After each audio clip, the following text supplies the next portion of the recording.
Welcome back to Grimoire Audiobooks. Today, we begin Volume 2 of The Last Man by the incomparable Mary Wollstonecraft Shelley, author of Frankenstein and one of the great voices of Gothic literature. In this prophetic novel, Shelley crafts a powerful and haunting narrative set in a future where humanity faces a relentless plague, forcing us to confront both our resilience and vulnerability. Her works, including Matilda, The Mortal Immortal, and The Last Man, explore themes of love, loss, and isolation with a depth that resonates through generations. As we move into Volume 2, the world around Lionel Verney and his companions begins to change under the looming shadow of the plague. Relationships are tested, fears deepen, and the bonds of loyalty and friendship are pushed to their limits. Shelley's storytelling grows even more intense, capturing the emotions of a world on the edge. Narrated by AVA, this journey will take us deeper into a tale that questions what it means to survive. So, settle in, as Grimoire Audiobooks proudly presents The Last Man by Mary Shelley. Let's begin Volume 2. The Last Man by Mary Wollstonecraft Shelley. Volume 2. Chapter 1. During this voyage, when on calm evenings we conversed on deck, watching the glancing of the waves and the changeful appearances of the sky, I discovered the total revolution that the disasters of Raymond had wrought in the mind of my sister. Were they the same waters of love, which, lately cold and cutting as ice, repelling as that, now loosened from their frozen chains, flowed through the regions of her soul in gushing and grateful exuberance? She did not believe that he was dead, but she knew that he was in danger, and the hope of assisting in his liberation, and the idea of soothing by tenderness the ills that he might have undergone, elevated and harmonized the late jarring element of her being. I was not so sanguine as she as to the result of our voyage. She was not sanguine, but secure, and the expectation of seeing the lover she had banished, the husband, friend, heart's companion from whom she had long been alienated, wrapped her senses in delight, her mind in placidity. It was beginning life again. It was leaving barren sands for an abode of fertile beauty. It was a harbor after a tempest, an opiate after sleepless nights, a happy waking from a terrible dream. Little Clara accompanied us. The poor child did not well understand what was going forward. She heard that we were bound for Greece, that she would see her father, and now, for the first time, she prattled of him to her mother. On landing at Athens, we found difficulties increase upon us, nor could the storied earth or balmy atmosphere inspire us with enthusiasm or pleasure, while the fate of Raymond was in jeopardy. No man had ever excited so strong an interest in the public mind. This was apparent even among the phlegmatic English, from whom he had long been absent. The Athenians had expected their hero to return in triumph. The women had taught their children to lisp his name joined to thanksgiving. His manly beauty, his courage, his devotion to their cause, made him appear in their eyes almost as one of the ancient deities of the soil descended from their native Olympus to defend them. When they spoke of his probable death and certain captivity, tears streamed from their eyes. Even as the women of Syria sorrowed for Adonis, did the wives and mothers of Greece lament our English Raymond. Athens was a city of mourning. All these sheaves of despair struck Perdita with affright. With that sanguine but confused expectation, which desire engendered while she was at a distance from reality, she had formed an image in her mind of instantaneous change when she should set her foot on Grecian shores. She fancied that Raymond would already be free, and that her tender attentions would come to entirely obliterate even the memory of his mischance. But his fate was still uncertain. She began to fear the worst, and to feel that her soul's hope was cast on a chance that might prove a blank. The wife and lovely child of Lord Raymond became objects of intense interest in Athens. The gates of their abode were besieged. Audible prayers were breathed for his restoration. All these circumstances added to the dismay and fears of Perdita. My exertions were unremitted. After a time I left Athens and joined the army stationed at Kashan in Thrace. Bribery, threats, and intrigue soon discovered the secret that Raymond was alive, a prisoner, suffering the most rigorous confinement and wanton cruelties. We put in movement every impulse of policy and money to redeem him from their hands. The impatience of my sister's disposition now returned on her, awakened by repentance, sharpened by remorse. The very beauty of the Grecian climate, during the season of spring, added torture to her sensations. The unexampled loveliness of the flower-clad earth, the genial sunshine and grateful shade, the melody of the birds, the majesty of the woods, the splendor of the marble ruins, the clear effulgence of the stars by night, the combination of all that was exciting and voluptuous in this transcending land, by inspiring a quicker spirit of life and an added sensitiveness to every articulation of her frame, only gave edge to the poignancy of her grief. Each long hour was counted, and he suffers was the burthen of all her thoughts. She abstained from food, she lay on the bare earth, and, by such mimicry of his enforced torments, endeavored to hold communion with his distant pain. I remembered in one of her harshest moments a quotation of mine had roused her to anger and disdain. "Perdita," I had said, "some day you will discover that you have done wrong and again casting Raymond on the thorns of life. When disappointment has sullied his beauty, when a soldier's hardships have bent his manly form, and loneliness made even triumph bitter to him, then you will repent, and regret for the irreparable change. Will move, in hearts all rocky now, the late remorse of love." 1. The stinging remorse of love now pierced her heart. She accused herself of his journey to Greece, his dangers, his imprisonment. She pictured to herself the anguish of his solitude. She remembered with what eager delight he had in former days made her the partner of his joyful hopes, with what grateful affection he received her sympathy in his cares. She called to mind how often he had declared that solitude was to him the greatest of all evils, and how death itself was to him more full of fear and pain when he pictured to himself a lonely grave. "My best girl," he had said, "relieves me from these fantasies. United to her, cherished in her dear heart, never again shall I know the misery of finding myself alone. Even if I die before you, my Perdita, treasure up my ashes till yours may mingle with mine." It is a foolish sentiment for one who is not a materialist, yet, methinks, even in that dark cell, I may feel that my inanimate dust mingles with yours, and thus have a companion in decay. In her resentful mood, these expressions had been remembered with acrimony and disdain.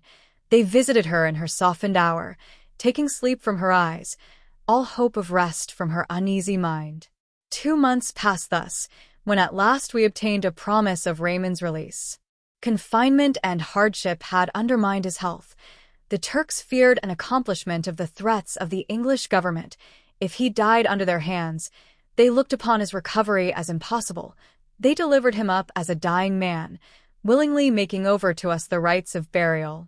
He came by sea from Constantinople to Athens. The wind, favorable to him, blew so strongly inshore that we were unable, as we had at first intended, to meet him on his watery road.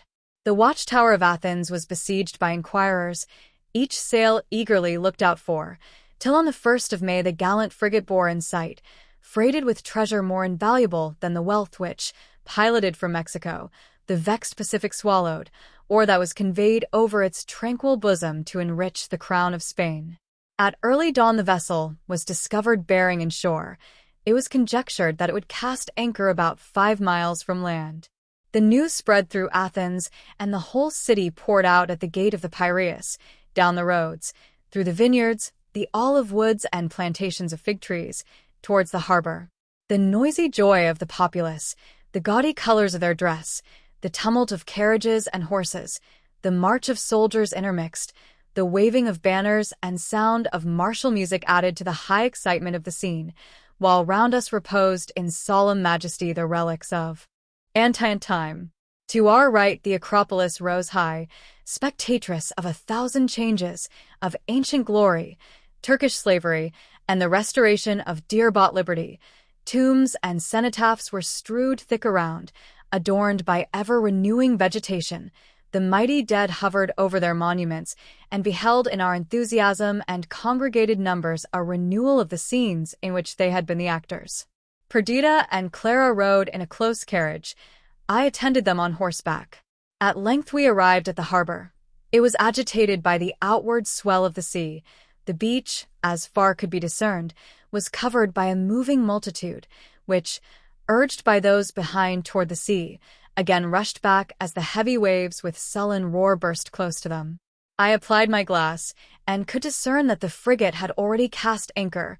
Fearful of the danger of approaching nearer to a lee shore, a boat was lowered. With a pang I saw that Raymond was unable to descend the vessel's side. He was let down in a chair, and lay wrapped in cloaks at the bottom of the boat. I dismounted, and called to some sailors who were rowing about the harbor to pull up, and take me into their skiff. Perdita at the same moment alighted from her carriage. She seized my arm. "Take me with you," she cried. She was trembling and pale. Clara clung to her. "You must not," I said. "The sea is rough. He will soon be here. Do you not see his boat?" The little bark to which I had beckoned had now pulled up. Before I could stop her, Perdita, assisted by the sailors, was in it. Clara followed her mother. A loud shout echoed from the crowd as we pulled out of the inner harbor, while my sister at the prow had caught hold of one of the men who was using a glass, asking 1,000 questions, careless of the spray that broke over her, deaf, sightless to all, except the little speck that, just visible on the top of the waves, evidently neared. We approached with all the speed 6 rowers could give. The orderly and picturesque dress of the soldiers on the beach, the sounds of exulting music, the stirring breeze and waving flags, the unchecked exclamations of the eager crowd, whose dark looks and foreign garb were purely Eastern, the sight of temple-crowned rock, the white marble of the buildings glittering in the sun, and standing in bright relief against the dark ridge of lofty mountains beyond, the near roar of the sea, the splash of oars and dash of spray, all steeped my soul in a delirium, unfelt, unimagined in the common course of common life. Trembling, I was unable to continue to look through the glass with which I had watched the motion of the crew when the frigate's boat had first been launched. We rapidly drew near, so that at length the number and forms of those within could be discerned. Its dark sides grew big, and the splash of its oars became audible. I could distinguish the languid form of my friend, as he half raised himself at our approach. Perdita's questions had ceased. She leaned on my arm, panting with emotions too acute for tears. Our men pulled alongside the other boat. As a last effort, my sister mustered her strength, her firmness. She stepped from one boat to the other, and then with a shriek she sprang towards Raymond, knelt at his side, and gluing her lips to the hand she seized, her face shrouded by her long hair, gave herself up to tears. Raymond had somewhat raised himself at our approach, but it was with difficulty that he exerted himself even thus much. With sunken cheek and hollow eyes, pale and gaunt, how could I recognize the beloved of Perdita? I continued awestruck and mute. He looked smilingly on the poor girl. The smile was his. A day of sunshine falling on a dark valley displays its before hidden characteristics, and now this smile, the same with which he first spoke love to Perdita, with which he had welcomed the protectorate, playing on his altered countenance, made me in my heart's core feel that this was Raymond. He stretched out to me his other hand. I discerned the trace of manacles on his bared wrist. I heard my sister's sobs and thought, happy are women who can weep, and in a passionate caress disburthen the oppression of their feelings. Shame and habitual restraint hold back a man. I would have given worlds to have acted as in days of boyhood, have strained him to my breast, pressed his hand to my lips, and wept over him. My swelling heart choked me. The natural current would not be checked. The big rebellious tears gathered in my eyes. I turned aside, and they dropped in the sea. They came fast and faster.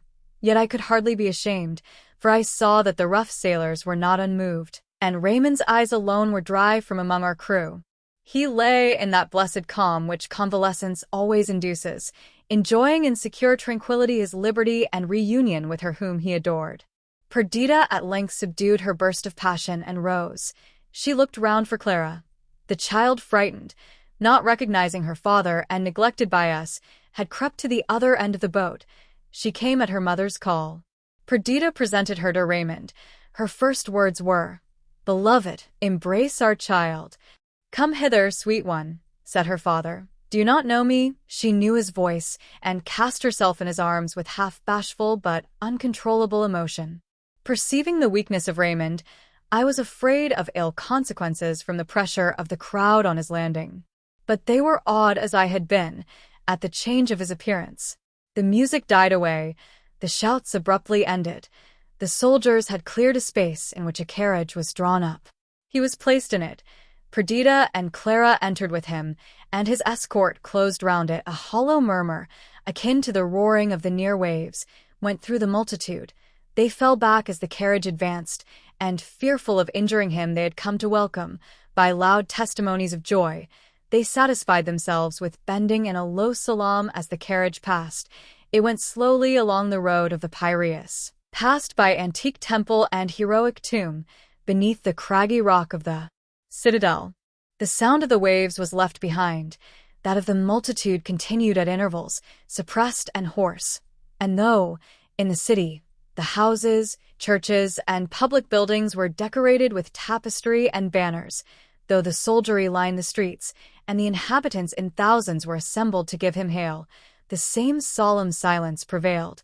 The soldiery presented arms, the banners veiled, many a white hand waved a streamer, and vainly sought to discern the hero in the vehicle, which, closed and encompassed by the city guards, drew him to the palace allotted for his abode.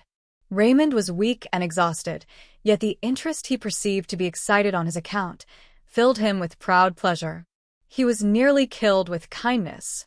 It is true, the populace retained themselves, but there arose a perpetual hum and bustle from the throng round the palace, which added to the noise of fireworks, the frequent explosion of arms, the tramp to and fro of horsemen and carriages, to which effervescence he was the focus, retarded his recovery. So we retired a while to Eleusis, and here rest and tender care added each day to the strength of our invalid. The zealous attention of Perdita claimed the first rank in the causes which induced his rapid recovery, but the second was surely the delight he felt in the affection and good-will of the Greeks. We are said to love much those whom we greatly benefit. Raymond had fought and conquered for the Athenians. He had suffered, on their account, peril, imprisonment, and hardship. Their gratitude affected him deeply, and he inly vowed to unite his fate forever to that of a people so enthusiastically devoted to him. Social feeling and sympathy constituted a marked feature in my disposition. In early youth, the living drama acted around me drew me heart and soul into its vortex. I was now conscious of a change. I loved, I hoped, I enjoyed, but there was something besides this. I was inquisitive as to the internal principles of action of those around me, anxious to read their thoughts justly, and forever occupied in divining their inmost mind. All events, at the same time that they deeply interested me, arranged themselves in pictures before me.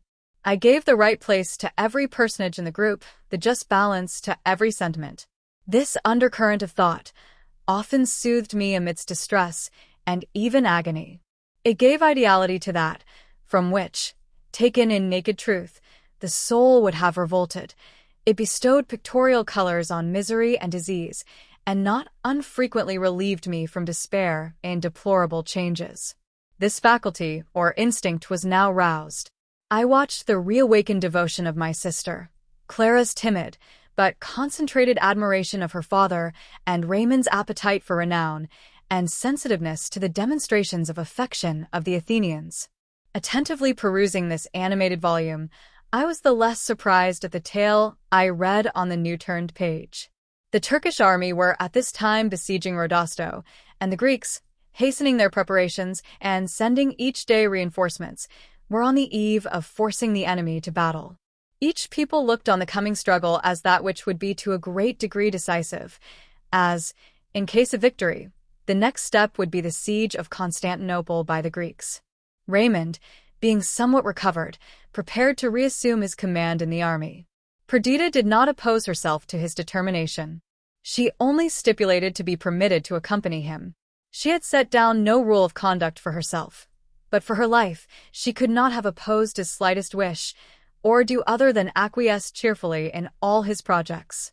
One word, in truth, had alarmed her more than battles or sieges, during which she trusted Raymond's high command would exempt him from danger. That word, as yet it was not more to her, was plague.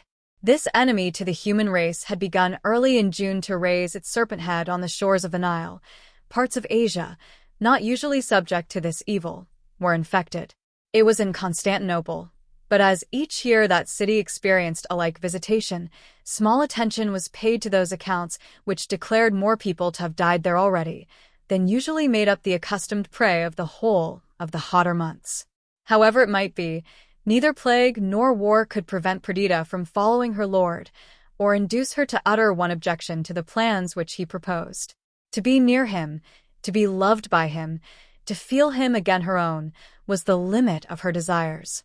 The object of her life was to do him pleasure. It had been so before, but with a difference.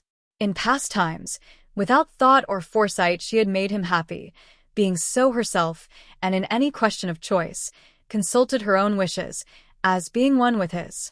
Now she sedulously put herself out of the question, sacrificing even her anxiety for his health and welfare to her resolve not to oppose any of his desires. Love of the Greek people, appetite for glory, and hatred of the barbarian government under which he had suffered even to the approach of death, stimulated him.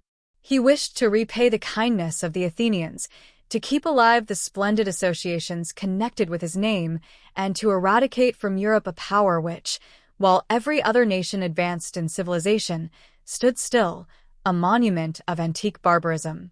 Having effected the reunion of Raymond and Perdita, I was eager to return to England, but his honest request, added to awakening curiosity and an indefinable anxiety to behold the catastrophe, now apparently at hand, in the long-drawn history of Grecian and Turkish warfare, induced me to consent to prolong until the autumn, the period of my residence in Greece. As soon as the health of Raymond was sufficiently re-established, he prepared to join the Grecian camp, near Kashan, a town of some importance, situated to the east of the Hebrus, in which Perdita and Clara were to remain until the event of the expected battle. We quitted Athens on the 2nd of June. Raymond had recovered from the gaunt and pallid looks of fever.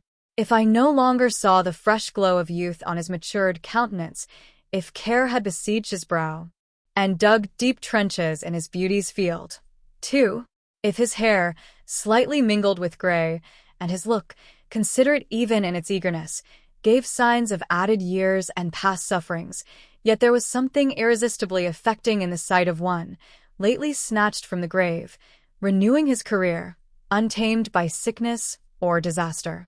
The Athenians saw in him, not as heretofore, the heroic boy or desperate man, who was ready to die for them, but the prudent commander, who for their sakes was careful of his life, and could make his own warrior propensities second to the scheme of conduct policy might point out. All Athens accompanied us for several miles. When he had landed a month ago, the noisy populace had been hushed by sorrow and fear, but this was a festival day to all. The air resounded with their shouts, their picturesque costume, and the gay colors of which it was composed, flaunted in the sunshine, their eager gestures and rapid utterance accorded with their wild appearance. Raymond was the theme of every tongue, the hope of each wife, mother or betrothed bride, whose husband, child, or lover, making a part of the Greek army, were to be conducted to victory by him. Notwithstanding the hazardous object of our journey, it was full of romantic interest as we passed through the valleys and over the hills of this divine country. Raymond was inspirited by the intense sensations of recovered health. He felt that in being general of the Athenians, he filled a post worthy of his ambition, and, in his hope of the conquest of Constantinople, he counted on an event which would be as a landmark in the waste of ages, an exploit unequaled in the annals of man, when a city of grand historic association, the beauty of whose site was the wonder of the world, which for many hundred years had been the stronghold of the Moslems, should be rescued from slavery and barbarism and restored to a people illustrious for genius, civilization, and a spirit of liberty. Perdita rested on his restored society, on his love, his hopes and fame, even as a sybarite on a luxurious couch. Every thought was transport, each emotion bathed as it were in a congenial and balmy element. We arrived at Kashan on the 7th of July. The weather during our journey had been serene. Each day, before dawn, we left our night's encampment and watched the shadows as they retreated from hill and valley and the golden splendor of the sun's approach. The accompanying soldiers received, with national vivacity, enthusiastic pleasure from the sight of beautiful nature. The uprising of the Star of Day was hailed by triumphant strains, while the birds, heard by snatches, filled up the intervals of the music. At noon, we pitched our tents in some shady valley or embowering wood among the mountains, while a stream prattling over pebbles induced grateful sleep. Our evening march, more calm, was yet more delightful than the morning restlessness of spirit. If the band played, involuntarily they chose airs of moderated passion. The farewell of love, or lament at absence, was followed and closed by some solemn hymn, which harmonized with the tranquil loveliness of evening and elevated the soul to grand and religious thought. Often all sounds were suspended, that we might listen to the nightingale, while the fireflies danced in bright measure, and the soft cooing of the azylo spoke of fair weather to the travelers. Did we pass a valley? Soft shades encompassed us, and rocks tinged with beauteous hues. If we traversed a mountain, Greece, a living map, was spread beneath, her renowned pinnacles cleaving the ether, her rivers threading in silver line the fertile land. Afraid almost to breathe, we English travelers surveyed with ecstasy this splendid landscape, so different from the sober hues and melancholy graces of our native scenery. When we quitted Macedonia, the fertile but low plains of Thrace afforded fewer beauties, yet our journey continued to be interesting. An advance guard gave information of our approach, and the country people were quickly in motion to do honor to Lord Raymond. The villages were decorated by triumphal arches of greenery by day and lamps by night. Tapestry waved from the windows. The ground was strewed with flowers, and the name of Raymond, joined to that of Greece, was echoed in the evive of the peasant crowd. When we arrived at Kashan, we learnt that on hearing of the advance of Lord Raymond and his detachment, the Turkish army had retreated from Rodosto, but meeting with a reinforcement, they had retrod their steps. In the meantime, Argyropoulos, the Greek commander-in-chief, had advanced so as to be between the Turks and Rodosto. A battle, it was said, was inevitable. Perdita and her child were to remain at Kashan. Raymond asked me if I would not continue with them. Now, by the fells of Cumberland, I cried, by all of the vagabond and poacher that appertains to me, I will stand at your side, draw my sword in the Greek cause, and be hailed as a victor along with you. All the plain, from Kashan to Rodosto, a distance of 16 leagues, was alive with troops, or with the camp followers, all in motion at the approach of a battle. The small garrisons were drawn from the various towns and fortresses, and went to swell the main army. We met baggage wagons, and many females of high and low rank returning to Ferry or Kashan, there to wait the issue of the expected day.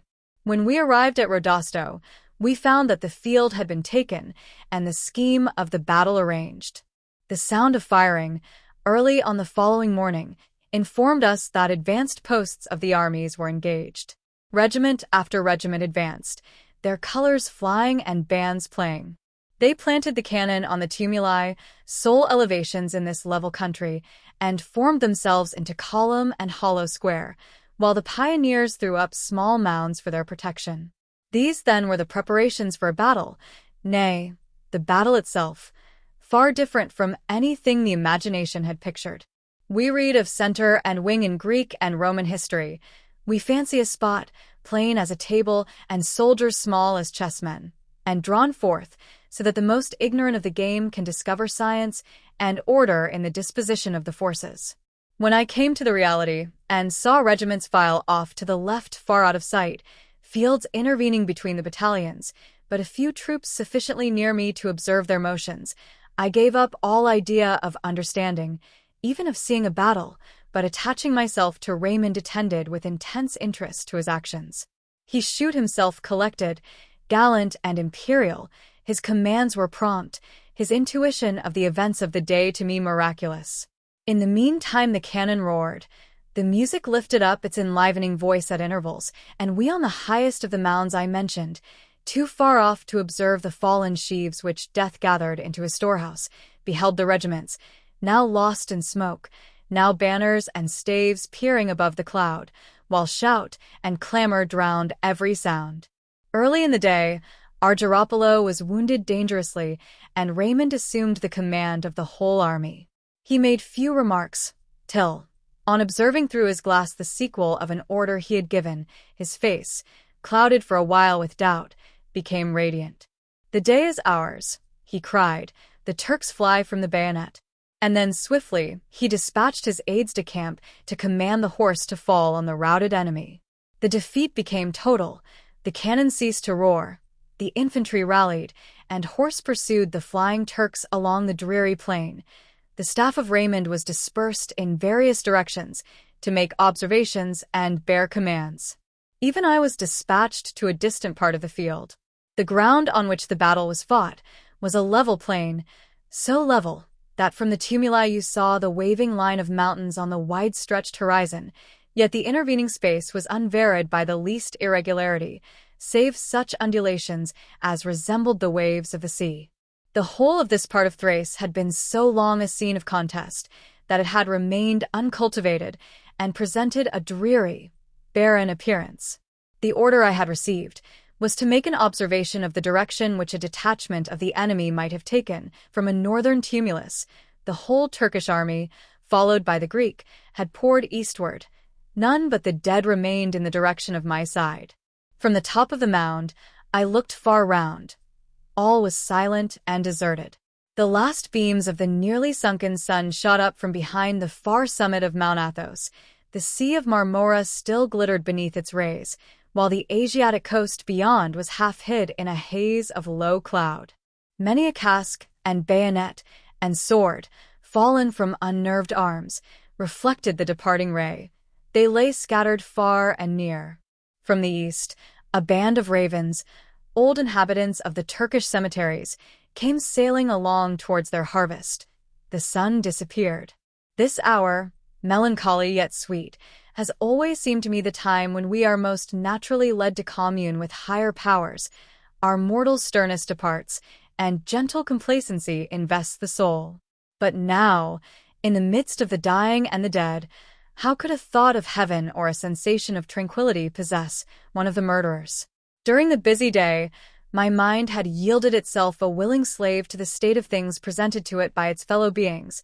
Historical association, hatred of the foe, and military enthusiasm had held dominion over me.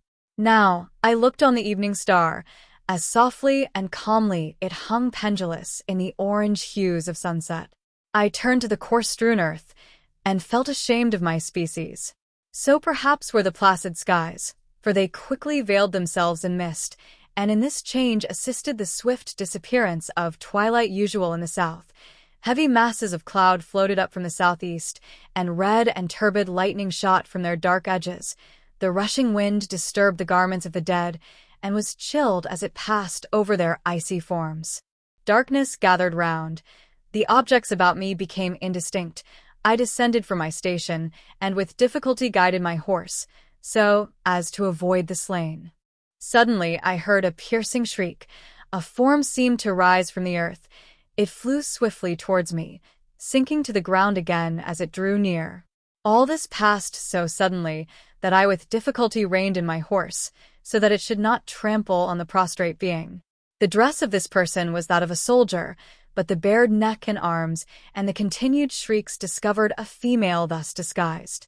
I dismounted to her aid, while she, with heavy groans, and her hand placed on her side, resisted my attempt to lead her on.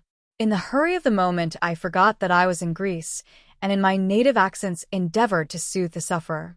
With wild and terrific exclamations did the lost, dying Evadne, for it was she, recognize the language of her lover. Pain and fever from her wound had deranged her intellects, while her piteous cries and feeble efforts to escape penetrated me with compassion. In wild delirium, she called upon the name of Raymond. She exclaimed that I was keeping him from her, while the Turks with fearful instruments of torture were about to take his life. Then again she sadly lamented her hard fate, that a woman, with a woman's heart and sensibility, should be driven by hopeless love and vacant hopes to take up the trade of arms, and suffer beyond the endurance of man-privation, labor, and pain, the while her dry, hot hand pressed mine, and her brow and lips burned with consuming fire. As her strength grew less, I lifted her from the ground. Her emaciated form hung over my arm, her sunken cheek rested on my breast. In a sepulchral voice she murmured, "This is the end of love, yet not the end."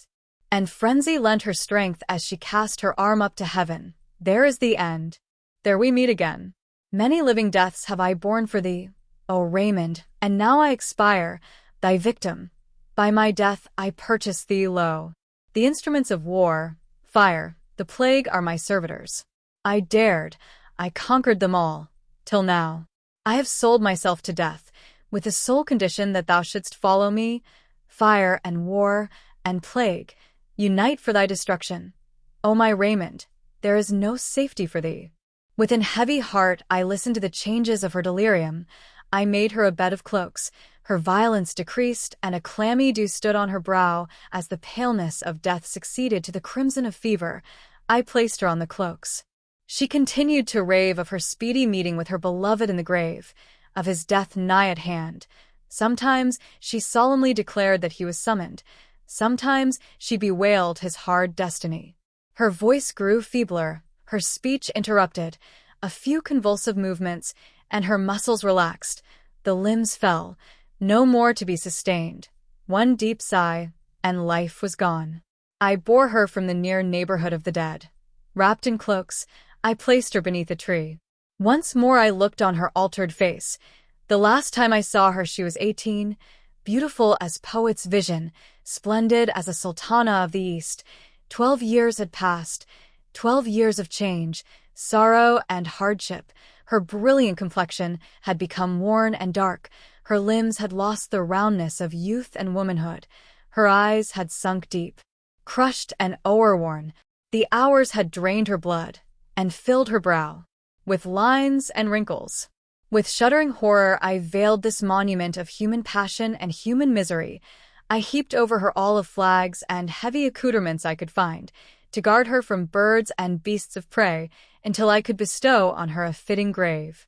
Sadly and slowly I stemmed my course from among the heaps of slain, and, guided by the twinkling lights of the town, at length reached Rodosto. 1 Lord Byron's 4th Canto of Childe Harold. 2 Shakespeare's Sonnets. Chapter 2. On my arrival, I found that an order had already gone forth for the army to proceed immediately towards Constantinople, and the troops which had suffered least in the battle were already on their way. The town was full of tumult. The wound and consequent inability of Argyropoulo caused Raymond to be the first in command. He rode through the town, visiting the wounded, and giving such orders as were necessary for the siege he meditated. Early in the morning the whole army was in motion. In the hurry I could hardly find an opportunity to bestow the last offices on Evadne. Attended only by my servant, I dug a deep grave for her at the foot of the tree, and without disturbing her warrior shroud, I placed her in it, heaping stones upon the grave. The dazzling sun and glare of daylight deprived the scene of solemnity. From Evadne's low tomb, I joined Raymond and his staff, now on their way to the Golden City. Constantinople was invested, trenches dug, and advances made. The whole Greek fleet blockaded it by sea. On land from the river Chakbana, near the Sweet Waters, to the Tower of Marmora, on the shores of the Propontis, along the whole line of the ancient walls, the trenches of the siege were drawn. We already possessed Pera, the Golden Horn itself, the city, bastioned by the sea, and the ivy-mantled walls of the Greek emperors was all of Europe that the Mohammedans could call theirs. Our army looked on her as certain prey. They counted the garrison. It was impossible that it should be relieved. Each sally was a victory, for, even when the Turks were triumphant, the loss of men they sustained was an irreparable injury. I rode one morning with Raymond to the lofty mound, not far from the Topkapi Cannon Gate, on which Mahmud planted his standard and first saw the city. Still the same lofty domes and minarets towered above the verdurous walls, where Constantine had died and the Turk had entered the city. The plain around was interspersed with cemeteries, Turk, Greek, and Armenian, with their growth of cypress trees, and other woods of more cheerful aspect, diversified the scene. Among them the Greek army was encamped, and their squadrons moved to and fro, now in regular march, now in swift career. Raymond's eyes were fixed on the city. "I have counted the hours of her life," said he. "1 month, and she falls. Remain with me till then. Wait till you see the cross on St. Sophia, and then return to your peaceful glades." "You then," I asked, "still remain in Greece?" "Assuredly," replied Raymond. "Yet, Lionel, when I say this, believe me, I look back with regret to our tranquil life at Windsor. I am but half a soldier. I love the renown, but not the trade of war. Before the Battle of Rodosto, I was full of hope and spirit. To conquer there, and afterwards to take Constantinople, was the hope, the bourne, the fulfillment of my ambition. This enthusiasm is now spent, I know not why. I seem to myself to be entering a darksome gulf. The ardent spirit of the army is irksome to me, the rapture of triumph null." He paused, and was lost in thought. His serious mien recalled, by some association, the half-forgotten Evadne to my mind, and I seized this opportunity to make inquiries from him concerning her strange lot. I asked him if he had ever seen among the troops any one resembling her, if since he had returned to Greece he had heard of her. He started at her name. He looked uneasily on me. "Even so," he cried, "I knew you would speak of her. Long I had forgotten her. Since our encampment here, she daily, hourly visits my thoughts. When I am addressed, her name is the sound I expect. In every communication, I imagine that she will form a part. At length you have broken the spell. Tell me what you know of her." I related my meeting with her. The story of her death was told and retold. With painful earnestness, he questioned me concerning her prophecies with regard to him. I treated them as the ravings of a maniac. No, he said, "do not deceive yourself. Me you cannot. She has said nothing but what I knew before, though this is confirmation. Fire, the sword, and plague. They may all be found in yonder city. On my head alone may they fall." From this day Raymond's melancholy increased. He secluded himself as much as the duties of his station permitted. When in company, sadness would in spite of every effort steal over his features, and he sat absent and mute among the busy crowd that thronged about him.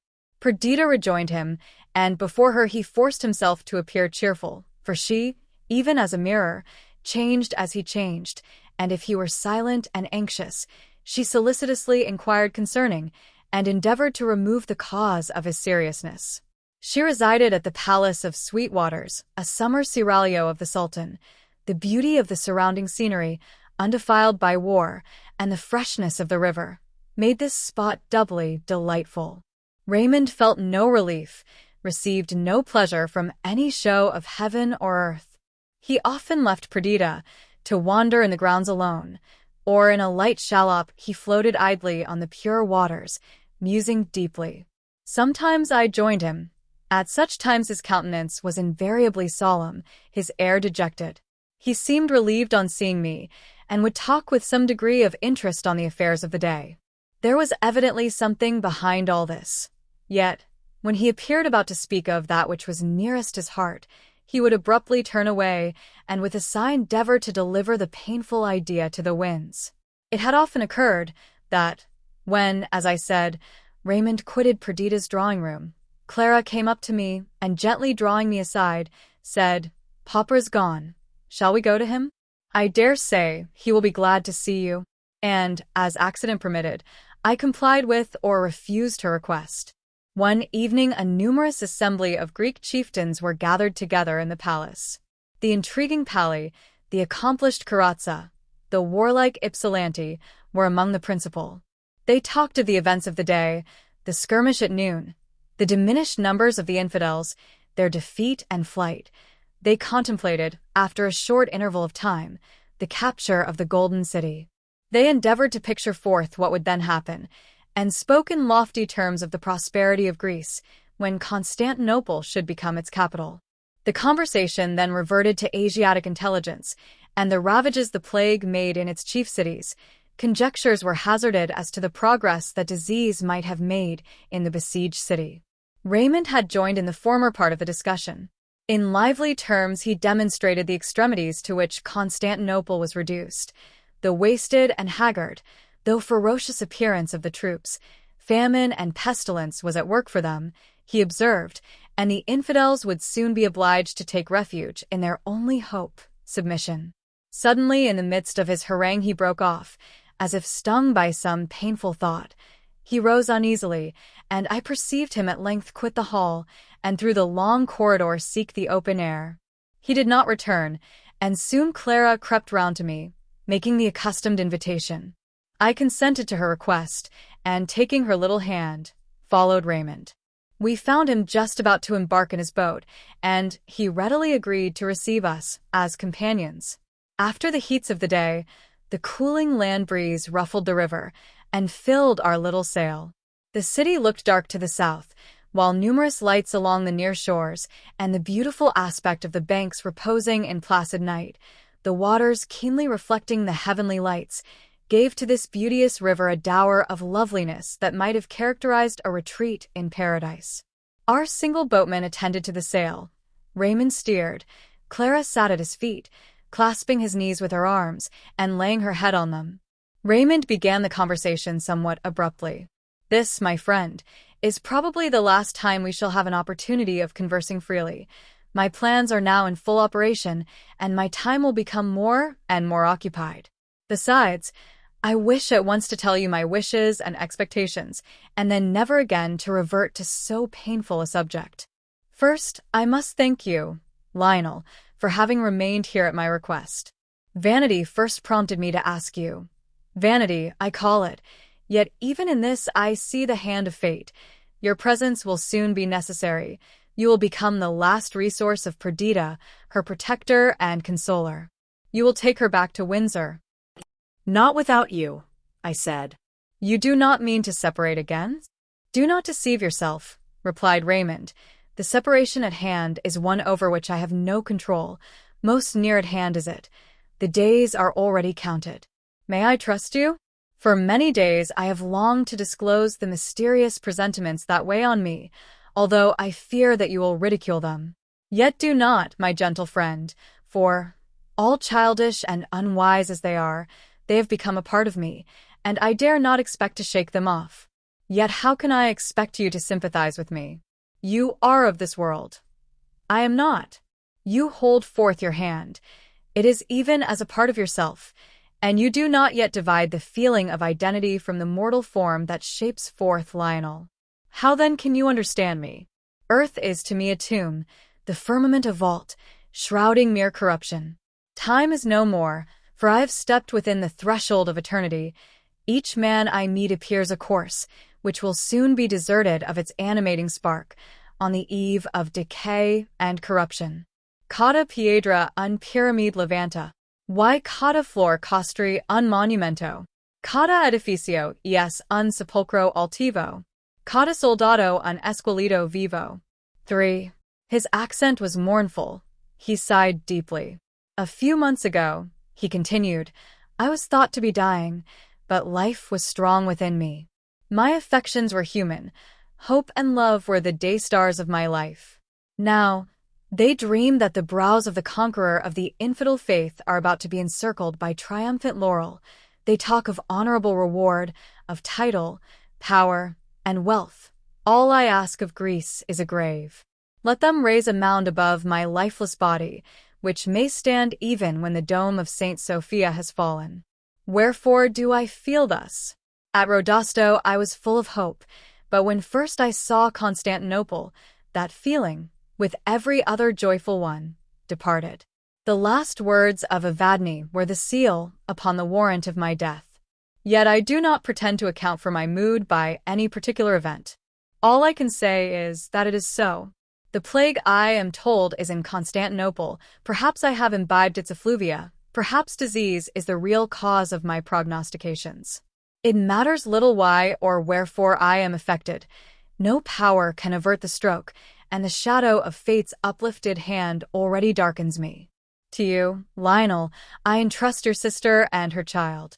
Never mention to her the fatal name of Evadne. She would doubly sorrow over the strange link that enchains me to her, making my spirit obey her dying voice, following her, as it is about to do, to the unknown country. I listened to him with wonder, but that his sad demeanor and solemn utterance assured me of the truth and intensity of his feelings, I should with light derision have attempted to dissipate his fears. Whatever I was about to reply was interrupted by the powerful emotions of Clara. Raymond had spoken, thoughtless of her presence, and she, poor child, heard with terror and faith the prophecy of his death. Her father was moved by her violent grief. He took her in his arms and soothed her, but his very soothings were solemn and fearful. "Weep not, sweet child," said he, "the coming death of one you have hardly known. I may die, but in death I can never forget or desert my own Clara. In after sorrow or joy, believe that your father's spirit is near, to save or sympathize with you. Be proud of me, and cherish your infant remembrance of me. Thus, sweetest, I shall not appear to die. One thing you must promise, not to speak to anyone but your uncle of the conversation you have just overheard. When I am gone, you will console your mother, and tell her that death was only bitter because it divided me from her, that my last thoughts will be spent on her. But while I live, promise not to betray me. Promise, my child." With faltering accents Clara promised, while she still clung to her father in a transport of sorrow. Soon we returned to shore, and I endeavored to obviate the impression made on the child's mind by treating Raymond's fears lightly. We heard no more of them, for, as he had said, the siege, now drawing to a conclusion, became paramount in interest, engaging all his time and attention. The empire of the Mahometans in Europe was at its close. The Greek fleet blockading every port of Stamboul prevented the arrival of succor from Asia. All egress on the side towards land had become impracticable, except to such desperate sallies as reduced the numbers of the enemy without making any impression on our lines. The garrison was now so much diminished that it was evident that the city could easily have been carried by storm, but both humanity and policy dictated a slower mode of proceeding. We could hardly doubt that, if pursued to the utmost, its palaces, its temples and store of wealth would be destroyed in the fury of contending triumph and defeat. Already the defenseless citizens had suffered through the barbarity of the Janissaries, and, in time of storm, tumult and massacre, beauty, infancy, and decrepitude would have alike been sacrificed to the brutal ferocity of the soldiers. Famine and blockade were certain means of conquest, and on these we founded our hopes of victory. Each day the soldiers of the garrison assaulted our advanced posts and impeded the accomplishment of our works. Fireboats were launched from the various ports, while our troops sometimes recoiled from the devoted courage of men who did not seek to live, but to sell their lives dearly. These contests were aggravated by the season. They took place during summer, when the southern Asiatic wind came laden with intolerable heat, when the streams were dried up in their shallow beds, and the vast basin of the sea appeared to glow under the unmitigated rays of the solstitial sun. Nor did night refresh the earth. Dew was denied. Herbage and flowers there were none. The very trees drooped, and summer assumed the blighted appearance of winter, as it went forth in silence and flame to abridge the means of sustenance to man. In vain did the eye strive to find the wreck of some northern cloud in the stainless empyrean, which might bring hope of change and moisture to the oppressive and windless atmosphere. All was serene, burning, annihilating. We the besiegers were in the comparison little affected by these evils. The woods around afforded us shade, the river secured to us a constant supply of water, nay, detachments were employed in furnishing the army with ice, which had been laid up on Hemus and Athos and the mountains of Macedonia, while cooling fruits and wholesome food renovated the strength of the laborers and made us bear with less impatience the weight of the unrefreshing air. But in the city things wore a different face. The sun's rays were refracted from the pavement and buildings, the stoppage of the public fountains, the bad quality of the food, and scarcity even of that, produced a state of suffering, which was aggravated by the scourge of disease, while the garrison arrogated every superfluity to themselves, adding by waste and riot to the necessary evils of the time. Still they would not capitulate. Suddenly the system of warfare was changed. We experienced no more assaults, and by night and day we continued our labors unimpeded. Stranger still, when the troops advanced near the city, the walls were vacant, and no cannon was pointed against the intruders. When these circumstances were reported to Raymond, he caused minute observations to be made as to what was doing within the walls, and when his scouts returned, reporting only the continued silence and desolation of the city, he commanded the army to be drawn out before the gates. No one appeared on the walls. The very portals, though locked and barred, seemed unguarded. Above, the many domes and glittering crescents pierced heaven, while the old walls, survivors of ages, with ivy-crowned tower and weed-tangled buttress, stood as rocks in an uninhabited waste. From within the city neither shout nor cry, nor aught except the casual howling of a dog, broke the noonday stillness. Even our soldiers were awed to silence. The music paused. The clang of arms was hushed. Each man asked his fellow in whispers the meaning of this sudden peace, while Raymond from an height endeavored, by means of glasses, to discover and observe the stratagem of the enemy. No form could be discerned on the terraces of the houses. In the higher parts of the town no moving shadow bespoke the presence of any living being. The very trees waved not, and mocked the stability of architecture with like immovability. The tramp of horses, distinctly heard in the silence, was at length discerned. It was a troop sent by Carrozza, the admiral. They bore dispatches to the Lord General. The contents of these papers were important. The night before, the watch, on board one of the smaller vessels anchored near the Seraglio wall, was roused by a slight splashing as of muffled oars. The alarm was given. 12 small boats, each containing 3 Janissaries, were descried endeavoring to make their way through the fleet to the opposite shore of Scutari. When they found themselves discovered, they discharged their muskets, and some came to the front to cover the others, whose crews, exerting all their strength, endeavored to escape with their light barks from among the dark hulls that environed them. They were in the end all sunk, and, with the exception of 2 or 3 prisoners, the crews drowned. Little could be got from the survivors, but their cautious answers caused it to be surmised that several expeditions had preceded this last, and that several Turks of rank and importance had been conveyed to Asia. The men disdainfully repelled the idea of having deserted the defense of their city, and one, the youngest among them, in answer to the taunt of a sailor, exclaimed, "Take it, Christian dogs! Take the palaces, the gardens, the mosques, the abode of our fathers. Take plague with them. Pestilence is the enemy we fly. If she be your friend, hug her to your bosoms. The curse of Allah is on Stamboul. Share ye her fate." Such was the account sent by Carrozza to Raymond, but a tale full of monstrous exaggerations, though founded on this, was spread by the accompanying troop among our soldiers. A murmur arose. The city was the prey of pestilence. Already had a mighty power subjugated the inhabitants. Death had become lord of Constantinople. I have heard a picture described, wherein all the inhabitants of earth were drawn out in fear to stand the encounter of death. The feeble and decrepit fled. The warriors retreated, though they threatened even in flight. Wolves and lions and various monsters of the desert roared against him, while the grim unreality hovered shaking his spectral dart, a solitary but invincible assailant. Even so was it with the army of Greece.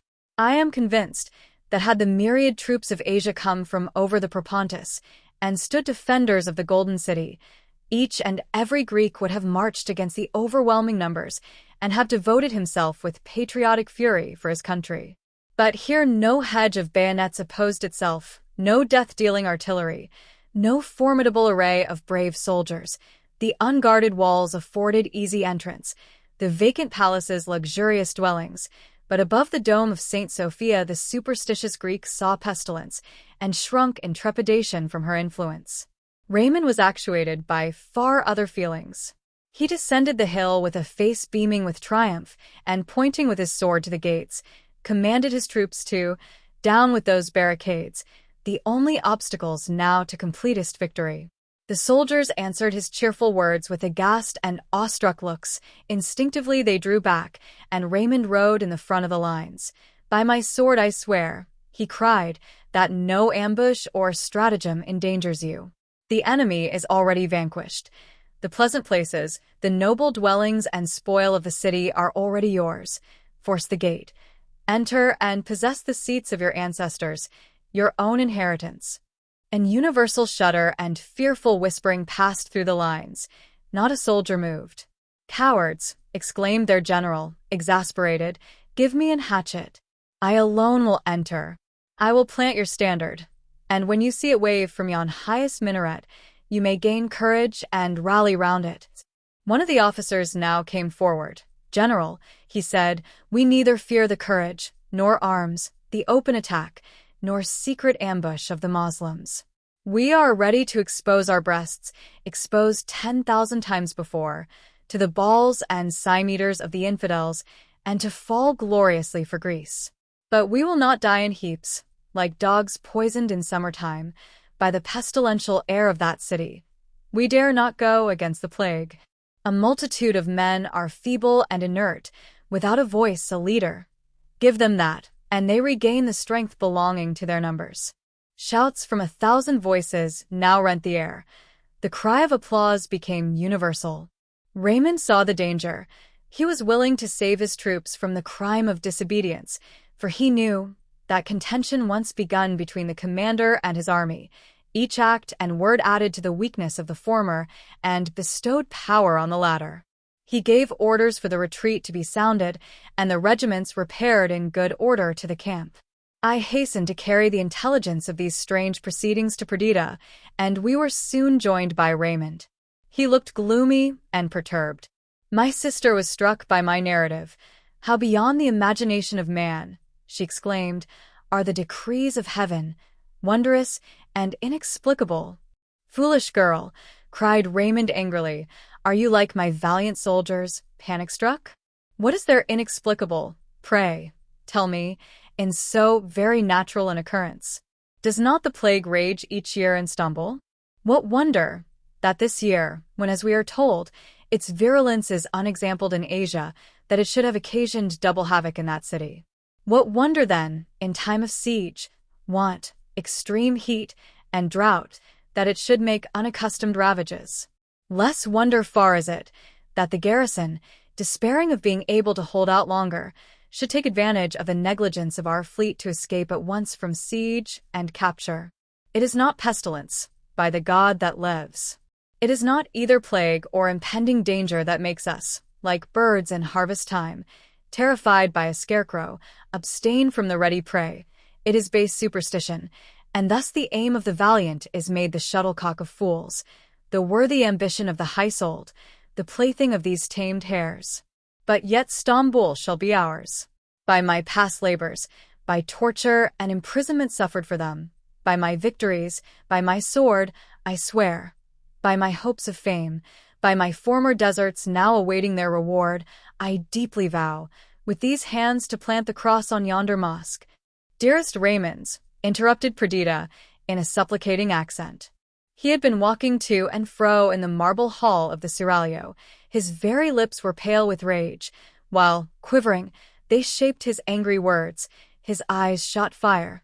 His gestures seemed restrained by their very vehemence. "Perdita," he continued impatiently, "I know what you would say. I know that you love me, that you are good and gentle, but this is no woman's work, nor can a female heart guess at the hurricane which tears me." He seemed half afraid of his own violence, and suddenly quitted the hall. A look from Perdita shewed me her distress, and I followed him. He was pacing the garden. His passions were in a state of inconceivable turbulence. "Am I forever," he cried, "to be the sport of fortune? Must man, the heaven climber, be forever the victim of the crawling reptiles of his species?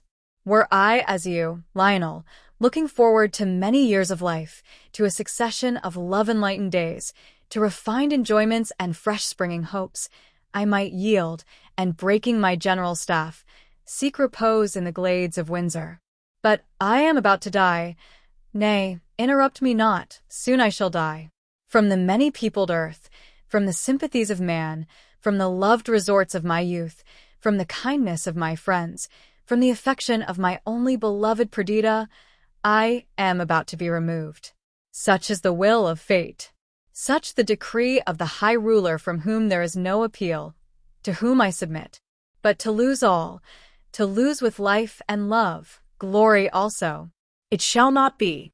And in a few brief years, all you, this panic-struck army, and all the population of fair Greece will no longer be. But other generations will arise, and forever will continue, to be made happier by our present acts, to be glorified by our valor. The prayer of my youth was to be one among those who render the pages of Earth's history splendid, who exalt the race of man, and make this little globe a dwelling of the mighty. Alas, for Raymond! The prayer of his youth is wasted.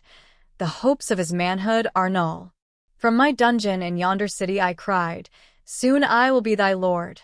When Evadne pronounced my death, I thought that the title of Victor of Constantinople would be written on my tomb, and I subdued all mortal fear. I stand before its vanquished walls, and dare not call myself a conqueror. So shall it not be. Did not Alexander leap from the walls of the city of the Oxydraci to shew his coward troops the way to victory, encountering alone the swords of its defenders? Even so will I brave the plague, and though no man follow, I will plant the Grecian standard on the height of St. Sophia. Reason came unavailing to such high-wrought feelings. In vain I shewed him that when winter came, the cold would dissipate the pestilential air and restore courage to the Greeks. "Talk not of other season than this," he cried. "I have lived my last winter, and the date of this year, 2092, will be carved upon my tomb. Already do I see," he continued, looking up mournfully, "the bourne and precipitate edge of my existence, over which I plunge into the gloomy mystery of the life to come. I am prepared, so that I leave behind a trail of light so radiant that my worst enemies cannot cloud it. I owe this to Greece, to you, to my surviving Perdita, and to myself, the victim of ambition." We were interrupted by an attendant who announced that the staff of Raymond was assembled in the council chamber.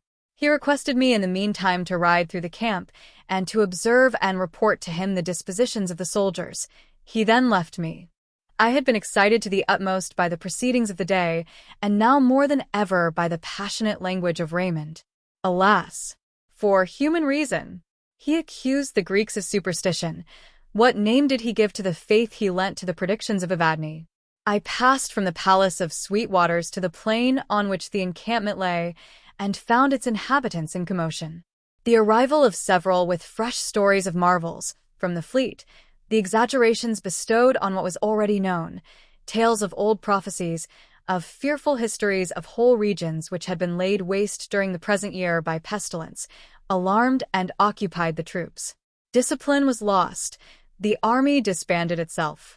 Each individual, before a part of a great whole moving only in unison with others, now became resolved into the unit nature had made him, and thought of himself only. They stole off at first by ones and twos, then in larger companies, until, unimpeded by the officers, whole battalions sought the road that led to Macedonia. About midnight I returned to the palace and sought Raymond. He was alone and apparently composed. Such composure, at least, was his as is inspired by a resolve to adhere to a certain line of conduct. He heard my account of the self-dissolution of the army with calmness, and then said, "You know, Verney, my fixed determination not to quit this place until in the light of day Stamboul is confessedly ours. If the men I have about me shrink from following me, others, more courageous, are to be found. Go you before break of day, bear these dispatches to Carrozza, add to them your own entreaties that he send me his marines and naval force. If I can get but one regiment to second me, the rest would follow, of course. Let him send me this regiment. I shall expect your return by tomorrow noon." Methought this was but a poor expedient, but I assured him of my obedience and zeal. I quitted him to take a few hours' rest. With the breaking of morning, I was accoutred for my ride.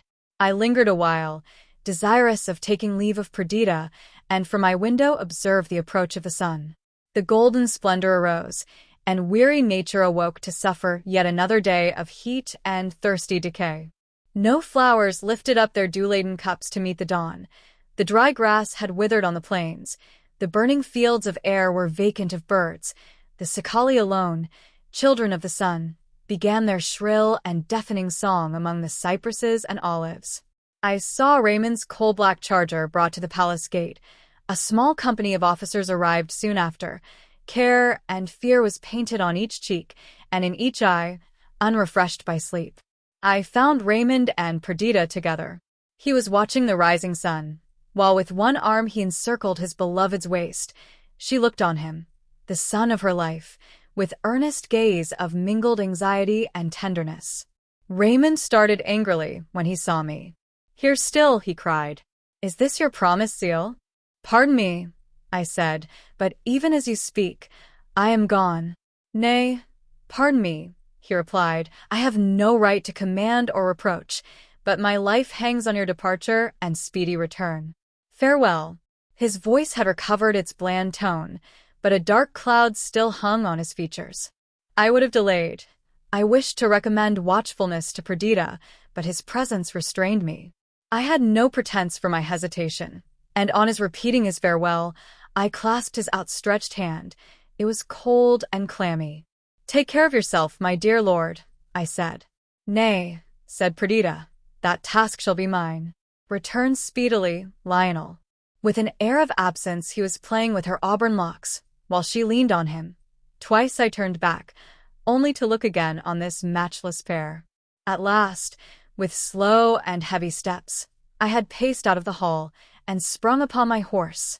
At that moment Clara flew towards me. Clasping my knee she cried, "Make haste back, uncle! Dear uncle, I have such fearful dreams. I dare not tell my mother. Do not be long away." I assured her of my impatience to return, and then, with a small escort rode along the plain towards the Tower of Marmora. I fulfilled my commission. I saw Carrozza. He was somewhat surprised. He would see, he said, what could be done, but it required time, and Raymond had ordered me to return by noon. It was impossible to effect anything in so short a time. I must stay till the next day, or come back after having reported the present state of things to the general. My choice was easily made. A restlessness, a fear of what was about to betide, a doubt as to Raymond's purposes, urged me to return without delay to his quarters. Quitting the Seven Towers, I rode eastward towards the Sweet Waters. I took a circuitous path, principally for the sake of going to the top of the mount before mentioned, which commanded a view of the city. I had my glass with me. The city basked under the noonday sun, and the venerable walls formed its picturesque boundary. Immediately before me was the Top Kapou, the gate near which Mahomet had made the breach by which he entered the city. Trees gigantic and aged grew near. Before the gate I discerned a crowd of moving human figures. With intense curiosity, I lifted my glass to my eye. I saw Lord Raymond on his charger. A small company of officers had gathered about him, and behind was a promiscuous concourse of soldiers and subalterns, their discipline lost, their arms thrown aside. No music sounded, no banners streamed. The only flag among them was one which Raymond carried. He pointed with it to the gate of the city. The circle round him fell back. With angry gestures he leapt from his horse, and seizing a hatchet that hung from his saddle-bow, went with the apparent intention of battering down the opposing gate. A few men came to aid him. Their numbers increased. Under their united blows the obstacle was vanquished. Gate, portcullis, and fence were demolished, and the wide sunlit way, leading to the heart of the city, now lay open before them. The men shrank back. They seemed afraid of what they had already done, and stood as if they expected some mighty phantom to stalk in offended majesty from the opening. Raymond sprung lightly on his horse, grasped the standard, and with words which I could not hear, but his gestures, being their fit accompaniment, were marked by passionate energy. He seemed to adjure their assistance and companionship. Even as he spoke, the crowd receded from him. Indignation now transported him. His words, I guessed, were fraught with disdain. Then turning from his coward followers, he addressed himself to enter the city alone. His very horse seemed to back from the fatal entrance. His dog, his faithful dog, lay moaning and supplicating in his path. In a moment more, he had plunged the rowels into the sides of the stung animal, who bounded forward, and he, the gateway passed, was galloping up the broad and Dessart Street. Until this moment my soul had been in my eyes only. I had gazed with wonder, mixed with fear and enthusiasm. The latter feeling now predominated. I forgot the distance between us. "I will go with thee, Raymond," I cried, but, my eye removed from the glass, I could scarce discern the pygmy forms of the crowd, which about a mile from me surrounded the gate. The form of Raymond was lost. Stung with impatience, I urged my horse with force of spur and loosened reins down the acclivity, that, before danger could arrive, I might be at the side of my noble, godlike friend. A number of buildings and trees intervened when I had reached the plain, hiding the city from my view. But at that moment a crash was heard. Thunder-like it reverberated through the sky, while the air was darkened. A moment more and the old walls again met my sight, while over them hovered a murky cloud. Fragments of buildings whirled above, half seen in smoke, while flames burst out beneath, and continued explosions filled the air with terrific thunders. Flying from the mass of falling ruin which leapt over the high walls and shook the ivy towers, a crowd of soldiers made for the road by which I came. I was surrounded, hemmed in by them, unable to get forward. My impatience rose to its utmost. I stretched out my hands to the men. I conjured them to turn back and save their general, the conqueror of Stamboul, the liberator of Greece. Tears, in warm flow gushed from my eyes. I would not believe in his destruction, yet every mass that darkened the air seemed to bear with it a portion of the martyred Raymond. Horrible sights were shaped to me in the turbid cloud that hovered over the city, and my only relief was derived from the struggles I made to approach the gate. Yet when I effected my purpose, all I could discern within the precincts of the massive walls was a city of fire. The open way through which Raymond had ridden was enveloped in smoke and flame. After an interval the explosion ceased, but the flames still shot up from various quarters. The dome of St. Sophia had disappeared. Strange to say, the result perhaps of the concussion of air occasioned by the blowing up of the city. Huge, white thunder clouds lifted themselves up from the southern horizon and gathered overhead. They were the first blots on the blue expanse that I had seen for months, and amidst this havoc and despair they inspired pleasure. The vault above became obscured, lightning flashed from the heavy masses, followed instantaneously by crashing thunder. Then the big rain fell. The flames of the city bent beneath it, and the smoke and dust arising from the ruins was dissipated. I no sooner perceived an abatement of the flames than, hurried on by an irresistible impulse, I endeavored to penetrate the town. I could only do this on foot, as the massive ruin was impracticable for a horse. I had never entered the city before, and its ways were unknown to me. The streets were blocked up, the ruins smoking. I climbed up one heap, only to view others in succession, and nothing told me where the center of the town might be, or towards what point Raymond might have directed his course. The rain ceased, the clouds sunk behind the horizon. It was now evening, and the sun descended swiftly the western sky. I scrambled on, until I came to a street whose wooden houses, half burnt, had been cooled by the rain and were fortunately uninjured by the gunpowder. Up this I hurried, until now I had not seen a vestige of man. Yet none of the defaced human forms which I distinguished could be Raymond, so I turned my eyes away, while my heart sickened within me. I came to an open space. A mountain of ruin in the midst announced that some large mosque had occupied the space, and here, scattered about, I saw various articles of luxury and wealth, singed, destroyed, but shewing what they had been in their ruin: jewels, strings of pearls, embroidered robes, rich furs, glittering tapestries, and oriental ornaments seemed to have been collected here in a pile destined for destruction. But the rain had stopped the havoc midway. Hours passed, while in this scene of ruin I sought for Raymond. Insurmountable heaps sometimes opposed themselves. The still burning fires scorched me. The sun set, the atmosphere grew dim, and the evening star no longer shone companionless. The glare of flames attested the progress of destruction, while, during mingled light and obscurity, the piles around me took gigantic proportions and weird shapes. For a moment I could yield to the creative power of the imagination, and for a moment was soothed by the sublime fictions it presented to me. The beatings of my human heart drew me back to blank reality. Where, in this wilderness of death, art thou, O Raymond, ornament of England, deliverer of Greece, hero of unwritten story, where in this burning chaos are thy dear relics strewed? I called aloud for him. Through the darkness of night, over the scorching ruins of fallen Constantinople, his name was heard. No voice replied. Echo even was mute. I was overcome by weariness. The solitude depressed my spirits. The sultry air impregnated with dust, the heat and smoke of burning palaces, palsied my limbs. Hunger suddenly came acutely upon me. The excitement which had hitherto sustained me was lost, as a building whose props are loosened and whose foundations rock, totters and falls, so when enthusiasm and hope deserted me, did my strength fail.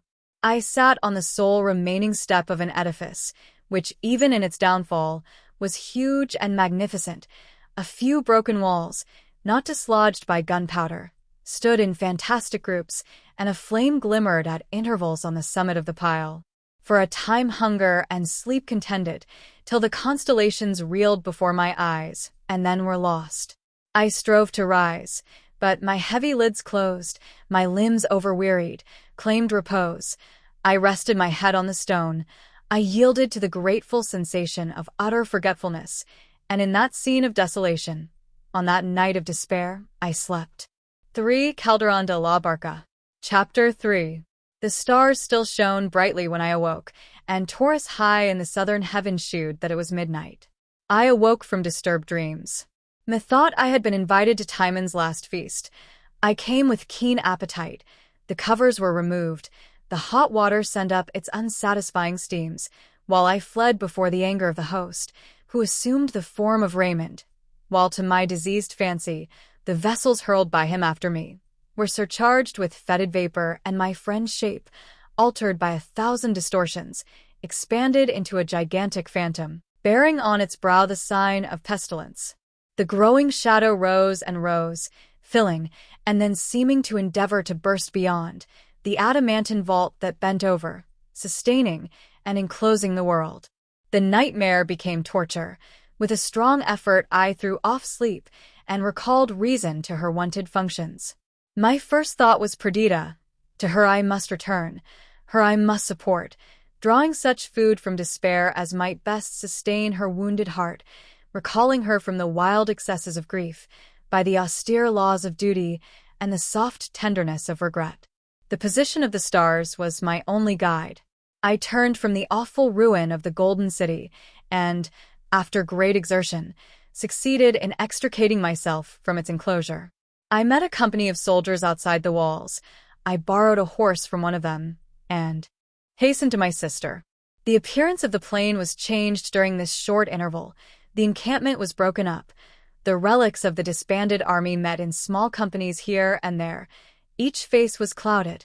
Every gesture spoke astonishment and dismay. With an heavy heart I entered the palace, and stood fearful to advance, to speak, to look. In the midst of the hall was Perdita. She sat on the marble pavement, her head fallen on her bosom, her hair disheveled, her fingers twined busily one within the other. She was pale as marble, and every feature was contracted by agony. She perceived me, and looked up inquiringly. Her half-glance of hope was misery. The words died before I could articulate them. I felt a ghastly smile wrinkle my lips. She understood my gesture. Again her head fell. Again her fingers worked restlessly. At last I recovered speech, but my voice terrified her. The hapless girl had understood my look, and for worlds she would not that the tale of her heavy misery should have been shaped out and confirmed by hard, irrevocable words. Nay, she seemed to wish to distract my thoughts from the subject. She rose from the floor. "Hush," she said whisperingly after much weeping, "Clara sleeps. We must not disturb her." She seated herself then on the same ottoman where I had left her in the morning, resting on the beating heart of her Raymond. I dared not approach her, but sat at a distant corner, watching her starting and nervous gestures. At length, in an abrupt manner, she asked, "Where is he?" "Oh, fear not," she continued, "fear not that I should entertain hope. Yet tell me, have you found him? To have him once more in my arms, to see him, however changed, is all I desire. Though Constantinople be heaped above him as a tomb, yet I must find him, then cover us with the city's weight, with a mountain piled above, I care not, so that one grave hold Raymond and his Perdita." Then weeping, she clung to me. "Take me to him," she cried. "Unkind Lionel, why do you keep me here? Of myself I cannot find him, but you know where he lies. Lead me thither." At first these agonizing plaints filled me with intolerable compassion, but soon I endeavored to extract patience for her from the ideas she suggested. I related my adventures of the night, my endeavors to find our lost one, and my disappointment. Turning her thoughts this way, I gave them an object which rescued them from insanity. With apparent calmness, she discussed with me the probable spot where he might be found, and planned the means we should use for that purpose. Then, hearing of my fatigue and abstinence, she herself brought me food. I seized the favorable moment and endeavored to awaken in her something beyond the killing torpor of grief. As I spoke, my subject carried me away. Deep admiration, grief, the offspring of truest affection, the overflowing of a heart bursting with sympathy for all that had been great and sublime in the career of my friend, inspired me as I poured forth the praises of Raymond. "Alas for us," I cried, "who have lost this latest honor of the world. Beloved Raymond! He is gone to the nations of the dead. He has become one of those who render the dark abode of the obscure grave illustrious by dwelling there. He has journeyed on the road that leads to it, and joined the mighty of soul who went before him. When the world was in its infancy, death must have been terrible, and man left his friends and kindred to dwell, a solitary stranger, in an unknown country. But now, he who dies finds many companions gone before to prepare for his reception. The great of past ages people it. The exalted hero of our own days is counted among its inhabitants, while life becomes doubly the desart and the solitude. What a noble creature was Raymond, the first among the men of our time. By the grandeur of his conceptions, the graceful daring of his actions, by his wit and beauty, he won and ruled the minds of all. Of one only fault he might have been accused, but his death has cancelled that. I have heard him called inconstant of purpose, when he deserted, for the sake of love, the hope of sovereignty, and when he abdicated the protectorship of England, men blamed his infirmity of purpose. Now his death has crowned his life, and to the end of time it will be remembered that he devoted himself, a willing victim, to the glory of Greece. Such was his choice. He expected to die. He foresaw that he should leave this cheerful earth, the lightsome sky, and thy love, Perdita, yet he neither hesitated or turned back, going right onward to his mark of fame. While the earth lasts, his actions will be recorded with praise. Grecian maidens will in devotion strew flowers on his tomb, and make the air around it resonant with patriotic hymns, in which his name will find high record. I saw the features of Perdita soften, the sternness of grief yielded to tenderness. I continued, "Thus to honor him is the sacred duty of his survivors. To make his name even as an holy spot of ground, enclosing it from all hostile attacks by our praise, shedding on it the blossoms of love and regret, guarding it from decay, and bequeathing it untainted to posterity. Such is the duty of his friends. A dearer one belongs to you, Perdita, mother of his child.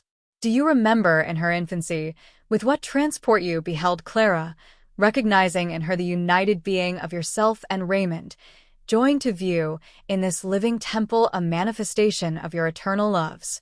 Even such is she still. You say that you have lost Raymond. Oh, no. Yet he lives with you, and in you there. From him she sprung, flesh of his flesh, bone of his bone, and not, as heretofore, are you content to trace in her downy cheek and delicate limbs an affinity to Raymond, but in her enthusiastic affections, In the sweet qualities of her mind, you may still find him living, the good, the great, the beloved. Be it your care to foster this similarity. Be it your care to render her worthy of him, so that, when she glory in her origin, she take not shame for what she is. I could perceive that, when I recalled my sister's thoughts to her duties in life, she did not listen with the same patience as before. She appeared to suspect a plan of consolation on my part, from which she, cherishing her newborn grief, revolted. "You talk of the future," she said, "while the present is all to me. Let me find the earthly dwelling of my beloved. Let us rescue that from common dust, so that in times to come men may point to the sacred tomb and name it his, then to other thoughts and a new course of life, or what else fate, in her cruel tyranny, may have marked out for me." After a short repose, I prepared to leave her, that I might endeavor to accomplish her wish. In the meantime, we were joined by Clara, whose pallid cheek and scared look shewed the deep impression grief had made on her young mind. She seemed to be full of something to which she could not give words, but, seizing an opportunity afforded by Perdita's absence, she preferred to me an earnest prayer that I would take her within view of the gate at which her father had entered Constantinople. She promised to commit no extravagance, to be docile, and immediately to return. I could not refuse, for Clara was not an ordinary child. Her sensibility and intelligence seemed already to have endowed her with the rights of womanhood. With her, therefore, before me on my horse, attended only by the servant who was to reconduct her, we rode to the top capot. We found a party of soldiers gathered round it. They were listening. "They are human cries," said one. "More like the howling of a dog," replied another, and again they bent to catch the sound of regular distant moans, which issued from the precincts of the ruined city. "That, Clara," I said, "is the gate, that the street which yestermorn your father rode up." Whatever Clara's intention had been in asking to be brought hither, it was balked by the presence of the soldiers. With earnest gaze she looked on the labyrinth of smoking piles which had been a city, and then expressed her readiness to return home. At this moment a melancholy howl struck on our ears. It was repeated. "Hark!" cried Clara. "He is there. That is Florio, my father's dog." It seemed to me impossible that she could recognize the sound, but she persisted in her assertion till she gained credit with the crowd about. At least it would be a benevolent action to rescue the sufferer, whether human or brute, from the desolation of the town. So, sending Clara back to her home, I again entered Constantinople. Encouraged by the impunity attendant on my former visit, several soldiers who had made a part of Raymond's bodyguard, who had loved him and sincerely mourned his loss, accompanied me. It is impossible to conjecture the strange enchainment of events which restored the lifeless form of my friend to our hands. In that part of the town where the fire had most raged the night before, and which now lay quenched, black and cold, the dying dog of Raymond crouched beside the mutilated form of its lord. At such a time sorrow has no voice, affliction, tamed by its very vehemence, is mute. The poor animal recognized me, licked my hand, crept close to its lord, and died.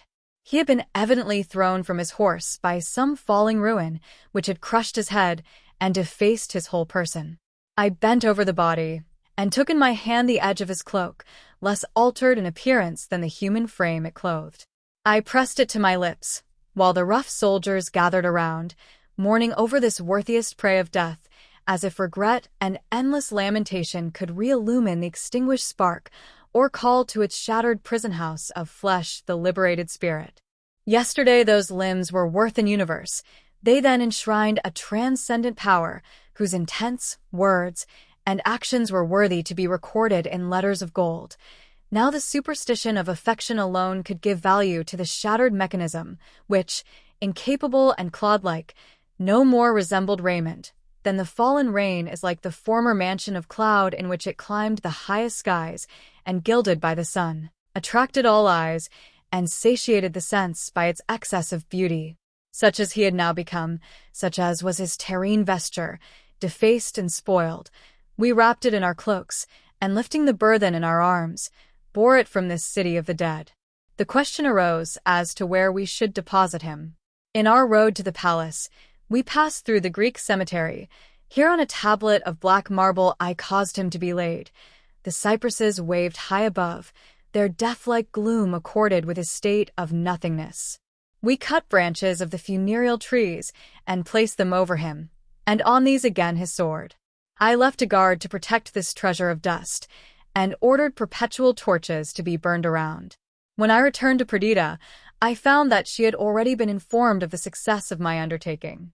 He, her beloved, the sole and eternal object of her passionate tenderness, was restored her. Such was the maniac language of her enthusiasm. What though those limbs moved not, and those lips could no more frame modulated accents of wisdom and love? What though like a weed flung from the fruitless sea, he lay the prey of corruption, still that was the form she had caressed, those the lips that, meeting hers, had drank the spirit of love from the commingling breath, that was the earthly mechanism of dissoluble clay she had called her own. True, she looked forward to another life.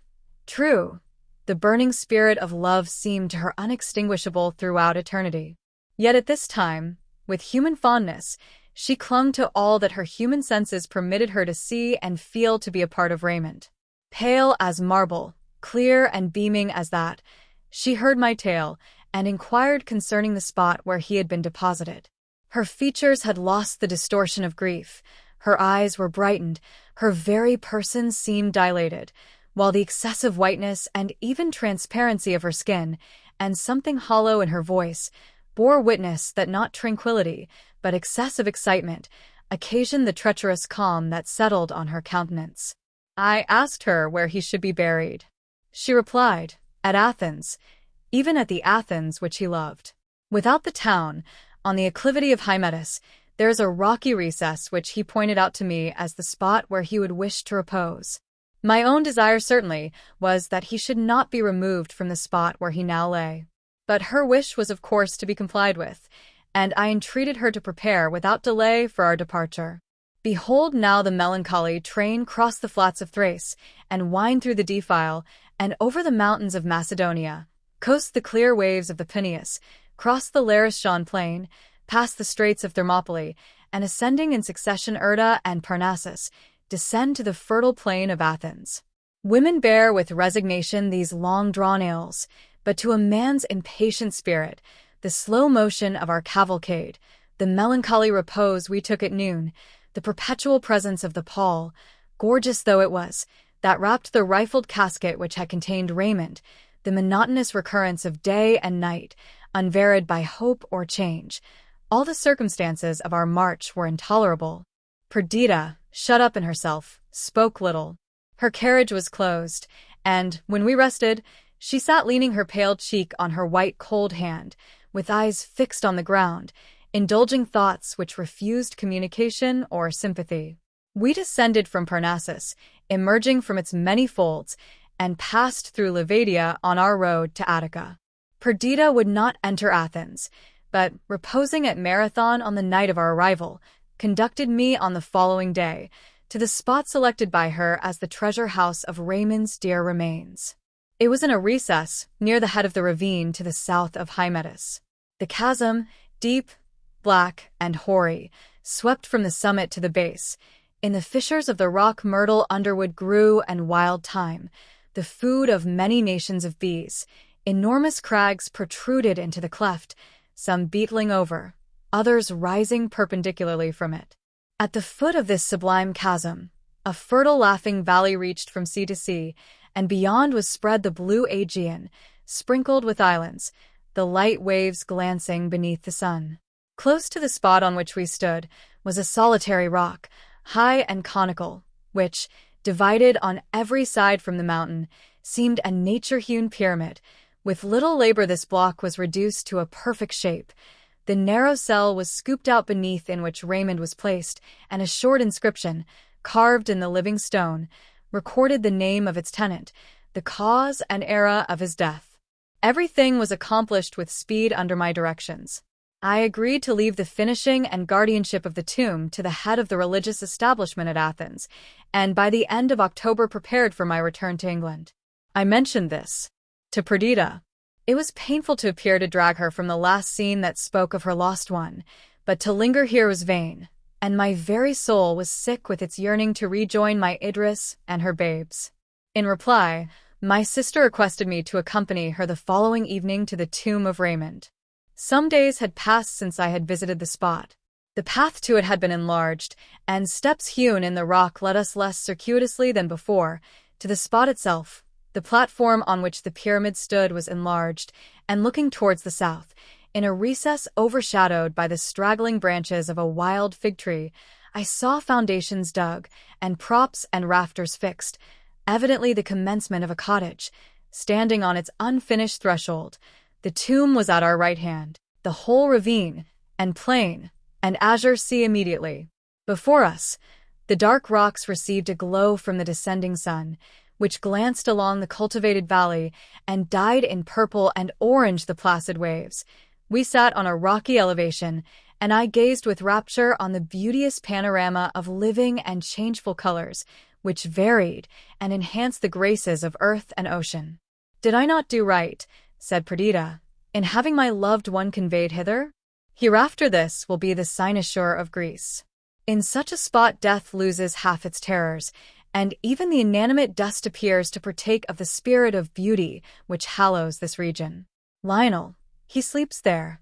That is the grave of Raymond, he whom in my youth I first loved, whom my heart accompanied in days of separation and anger, to whom I am now joined forever.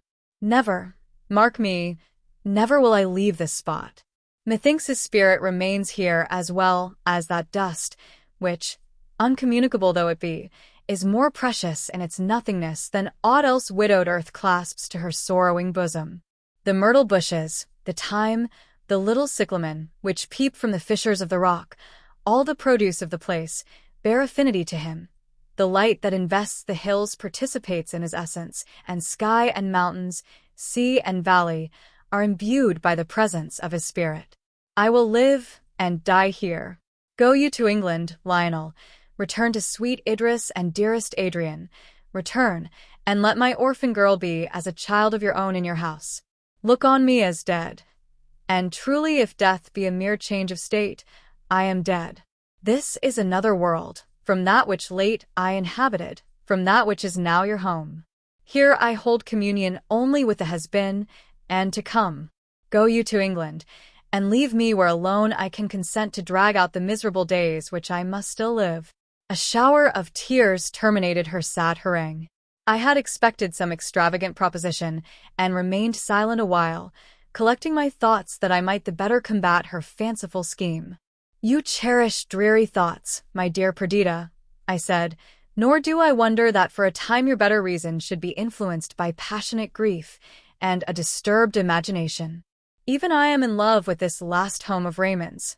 Nevertheless, we must quit it." "I expected this," cried Perdita. "I suppose that you would treat me as a mad, foolish girl. But do not deceive yourself. This cottage is built by my order, and here I shall remain until the hour arrives when I may share his happier dwelling. My dearest girl, and what is there so strange in my design? I might have deceived you. I might have talked of remaining here only a few months. In your anxiety to reach Windsor you would have left me, and without reproach or contention, I might have pursued my plan. But I disdained the artifice, or rather in my wretchedness it was my only consolation to pour out my heart to you, my brother, my only friend. You will not dispute with me? You know how willful your poor, misery-stricken sister is. Take my girl with you. Wean her from sights and thoughts of sorrow. Let infantine hilarity revisit her heart and animate her eyes. So could it never be, were she near me. It is far better for all of you that you should never see me again. For myself, I will not voluntarily seek death, that is, I will not, while I can command myself, and I can hear. But drag me from this country, and my power of self-control vanishes, nor can I answer for the violence my agony of grief may lead me to commit. You clothe your meaning, Perdita, I replied, in powerful words, yet that meaning is selfish and unworthy of you. You have often agreed with me that there is but one solution to the intricate riddle of life, to improve ourselves and contribute to the happiness of others. And now, In the very prime of life, you desert your principles and shut yourself up in useless solitude. Will you think of Raymond less at Windsor, the scene of your early happiness? Will you commune less with his departed spirit while you watch over and cultivate the rare excellence of his child? You have been sadly visited, nor do I wonder that a feeling akin to insanity should drive you to bitter and unreasonable imaginings. But a home of love awaits you in your native England. My tenderness and affection must soothe you. The society of Raymond's friends will be of more solace than these dreary speculations. We will all make it our first care, our dearest task, to contribute to your happiness." Perdita shook her head. "If it could be so," she replied, "I were much in the wrong to disdain your offers. But it is not a matter of choice. I can live here only. I am a part of this scene. Each and all its properties are a part of me. This is no sudden fancy. I live by it. The knowledge that I am here rises with me in the morning and enables me to endure the light. It is mingled with my food, which else were poison. It walks, it sleeps with me. Forever it accompanies me. Here I may even cease to repine, and may add my tardy consent to the decree which has taken him from me. He would rather have died such a death, which will be recorded in history to endless time, than have lived to old age unknown, unhonored. Nor can I desire better than, having been the chosen and beloved of his heart, here, in youth's prime, before added years can tarnish the best feelings of my nature, to watch his tomb and speedily rejoin him in his blessed repose. So much, my dearest Lionel, I have said, wishing to persuade you that I do right. If you are unconvinced, I can add nothing further by way of argument, and I can only declare my fixed resolve. I stay here. Force only can remove me. Be it so. Drag me away, I return. Confine me, imprison me, still I escape, and come here. Or would my brother rather devote the heartbroken Perdita to the straw and chains of a maniac, than suffer her to rest in peace beneath the shadow of his society, in this my own selected and beloved recess? All this appeared to me, I own, methodized madness. I imagined that it was my imperative duty to take her from scenes that thus forcibly reminded her of her loss.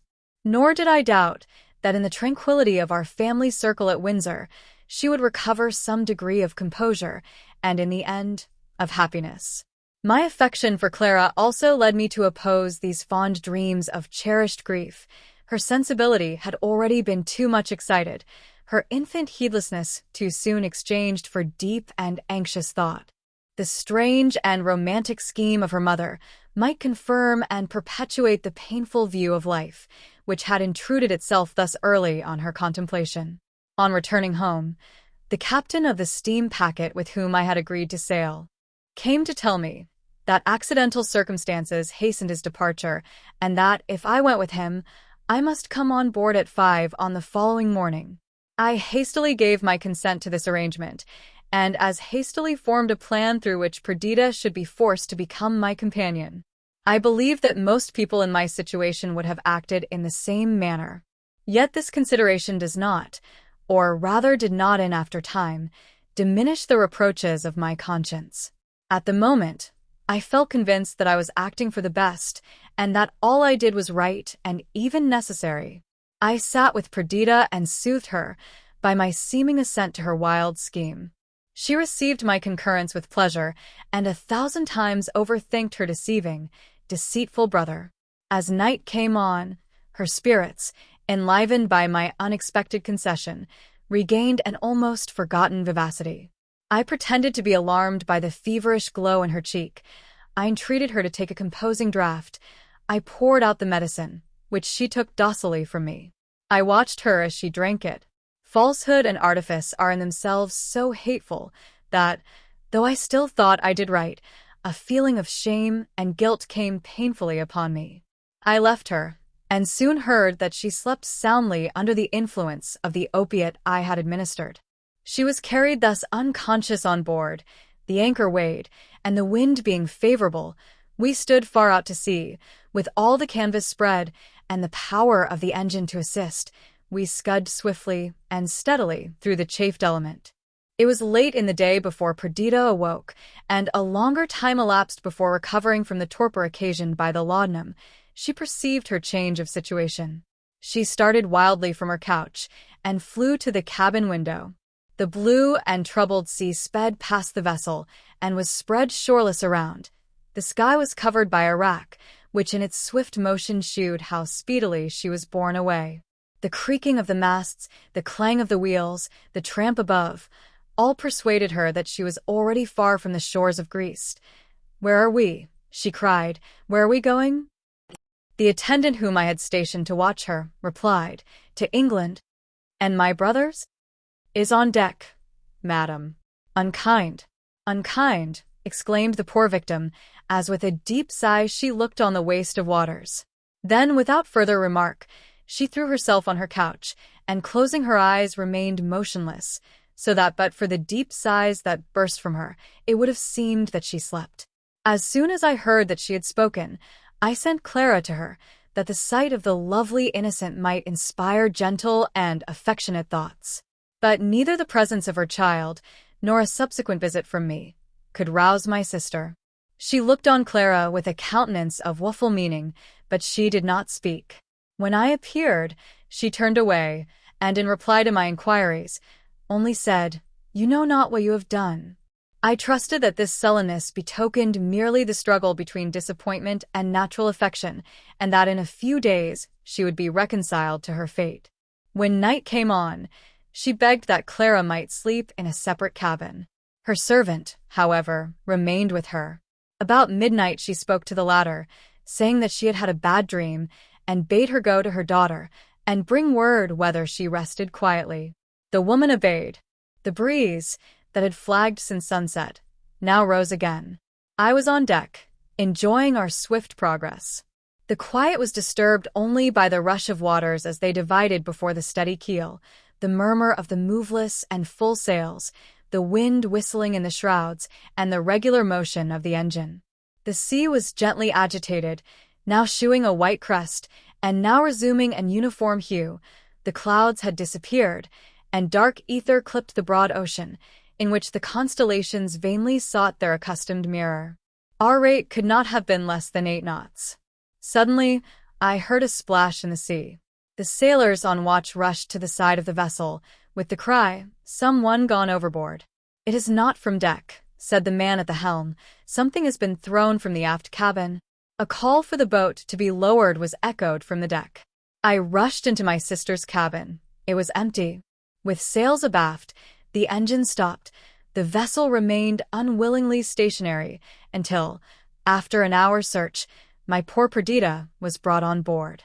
But no care could reanimate her, no medicine caused her dear eyes to open, and the blood to flow again from her pulseless heart. One clenched hand contained a slip of paper, on which was written, "To Athens." To ensure her removal thither, and prevent the irrecoverable loss of her body in the wide sea, she had had the precaution to fasten a long shawl round her waist, and again to the staunch irons of the cabin window. She had drifted somewhat under the keel of the vessel, and her being out of sight occasioned the delay in finding her. And thus the ill-starred girl died a victim to my senseless rashness. Thus, in early day, she left us for the company of the dead, and preferred to share the rocky grave of Raymond, before the animated scene this cheerful earth afforded, and the society of loving friends. Thus in her 29th year she died, having enjoyed some few years of the happiness of paradise, and sustaining a reverse to which her impatient spirit and affectionate disposition were unable to submit. As I marked the placid expression that had settled on her countenance in death, I felt, in spite of the pangs of remorse, in spite of heartrending regret, that it was better to die so, than to drag on long, miserable years of repining and inconsolable grief.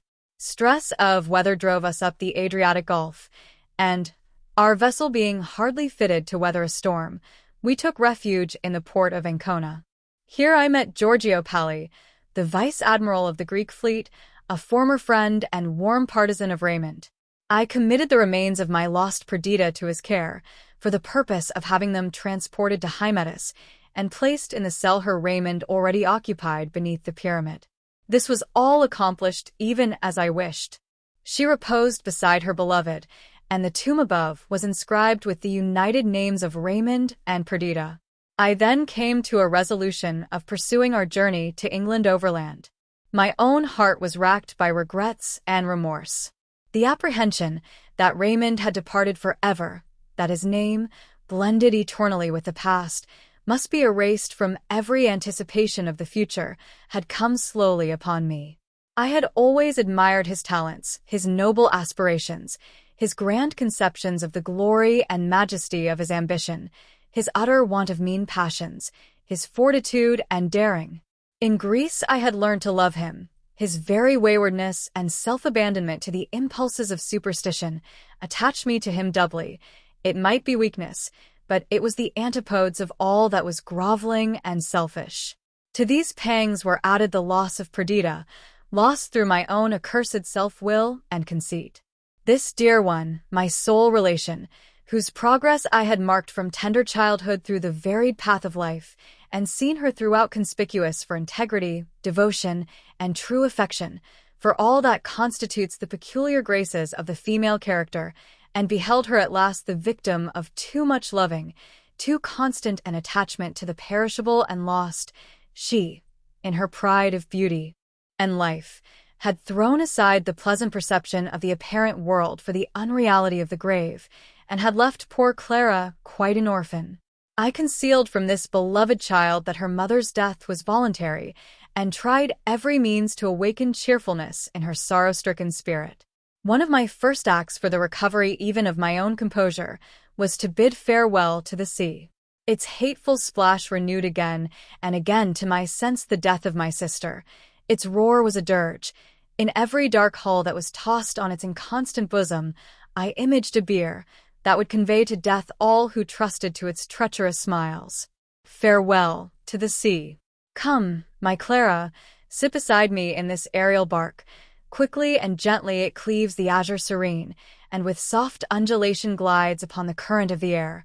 Or, if storms shake its fragile mechanism, the green earth is below.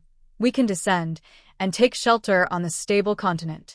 Here aloft, the companions of the swift-winged birds, we skim through the unresisting element, fleetly and fearlessly.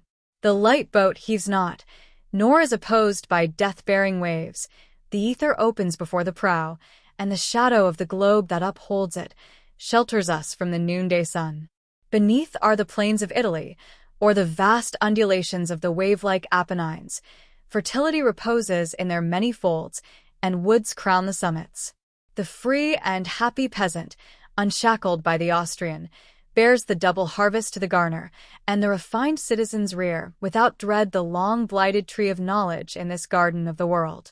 We were lifted above the Alpine peaks, and from their deep and brawling ravines entered the plain of fair France, and after an airy journey of 6 days, we landed at Dieppe, furled the feathered wings, and closed the silken globe of our little pinnace.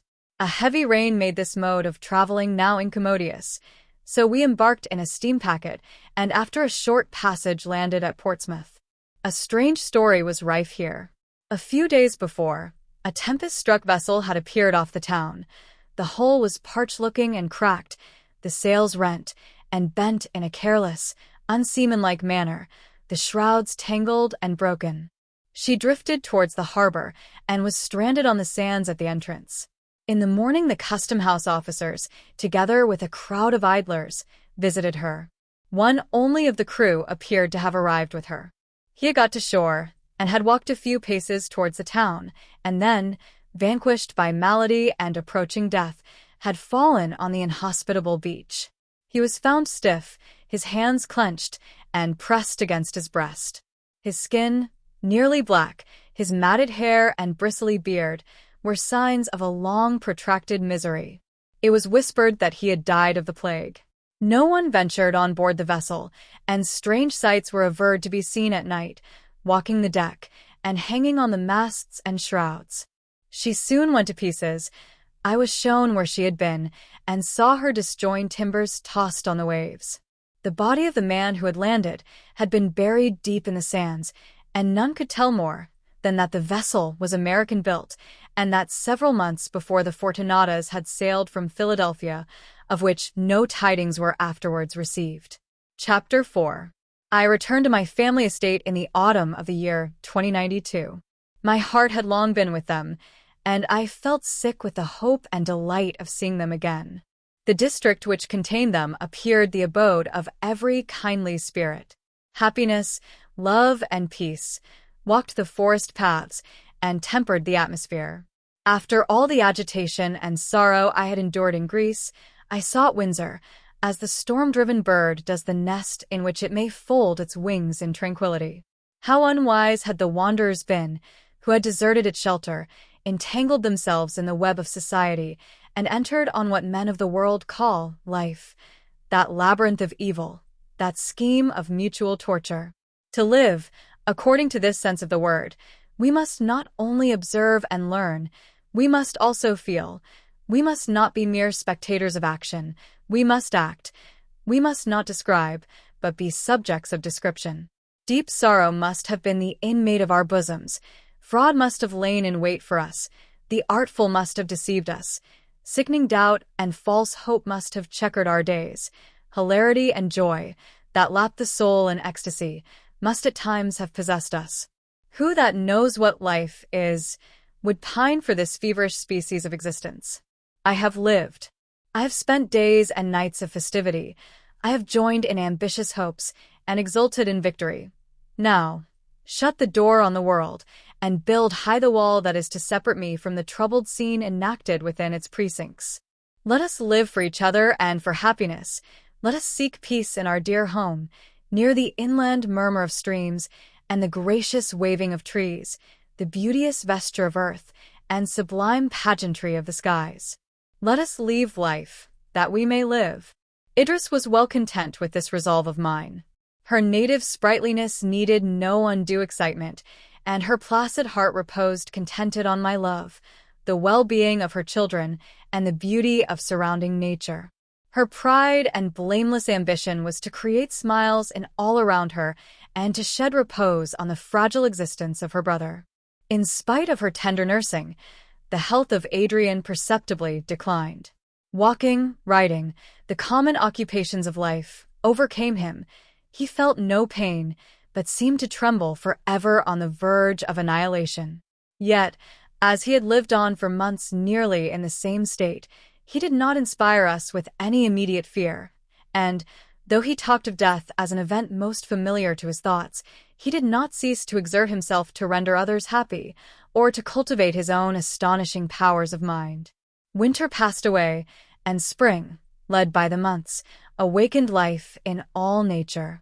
The forest was dressed in green, the young calves frisked on the new-sprung grass, the wind-winged shadows of light clouds sped over the green cornfields, the hermit cuckoo repeated his monotonous all-hail to the season, the nightingale, bird of love and minion of the evening star, filled the woods with song, while Venus lingered in the warm sunset, and the young green of the trees lay in gentle relief along the clear horizon.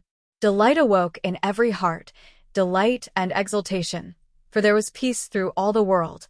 The temple of universal Janus was shut, and man died not that year by the hand of man.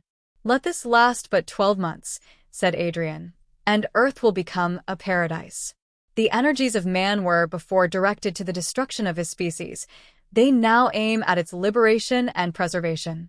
Man cannot repose, and his restless aspirations will now bring forth good instead of evil. The favored countries of the South will throw off the iron yoke of servitude. Poverty will quit us, and with that, sickness. What may not the forces, never before united, of liberty and peace achieve in this dwelling of man? "Dreaming, forever dreaming, Windsor," said Ryland, the old adversary of Raymond and candidate for the protectorate at the ensuing election. "Be assured that earth is not, nor ever can be heaven, while the seeds of hell are natives of her soil. When the seasons have become equal, when the air breeds no disorders, when its surface is no longer liable to blights and droughts, then sickness will cease. When men's passions are dead, poverty will depart. When love is no longer akin to hate, then brotherhood will exist. We are very far from that state at present. Not so far as you may suppose, observed a little old astronomer by name Merivale. The poles precede slowly, but securely, in 100,000 years. We shall all be underground, said Ryland. The pole of the Earth will coincide with the pole of the ecliptic, continued the astronomer, and universal spring will be produced, and Earth become a paradise. And we shall of course enjoy the benefit of the change, said Ryland, contemptuously. We have strange news here, I observed. I had the newspaper in my hand, and, as usual, had turned to the intelligence from Greece. It seems that the total destruction of Constantinople and the supposition that winter had purified the air of the fallen city gave the Greeks courage to visit its site and begin to rebuild it. But they tell us that the curse of God is on the place, for everyone who has ventured within the walls has been tainted by the plague, that this disease has spread in Thrace and Macedonia, and now, fearing the virulence of infection during the coming heats, a cordon has been drawn on the frontiers of Thessaly, and a strict quarantine exacted. This intelligence brought us back from the prospect of paradise, held out after the lapse of 100,000 years, to the pain and misery at present existent upon earth. We talked of the ravages made last year by pestilence in every quarter of the world, and of the dreadful consequences of a second visitation. We discussed the best means of preventing infection and of preserving health and activity in a large city thus afflicted, London, for instance. Merivale did not join in this conversation. Drawing near Idris, he proceeded to assure her that the joyful prospect of an earthly paradise after 100,000 years was clouded to him by the knowledge that in a certain period of time after, an earthly hell or purgatory would occur, when the ecliptic and equator would be at right angles. For our party at length broke up. We are all dreaming this morning, said Ryland. It is as wise to discuss the probability of a visitation of the plague in our well-governed metropolis as to calculate the centuries which must escape before we can grow pineapples here in the open air. But, though it seemed absurd to calculate upon the arrival of the plague in London, I could not reflect without extreme pain on the desolation this evil would cause in Greece. The English for the most part talked of Thrace and Macedonia as they would of a lunar territory which, unknown to them, presented no distinct idea or interest to the minds. I had trod the soil. The faces of many of the inhabitants were familiar to me. In the towns, plains, hills, and defile of these countries, I had enjoyed unspeakable delight as I journeyed through them the year before. Some romantic village, some cottage, or elegant abode there situated, inhabited by the lovely and the good, rose before my mental sight, and the question haunted me, is the plague there also?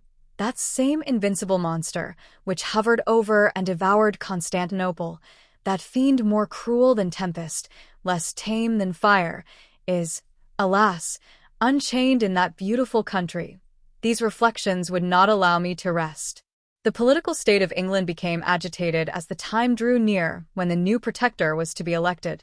This event excited the more interest since it was the current report that if the popular candidate, Ryland, should be chosen, the question of the abolition of hereditary rank and other feudal relics would come under the consideration of Parliament.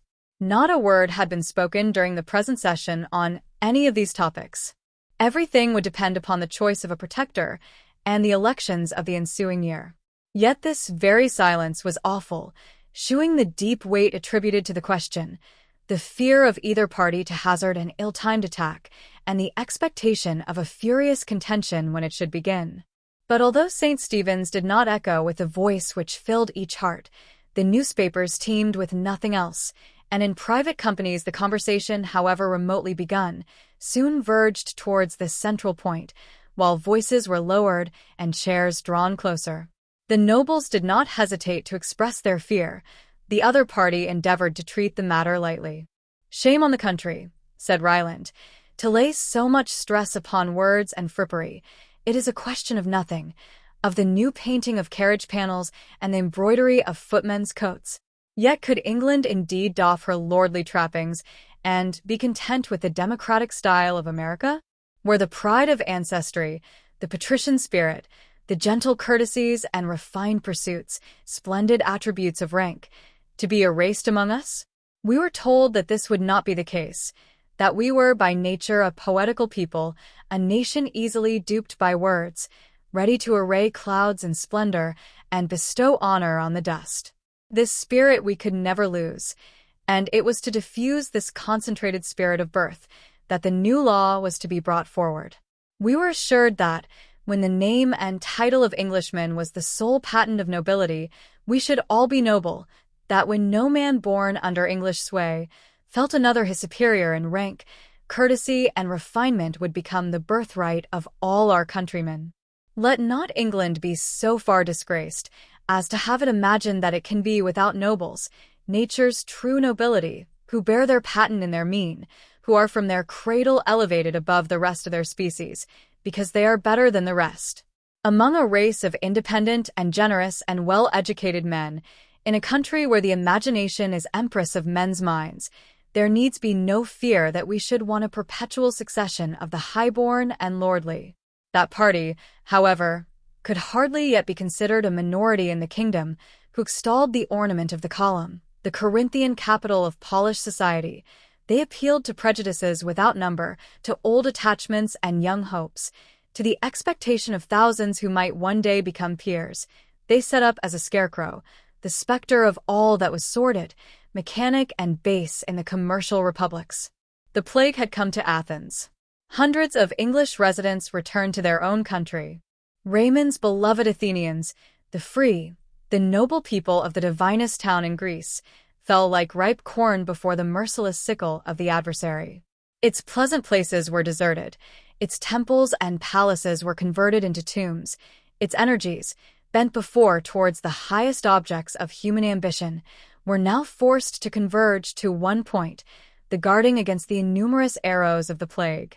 At any other time this disaster would have excited extreme compassion among us, but it was now passed over, while each mind was engaged by the coming controversy.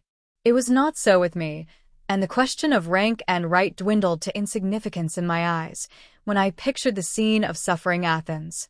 I heard of the death of only sons, of wives and husbands most devoted, of the rending of ties twisted with the heart's fibers, of friend losing friend, and young mothers mourning for their firstborn, and these moving incidents were grouped and painted in my mind by the knowledge of the persons, by my esteem and affection for the sufferers.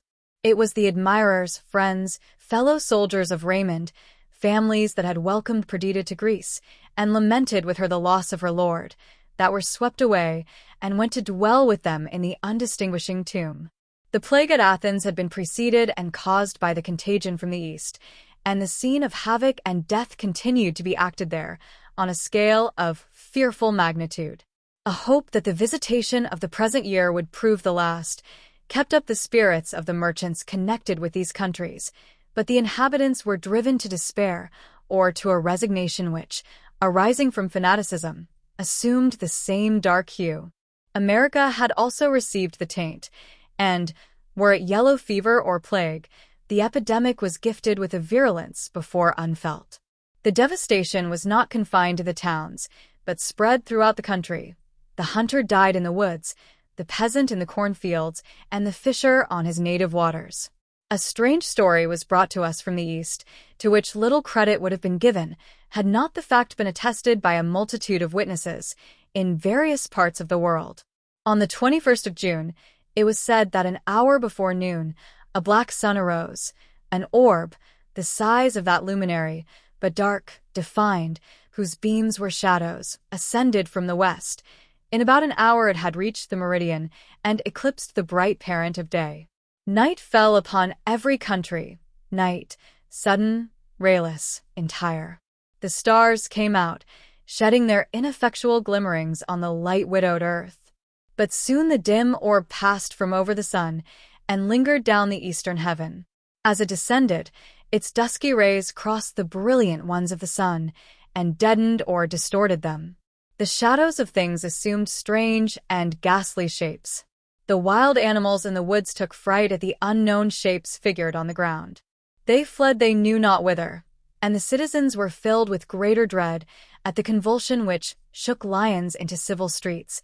Birds, strong-winged eagles, suddenly blinded, fell in the marketplaces, while owls and bats shooed themselves welcoming the early night. Gradually, the object of fear sank beneath the horizon, and to the last shot up shadowy beams into the otherwise radiant air. Such was the tale sent us from Asia, from the eastern extremity of Europe, and from Africa, as far west as the Golden Coast. Whether this story were true or not, the effects were certain. Through Asia, from the banks of the Nile to the shores of the Caspian, from the Hellespont even to the Sea of Oman, a sudden panic was driven. The men filled the mosques, the women, veiled, hastened to the tombs, and carried offerings to the dead, thus to preserve the living. The plague was forgotten, in this new fear which the Black Sun had spread, and, though the dead multiplied, and the streets of Ispahan, of Pekin, and of Delhi were strewed with pestilence-struck corpses, men passed on, gazing on the ominous sky, regardless of the death beneath their feet. The Christians sought their churches, Christian maidens, even at the Feast of Roses, clad in white, with shining veils, sought, in long procession, the places consecrated to their religion, filling the air with their hymns, while, ever and anon, from the lips of some poor mourner in the crowd, a voice of wailing burst, and the rest looked up, fancying they could discern the sweeping wings of angels, who passed over the earth, lamenting the disasters about to fall on man. In the sunny clime of Persia, in the crowded cities of China, amidst the aromatic groves of Kashmir, and along the southern shores of the Mediterranean, such scenes had place. Even in Greece the tale of the son of darkness increased the fears and despair of the dying multitude. We, in our cloudy isle, were far removed from danger, and the only circumstance that brought these disasters at all home to us was the daily arrival of vessels from the east, crowded with emigrants, mostly English, for the Moslems, though the fear of death was spread keenly among them, still clung together, that, if they were to die, and if they were, death would as readily meet them on the homeless sea, or in far England, as in Persia. If they were to die, their bones might rest in earth, made sacred by the relics of true believers. Mecca had never before been so crowded with pilgrims, yet the Arabs neglected to pillage the caravans, but, humble and weaponless, they joined the procession, praying Muhammad to avert plague from their tents and deserts. I cannot describe the rapturous delight with which I turned from political brawls at home and the physical evils of distant countries to my own dear home, to the selected abode of goodness and love, to peace and the interchange of every sacred sympathy.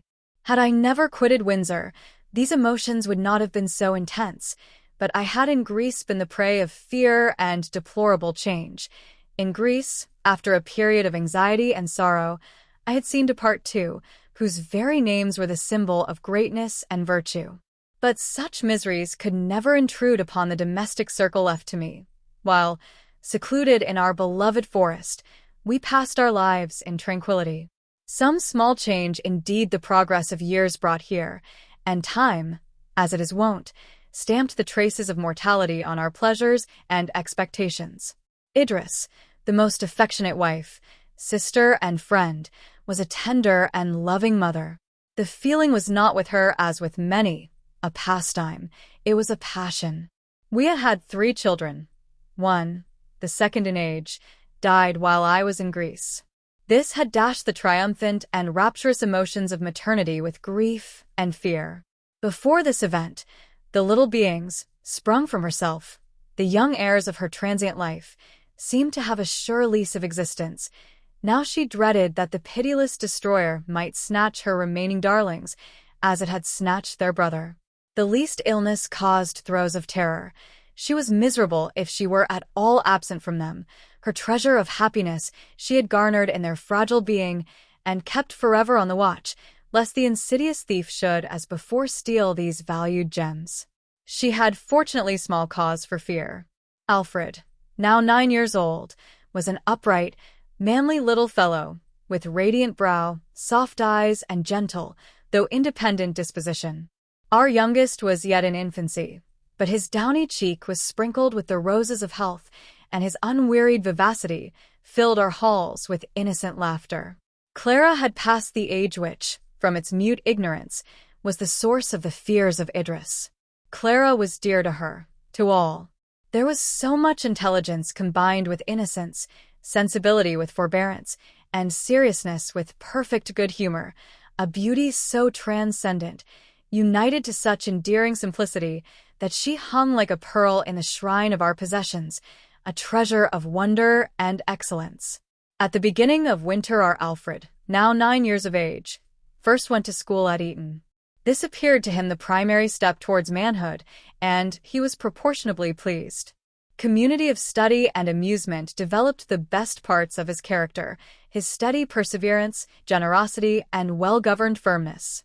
What deep and sacred emotions are excited in a father's bosom when he first becomes convinced that his love for his child is not a mere instinct, but worthily bestowed, and that others, less akin, participate his approbation.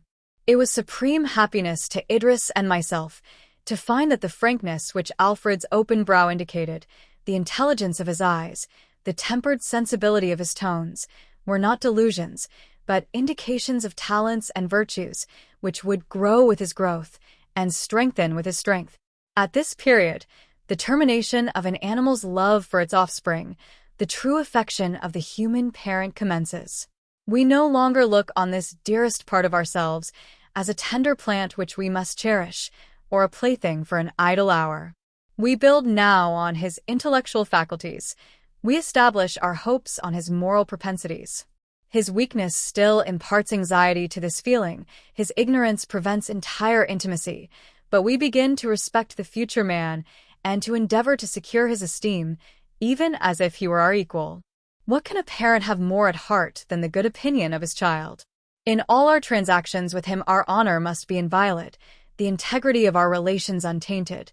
Fate and circumstance may, when he arrives at maturity, separate us forever. But, as his aegis in danger, his consolation in hardship, let the ardent youth forever bear with him through the rough path of life, love and honor for his parents. We had lived so long in the vicinity of Eton that its population of young folks was well known to us. Many of them had been Alfred's playmates before they became his schoolfellows. We now watched this youthful congregation with redoubled interest. We marked the difference of character among the boys and endeavored to read the future man in the stripling. There is nothing more lovely, to which the heart more yearns than a free-spirited boy, gentle, brave, and generous. Several of the Etonians had these characteristics. All were distinguished by a sense of honor and spirit of enterprise. In some, as they verged towards manhood, this degenerated into presumption, but the younger ones, lads a little older than our own, were conspicuous for their gallant and sweet dispositions. Here were the future governors of England, the men who, when our ardor was cold and our projects completed or destroyed forever, when, our drama acted, we doffed the garb of the hour and assumed the uniform of age, or of more equalizing death. Here were the beings who were to carry on the vast machine of society. Here were the lovers, husbands, fathers. Here the landlord, the politician, the soldier. Some fancied that they were even now ready to appear on the stage, eager to make one among the dramatis personae of active life. It was not long since I was like one of these beardless aspirants. When my boy shall have obtained the place I now hold, I shall have tottered into a gray-headed, wrinkled old man. Strange system, riddle of the SBHYNX, most awe-striking, that thus man remains, while we the individuals pass away. Such is, to borrow the words of an eloquent and philosophic writer, the mode of existence decreed to a permanent body composed of transitory parts, wherein, by the disposition of a stupendous wisdom, molding together the great mysterious incorporation of the human race, the whole, at one time, is never old, or middle-aged or young, but, in a condition of unchangeable constancy, moves on through the varied tenor of perpetual decay, fall, renovation, and progression. 5. Willingly do I give place to thee, dear Alfred. Advance, offspring of tender love, child of our hopes, advance a soldier on the road to which I have been the pioneer. I will make way for thee. I have already put off the carelessness of childhood, the unlined brow, and springy gait of early years, that they may adorn thee. Advance, and I will despoil myself still further for thy advantage. Time shall rob me of the graces of maturity, shall take the fire from my eyes, and agility from my limbs, shall steal the better part of life, eager expectation and passionate love, and shower them in double portion on thy dear head. Advance. Avail thyself of the gift, thou and thy comrades, and in the drama you are about to act, do not disgrace those who taught you to enter on the stage, and to pronounce becomingly the parts assigned to you. May your progress be uninterrupted and secure. Born during the springtide of the hopes of man, may you lead up the summer to which no winter may succeed. 4. See an ingenious essay entitled The Mythological Astronomy of the Ancients Demonstrated by Mackey, a shoemaker, of Norwich, printed in 1822. 5. Burke's Reflections on the French Revolution. Chapter 5. Some disorder had surely crept into the course of the elements, destroying their benignant influence. The wind, prince of air, raged through his kingdom, lashing the sea into fury, and subduing the rebel earth into some sort of obedience. The god sends down his angry plagues from high. Famine and pestilence, in heaps they die. Again in vengeance of his wrath he falls on their great hosts, and breaks their tottering walls, arrests their navies on the ocean's plain, and whelms their strength with mountains of the main. 6. Their deadly power shook the flourishing countries of the south, and during winter, even we, in our northern retreat, began to quake under their ill effects. That fable is unjust, which gives the superiority to the sun over the wind. Who has not seen the lightsome earth, the balmy atmosphere, and basking nature become dark, cold, and ungenial when the sleeping wind has awoke in the east? Or when the dun clouds thickly veil the sky, while exhaustless stores of rain are poured down, until, the dank earth refusing to imbibe the superabundant moisture, it lies in pools on the surface, when the torch of day seems like a meteor, to be quenched? Who has not seen the cloud-stirring north arise, the streaked blue appear, and soon an opening made in the vapors in the eye of the wind, through which the bright azure shines? The clouds become thin, an arch is formed for ever rising upwards, till, the universal cope being unveiled, the sun pours forth its rays, reanimated and fed by the breeze. Then mighty art thou, O wind, to be throned above all other vicegerents of nature's power, whether thou comest destroying from the east, or pregnant with elementary life from the west. Thee the clouds obey, the sun is subservient to thee, the shoreless ocean is thy slave. Thou sweepest over the earth, and oaks, the growth of centuries, submit to thy viewless axe. The snowdrift is scattered on the pinnacles of the Alps, the avalanche thunders down their valleys.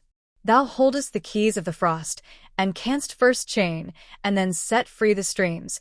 Under thy gentle governance the buds and leaves are born. They flourish nursed by thee. Why dost thou howl thus, O wind? By day and by night for 4 long months thy roarings have not ceased. The shores of the sea are strewn with wrecks. Its keel-welcoming surface has become impassable. The earth has shed her beauty in obedience to thy command. The frail balloon dares no longer sail on the agitated air. Thy ministers, the clouds, deluge the land with rain. Rivers forsake their banks. The wild torrent tears up the mountain path. Plain and wood and verdant dell are despoiled of their loveliness. Our very cities are wasted by thee. Alas, what will become of us? It seems as if the giant waves of ocean and vast arms of the sea were about to wrench the deep-rooted island from its center and cast it, a ruin and a wreck, upon the fields of the Atlantic. What are we, the inhabitants of this globe, least among the many that people infinite space? Our minds embrace infinity. The visible mechanism of our being is subject to merest accident. Day by day we are forced to believe this. He whom a scratch has disorganized, he who disappears from apparent life under the influence of the hostile agency at work around us, had the same powers as I also am subject to the same laws. In the face of all this we call ourselves lords of the creation, wielders of the elements, masters of life and death, and we allege in excuse of this arrogance that though the individual is destroyed, man continues forever. Thus, losing our identity, that of which we are chiefly conscious. We glory in the continuity of our species and learn to regard death without terror. But when any whole nation becomes the victim of the destructive powers of exterior agents, then indeed man shrinks into insignificance. He feels his tenure of life insecure, his inheritance on earth cut off. I remember, after having witnessed the destructive effects of a fire, I could not even behold a small one in a stove without a sensation of fear. The mounting flames had curled round the building, as it fell, and was destroyed. They insinuated themselves into the substances about them, and the impediments to their progress yielded at their touch. Could we take integral parts of this power and not be subject to its operation? Could we domesticate a cub of this wild beast and not fear its growth and maturity? Thus we began to feel, with regard to many-visaged death let loose on the chosen districts of our fair habitation, and above all, with regard to the plague. We feared the coming summer. Nations, bordering on the already infected countries, began to enter upon serious plans for the better keeping out of the enemy. We, a commercial people, were obliged to bring such schemes under consideration, and the question of contagion became matter of earnest disquisition. That the plague was not what is commonly called contagious, like the scarlet fever or extinct smallpox, was proved. It was called an epidemic. But the grand question was still unsettled of how this epidemic was generated and increased. If infection depended upon the air was subject to infection. As for instance, a typhus fever has been brought by ships to one seaport town, yet the very people who brought it there were incapable of communicating it in a town more fortunately situated. But how are we to judge of airs and pronounce, in such a city plague will die unproductive, in such another, nature has provided for it a plentiful harvest? In the same way, individuals may escape 99 times and receive the death blow at the 100th, because bodies are sometimes in a state to reject the infection of malady, and at others, thirsty to imbibe it. These reflections made our legislators pause before they could decide on the laws to be put in force. The evil was so widespreading, so violent and immedicable, that no care, no prevention could be judged superfluous, which even added a chance to our escape. These were questions of prudence. There was no immediate necessity for an earnest caution. England was still secure. France, Germany, Italy, and Spain were interposed, walls yet without a breach, between us and the plague. Our vessels truly were the sport of winds and waves, even as Gulliver was the toy of the Brobdingnagians, but we on our stable abode could not be hurt in life or limb by these eruptions of nature. We could not fear, we did not. Yet a feeling of awe, a breathless sentiment of wonder, a painful sense of the degradation of humanity was introduced into every heart. Nature, our mother and our friend, had turned on us a brow of menace. She shewed us plainly that, though she permitted us to assign her laws and subdue her apparent powers, yet, if she put forth but a finger, we must quake. She could take our globe, fringed with mountains, girded by the atmosphere, containing the condition of our being, and all that man's mind could invent or his force achieve. She could take the ball in her hand and cast it into space, where life would be drunk up, and man and all his efforts forever annihilated. These speculations were rife among us, yet not the less we proceeded in our daily occupations and our plans, whose accomplishment demanded the lapse of many years. No voice was heard telling us to hold. When foreign distresses came to be felt by us through the channels of commerce, we set ourselves to apply remedies. Subscriptions were made for the emigrants, and merchants bankrupt by the failure of trade. The English spirit awoke to its full activity, and, as it had ever done, set itself to resist the evil, and to stand in the breach which diseased nature had suffered chaos and death to make in the bounds and banks which had hitherto kept them out. At the commencement of summer, we began to feel that the mischief which had taken place in distant countries was greater than we had at first suspected. Quito was destroyed by an earthquake. Mexico laid waste by the united effects of storm, pestilence, and famine. Crowds of emigrants inundated the west of Europe, and our island had become the refuge of thousands. In the meantime, Ryland had been chosen protector. He had sought this office with eagerness, under the idea of turning his whole forces to the suppression of the privileged orders of our community. His measures were thwarted, and his schemes interrupted by this new state of things. Many of the foreigners were utterly destitute, and their increasing numbers at length forbade a recourse to the usual modes of relief. Trade was stopped by the failure of the interchange of cargoes usual between us and America, India, Egypt, and Greece. A sudden break was made in the routine of our lives. In vain our protector and his partisans sought to conceal this truth. In vain, day after day, he appointed a period for the discussion of the new laws concerning hereditary rank and privilege. In vain he endeavored to represent the evil as partial and temporary. These disasters came home to so many bosoms, and, through the various channels of commerce, were carried so entirely into every class and division of the community that of necessity they became the first question in the state, the chief subjects to which we must turn our attention. Can it be true, each asked the other with wonder and dismay, that whole countries are laid waste, whole nations annihilated, by these disorders in nature? The vast cities of America, the fertile plains of Indostan, the crowded abodes of the Chinese, are menaced with utter ruin. Where late the busy multitudes assembled for pleasure or profit, now only the sound of wailing and misery is heard. The air is empoisoned, and each human being inhales death. Even while in youth and health, their hopes are in the flower. We call to mind the plague of 1348, when it was calculated that a third of mankind had been destroyed. As yet Western Europe was uninfected. Would it always be so? Oh, yes, it would. Countrymen, fear not. In the still uncultivated wilds of America, what wonder that among its other giant destroyers, plague should be numbered. It is of old a native of the East, sister of the tornado, the earthquake, and the simoon. Child of the sun, and nursling of the tropics, it would expire in these climes. It drinks the dark blood of the inhabitant of the South, but it never feasts on the pale-faced Celt. If perchance some stricken Asiatic come among us, plague dies with him, uncommunicated and innoxious. Let us weep for our brethren, though we can never experience their reverse. Let us lament over and assist the children of the garden of the earth. Late we envied their abodes, their spicy groves, fertile plains, and abundant loveliness. But in this mortal life extremes are always matched.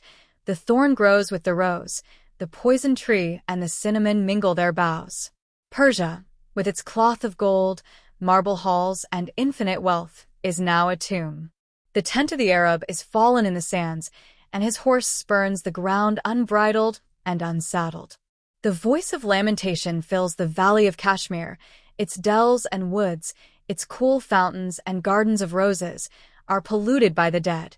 In Circassia and Georgia the spirit of beauty weeps over the ruin of its favorite temple, the form of woman.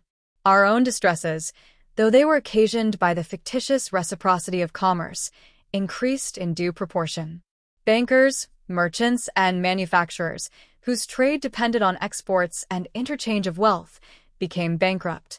Such things, when they happen singly, affect only the immediate parties, but the prosperity of the nation was now shaken by frequent and extensive losses. Families, bred in opulence and luxury, were reduced to beggary. The very state of peace in which we gloried was injurious. There were no means of employing the idle, or of sending any overplus of population out of the country. Even the source of colonies was dried up, for in New Holland, Van Diemen's Land, and the Cape of Good Hope, plague raged. Oh, for some medicinal vial to purge unwholesome nature and bring back the earth to its accustomed health. Ryland was a man of strong intellects and quick and sound decision in the usual course of things, but he stood aghast at the multitude of evils that gathered round us. Must he tax the landed interest to assist our commercial population? To do this, he must gain the favor of the chief landholders, the nobility of the country, and these were his vowed enemies. He must conciliate them by abandoning his favorite scheme of equalization. He must confirm them in their manorial rights. He must sell his cherished plans for the permanent good of his country, for temporary relief. He must aim no more at the dear object of his ambition. Throwing his arms aside, he must for present ends give up the ultimate object of his endeavors. He came to Windsor to consult with us. Every day added to his difficulties. The arrival of fresh vessels with emigrants, the total cessation of commerce, the starving multitude that thronged around the palace of the Protectorate were circumstances not to be tampered with. The blow was struck. The aristocracy obtained all they wished, and they subscribed to a 12-month bill, which levied 20% on all the rent rolls of the country. Calm was now restored to the metropolis and to the populous cities, before driven to desperation, and we returned to the consideration of distant calamities, wondering if the future would bring any alleviation to their excess. It was August, so there could be small hope of relief during the heats. On the contrary, the disease gained virulence, while starvation did its accustomed work. Thousands died unlamented, for beside the yet warm corpse the mourner was stretched, made mute by death. On the 18th of this month news arrived in London that the plague was in France and Italy. These tidings were at first whispered about town, but no one dared express aloud the soul-quailing intelligence. When anyone met a friend in the street, he only cried as he hurried on, "You know," while the other, with an ejaculation of fear and horror, would answer, "What will become of us?" At length it was mentioned in the newspapers. The paragraph was inserted in an obscure part. "We regret to state that there can be no longer a doubt of the plague having been introduced at Leghorn, Genoa, and Marseilles." No word of comment followed. Each reader made his own fearful one. We were as a man who hears that his house is burning, and yet hurries through the streets, borne along by a lurking hope of a mistake, till he turns the corner and sees his sheltering roof enveloped in a flame. Before it had been a rumor, but now in words unerasable, indefinite and undeniable print, the knowledge went forth. Its obscurity of situation rendered it the more conspicuous. The diminutive letters grew gigantic to the bewildered eye of fear. They seemed graven with a pen of iron, impressed by fire, woven in the clouds, stamped on the very front of the universe. The English, whether travelers or residents, came pouring in one great revulsive stream, back on their own country, and with them crowds of Italians and Spaniards. Our little island was filled even to bursting. At first, an unusual quantity of specie made its appearance with the emigrants, but these people had no means of receiving back into their hands what they spent among us. With the advance of summer and the increase of the distemper, rents were unpaid, and their remittances failed them. It was impossible to see these crowds of wretched, perishing creatures, late nurslings of luxury, and not stretch out a hand to save them. As at the conclusion of the 18th century, the English unlocked their hospitable store for the relief of those driven from their homes by political revolution, so now they were not backward in affording aid to the victims of a more widespreading calamity. We had many foreign friends whom we eagerly sought out and relieved from dreadful penury. Our castle became an asylum for the unhappy. A little population occupied its halls. The revenue of its possessor, which had always found a mode of expenditure congenial to his generous nature, was now attended to more parsimoniously, that it might embrace a wider portion of utility. It was not, however, money, except partially, but the necessaries of life, that became scarce. It was difficult to find an immediate remedy. The usual one of imports was entirely cut off. In this emergency, to feed the very people to whom we had given refuge, we were obliged to yield to the plough and the mattock our pleasure grounds and parks. Livestock diminished sensibly in the country from the effects of the great demand in the market. Even the poor deer, our antlered protégés, were obliged to fall for the sake of worthier pensioners. The labor necessary to bring the lands to this sort of culture employed and fed the offcasts of the diminished manufactories. Adrian did not rest only with the exertions he could make with regard to his own possessions. He addressed himself to the wealthy of the land. He made proposals in Parliament little adapted to please the rich, but his earnest pleadings and benevolent eloquence were irresistible. To give up their pleasure grounds to the agriculturist, to diminish sensibly the number of horses kept for the purposes of luxury throughout the country, were means obvious, but unpleasing. Yet, to the honor of the English be it recorded, that, although natural disinclination made them delay a while, yet when the misery of their fellow creatures became glaring, an enthusiastic generosity inspired their decrees. The most luxurious were often the first to part with their indulgencies. As is common in communities, a fashion was set. The high-born ladies of the country would have deemed themselves disgraced if they had now enjoyed what they before called a necessary, the ease of a carriage. Chairs, as in olden time, and Indian palanquins were introduced for the infirm, but else it was nothing singular to see females of rank going on foot to places of fashionable resort. It was more common for all who possessed landed property to secede to their estates, attended by whole troops of the indigent, to cut down their woods to erect temporary dwellings, and to portion out their parks, parterres, and flower gardens to necessitous families. Many of these, of high rank in their own countries, now, with hoe in hand, turned up the soil. It was found necessary at last to check the spirit of sacrifice, and to remind those whose generosity proceeded to lavish waste that, until the present state of things became permanent, of which there was no likelihood, it was wrong to carry change so far as to make a reaction difficult. Experience demonstrated that in a year or two pestilence would cease. It were well that in the meantime we should not have destroyed our fine breeds of horses, or have utterly changed the face of the ornamented portion of the country. It may be imagined that things were in a bad state indeed, before this spirit of benevolence could have struck such deep roots. The infection had now spread in the southern provinces of France. But that country had so many resources in the way of agriculture that the rush of population from one part of it to another, and its increase through foreign emigration, was less felt than with us. The panic-struck appeared of more injury than disease and its natural concomitants. Winter was hailed, a general and never-failing physician. The embrowning woods and swollen rivers, the evening mists and morning frosts, were welcomed with gratitude.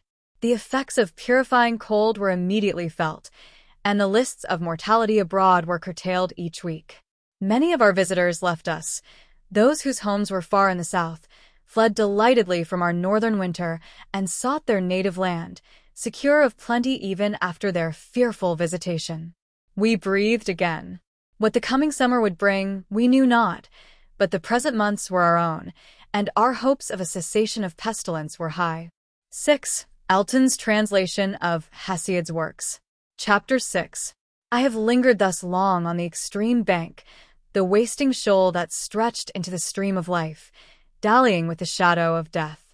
Thus long, I have cradled my heart in retrospection of past happiness, when hope was. Why not forever thus?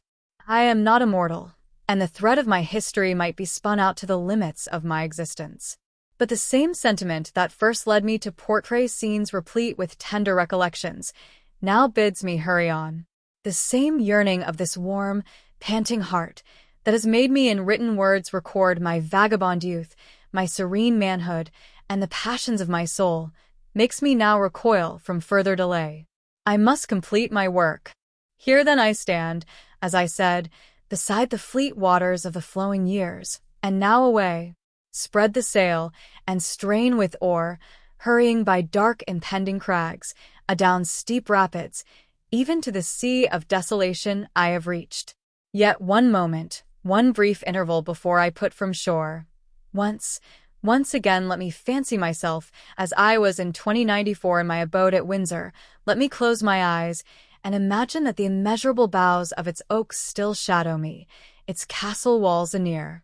Let fancy portray the joyous scene of the 20th of June, such as even now my aching heart recalls it. Circumstances had called me to London. Here I heard talk that symptoms of the plague had occurred in hospitals of that city. I returned to Windsor. My brow was clouded, my heart heavy. I entered the little park, as was my custom, at the Frogmore Gate, on my way to the castle. A great part of these grounds had been given to cultivation, and strips of potato land and corn were scattered here and there. The rooks cawed loudly in the trees above. Mixed with their hoarse cries I heard a lively strain of music. It was Alfred's birthday. The young people, the Etonians and children of the neighboring gentry, held a mock fair, to which all the country people were invited.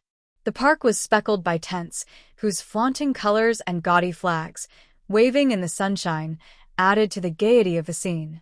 On a platform erected beneath the terrace, a number of the younger part of the assembly were dancing. I leaned against a tree to observe them. The band played the wild Eastern air of Weber introduced in Abendhasen. Its volatile notes gave wings to the feet of the dancers, while the lookers-on unconsciously beat time. At first, the tripping measure lifted my spirit with it, and for a moment my eyes gladly followed the mazes of the dance. The revulsion of thought passed like keen steel to my heart. Ye are all going to die, I thought. Already your tomb is built up around you. A while, because you are gifted with agility and strength, you fancy that you live, but frail is the bower of flesh that encaskets life, dissoluble the silver cord that binds you to it. The joyous soul, chariot from pleasure to pleasure by the graceful mechanism of well-formed limbs, will suddenly feel the axletree give way, and spring and wheel dissolve in dust. Not one of you, oh, fated crowd, can escape, not one. Not my own ones. Not my Idris and her babes. Horror and misery. Already the gay dance vanished. The green sward was strewn with corpses. The blue air above became fetid with deathly exhalations. Shriek, ye clarions. Ye loud trumpets, howl. Pile dirge on dirge. Rouse the funereal chords. Let the air ring with dire wailing. Let wild discord rush on the wings of the wind. Already I hear it, while guardian angels, attendant on humanity, their task achieved, hasten away, and their departure is announced by melancholy strains. Faces all unseemly with weeping, forced open my lids. Faster and faster many groups of these woebegone countenances thronged around, exhibiting every variety of wretchedness. Well-known faces mingled with the distorted creations of fancy. Ashy pale, Raymond and Perdita sat apart, looking on with sad smiles. Adrian's countenance flitted across, tainted by death. Idris, with eyes languidly closed and livid lips, was about to slide into the wide grave. The confusion grew. Their looks of sorrow changed to mockery. They nodded their heads in time to the music, whose clang became maddening. I felt that this was insanity. I sprang forward to throw it off.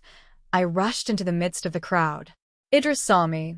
With light steps she advanced, as I folded her in my arms, feeling, as I did, that I thus enclosed what was to me a world, yet frail as the water drop which the noonday sun will drink from the water lily's cup. Tears filled my eyes, unwont to be thus moistened. The joyful welcome of my boys, the soft gratulation of Clara, the pressure of Adrian's hand, contributed to unman me. I felt that they were near, that they were safe, yet methought this was all deceit. The earth reeled, the firm-rooted trees moved. Dizziness came over me. I sank to the ground. My beloved friends were alarmed. Nay, they expressed their alarms so anxiously that I dared not pronounce the word plague that hovered on my lips, lest they should construe my perturbed looks into a symptom and see infection in my languor. I had scarcely recovered, and with feigned hilarity had brought back smiles into my little circle when we saw Ryland approach. Ryland had something the appearance of a farmer, of a man whose muscles and full-grown stature had been developed under the influence of vigorous exercise and exposure to the elements.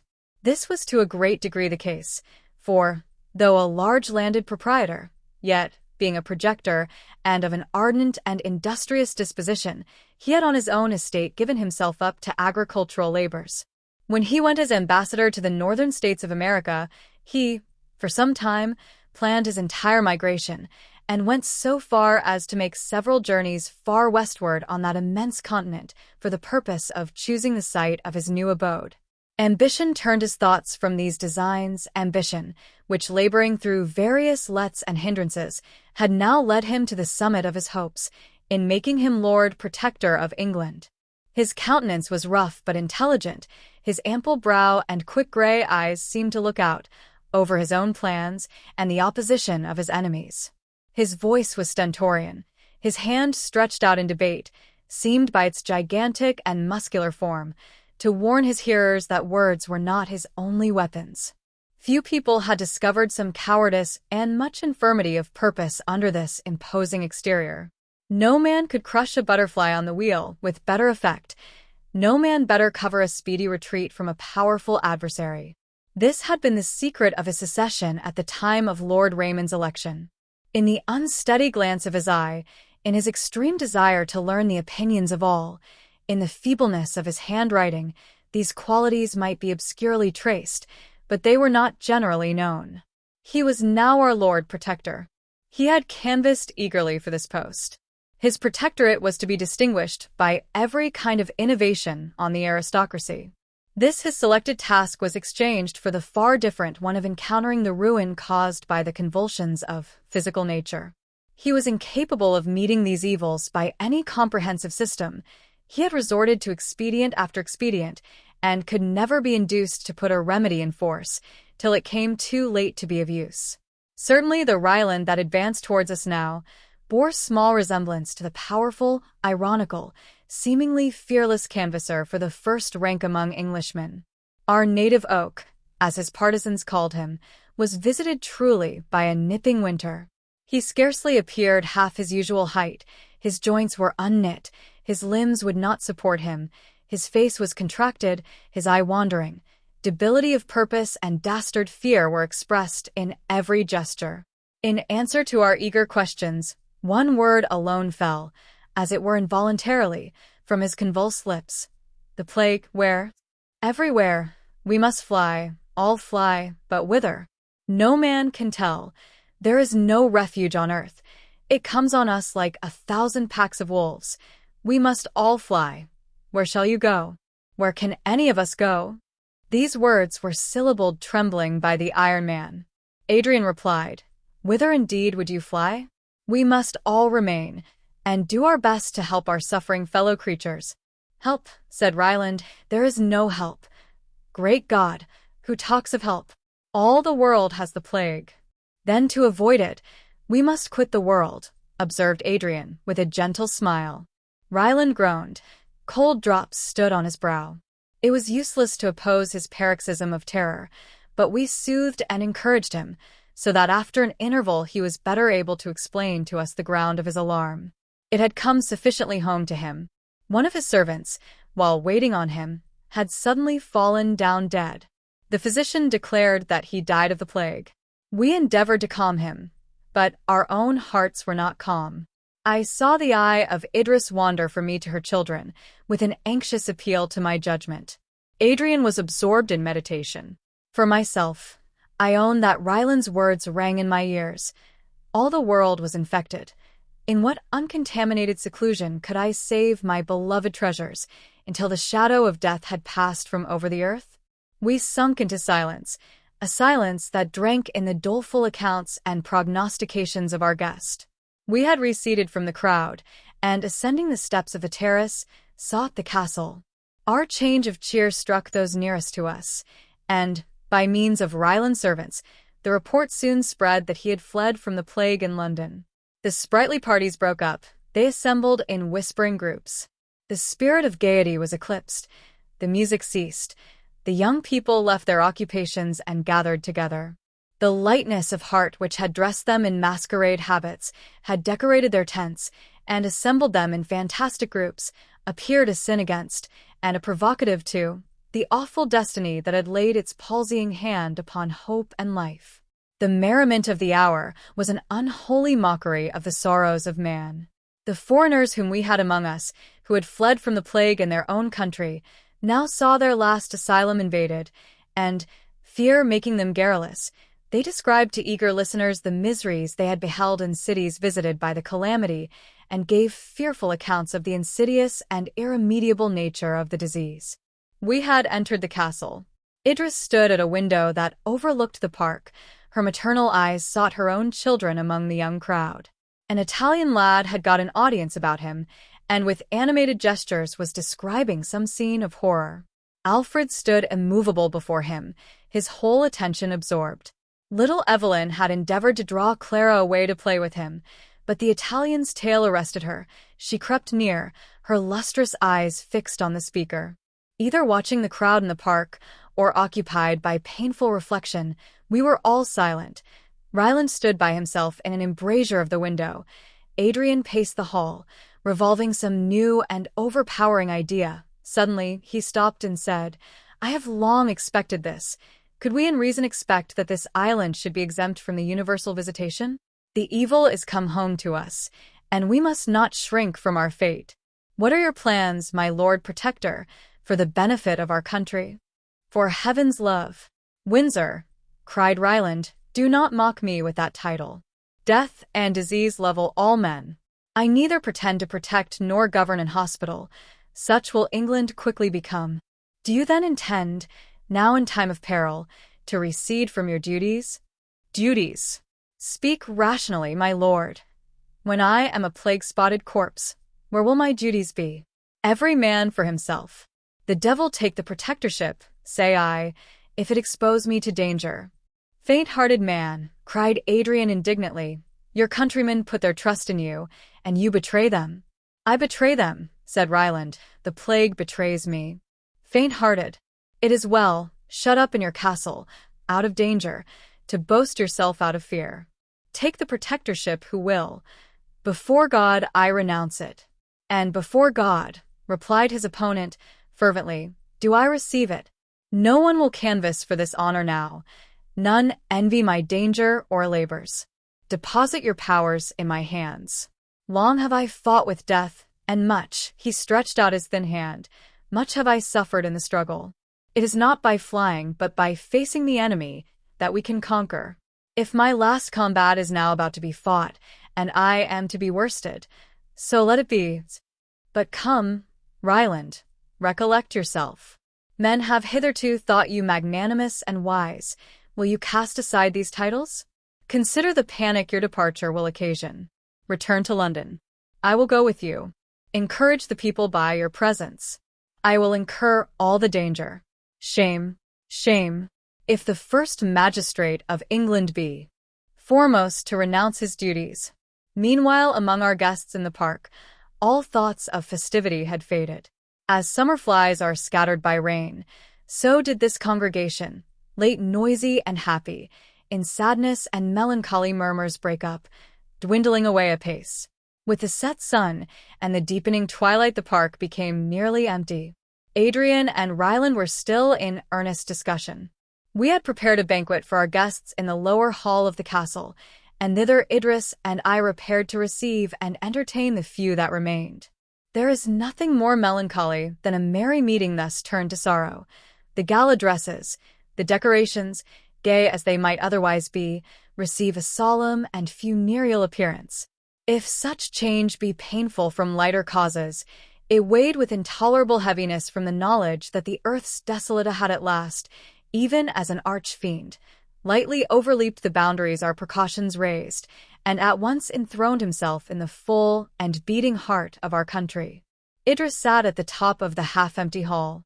Pale and tearful, she almost forgot her duties as hostess. Her eyes were fixed on her children. Alfred's serious air shewed that he still revolved the tragic story related by the Italian boy. Evelyn was the only mirthful creature present. He sat on Clara's lap, and, making matter of glee from his own fancies, laughed aloud. The vaulted roof echoed again his infant tone. The poor mother, who had brooded long over and suppressed the expression of her anguish, now burst into tears, and folding her babe in her arms, hurried from the hall. Clara and Alfred followed, while the rest of the company, in confused murmur, which grew louder and louder, gave voice to their many fears. The younger part gathered round me to ask my advice, and those who had friends in London were anxious beyond the rest to ascertain the present extent of disease in the metropolis. I encouraged them with such thoughts of cheer as presented themselves. I told them exceedingly few deaths had yet been occasioned by pestilence, and gave them hopes, as we were the last visited, so the calamity might have lost its most venomous power before it had reached us. The cleanliness, habits of order, and the manner in which our cities were built were all in our favor. As it was an epidemic, its chief force was derived from pernicious qualities in the air, and it would probably do little harm where this was naturally salubrious. At first, I had spoken only to those nearest me, but the whole assembly gathered about me, and I found that I was listened to by all. My friends, I said, our risk is common. Our precautions and exertions shall be common also. If manly courage and resistance can save us, we will be saved. We will fight the enemy to the last. Plague shall not find us a ready prey. We will dispute every inch of ground, and, by methodical and inflexible laws, pile invincible barriers to the progress of our foe. Perhaps in no part of the world has she met with so systematic and determined an opposition. Perhaps no country is naturally so well protected against our invader, nor has nature anywhere been so well assisted by the hand of man. We will not despair. We are neither cowards nor fatalists, but, believing that God has placed the means for our preservation in our own hands, we will use those means to our utmost. Remember that cleanliness, sobriety, and even good humor and benevolence are our best medicines. There was little I could add to this general exhortation, for the plague, though in London, was not among us. I dismissed the guests, therefore, and they went thoughtful, more than sad, to await the events in store for them. I now sought Adrian, anxious to hear the result of his discussion with Ryland. He had in part prevailed. The Lord Protector consented to return to London for a few weeks, during which time things should be so arranged as to occasion less consternation at his departure. Adrian and Idris were together. The sadness with which the former had first heard that the plague was in London had vanished. The energy of his purpose informed his body with strength.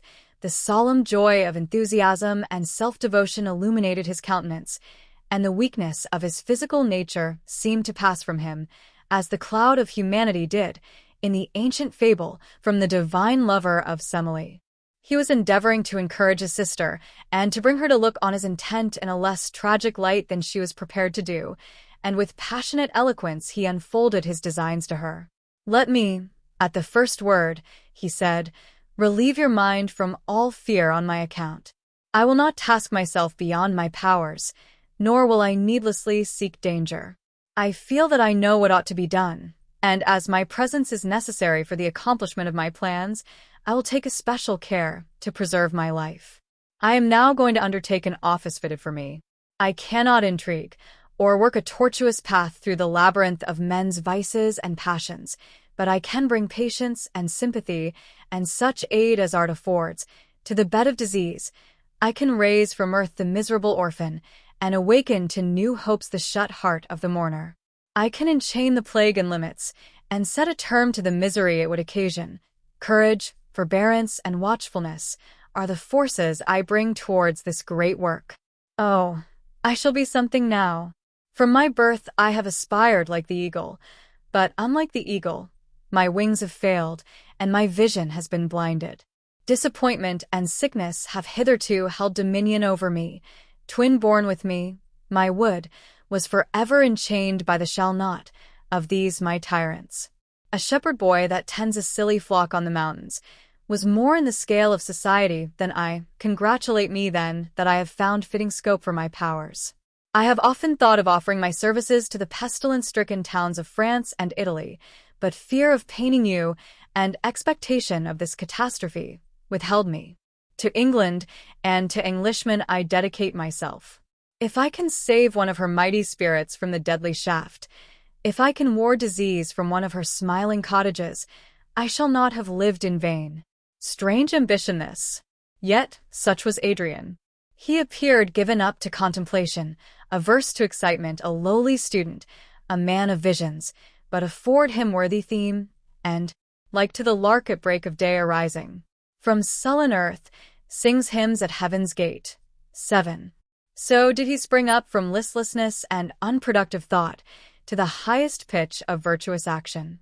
With him went enthusiasm, the high-wrought resolve, the eye that without blenching could look at death. With us remained sorrow, anxiety, and unendurable expectation of evil. The man, says Lord Bacon, who hath wife and children, has given hostages to fortune. Vain was all philosophical reasoning, vain all fortitude, vain, a reliance on probable good. I might heap high the scale with logic, courage, and resignation, but let one fear for Idris and our children enter the opposite one, and, overweighed, it kicked the beam. The plague was in London. Fools that we were not long ago to have foreseen this. We wept over the ruin of the boundless continents of the East and the desolation of the Western world. while we fancied that the little channel between our island and the rest of the earth was to preserve us alive among the dead. It were no mighty leap, methinks, from Calais to Dover. The eye easily discerns the sister land. They were united once, and the little path that runs between looks in a map but as a trodden footway through high grass. Yet this small interval was to save us. The sea was to rise a wall of adamant, without disease and misery. Within, a shelter from evil, a nook of the garden of paradise, a particle of celestial soil, which no evil could invade. Truly we were wise in our generation to imagine all these things. But we are awake now. The plague is in London. The air of England is tainted, and her sons and daughters strew the unwholesome earth. And now, the sea, late our defense, seems our prison bound. Hemmed in by its gulfs, we shall die like the famished inhabitants of a besieged town. Other nations have a fellowship in death, but we, shut out from all neighborhood, must bury our own dead, and little England become a wide tomb. This feeling of universal misery assumed concentration and shape when I looked on my wife and children, and the thought of danger to them possessed my whole being with fear. How could I save them? I revolved 1,000 plans. They should not die. First I would be gathered to nothingness, ere infection should come anear these idols of my soul. I would walk barefoot through the world, to find an uninfected spot. I would build my home on some wave-tossed plank, drifted about on the barren, shoreless ocean. I would betake me with them to some wild beast's den, where a tiger's cubs, which I would slay, had been reared in health. I would seek the mountain eagle's eyrie, and live years suspended in some inaccessible recess of a sea-bounding cliff. No labor too great, no scheme too wild, if it promised life to them. Oh, ye heartstrings of mine, could ye be torn asunder, and my soul not spend itself in tears of blood for sorrow? Idris, after the first shock, regained a portion of fortitude. She studiously shut out all prospect of the future, and cradled her heart in present blessings. She never for a moment lost sight of her children. But while they in health sported about her, she could cherish contentment and hope.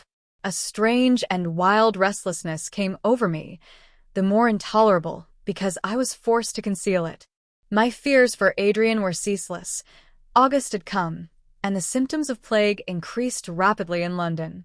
It was deserted by all who possessed the power of removing, and he, the brother of my soul, was exposed to the perils from which all but slaves enchained by circumstance fled. He remained to combat the fiend, his side unguarded, his toils unshared. Infection might even reach him, and he die unattended and alone. By day and night these thoughts pursued me. I resolved to visit London, to see him, to quiet these agonizing throes by the sweet medicine of hope or the opiate of despair.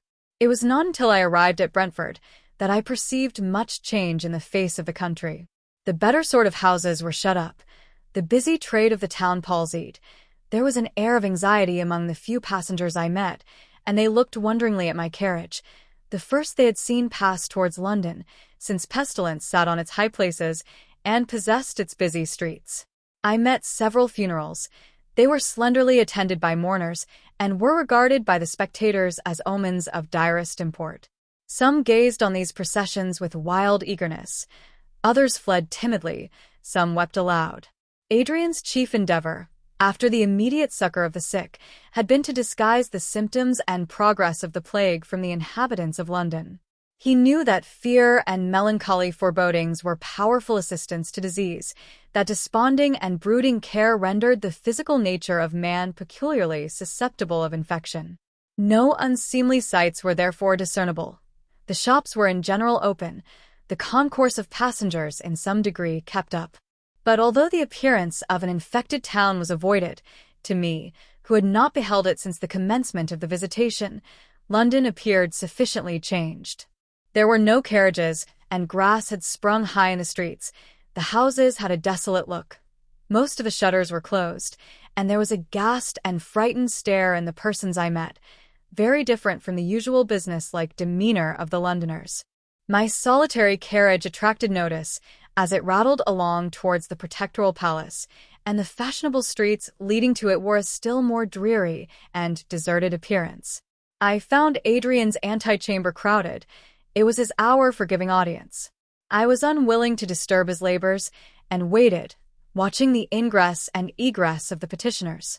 They consisted of people of the middling and lower classes of society, whose means of subsistence failed with the cessation of trade, and of the busy spirit of money-making in all its branches, peculiar to our country. There was an air of anxiety, sometimes of terror in the newcomers, strongly contrasted with the resigned and even satisfied mien of those who had had audience.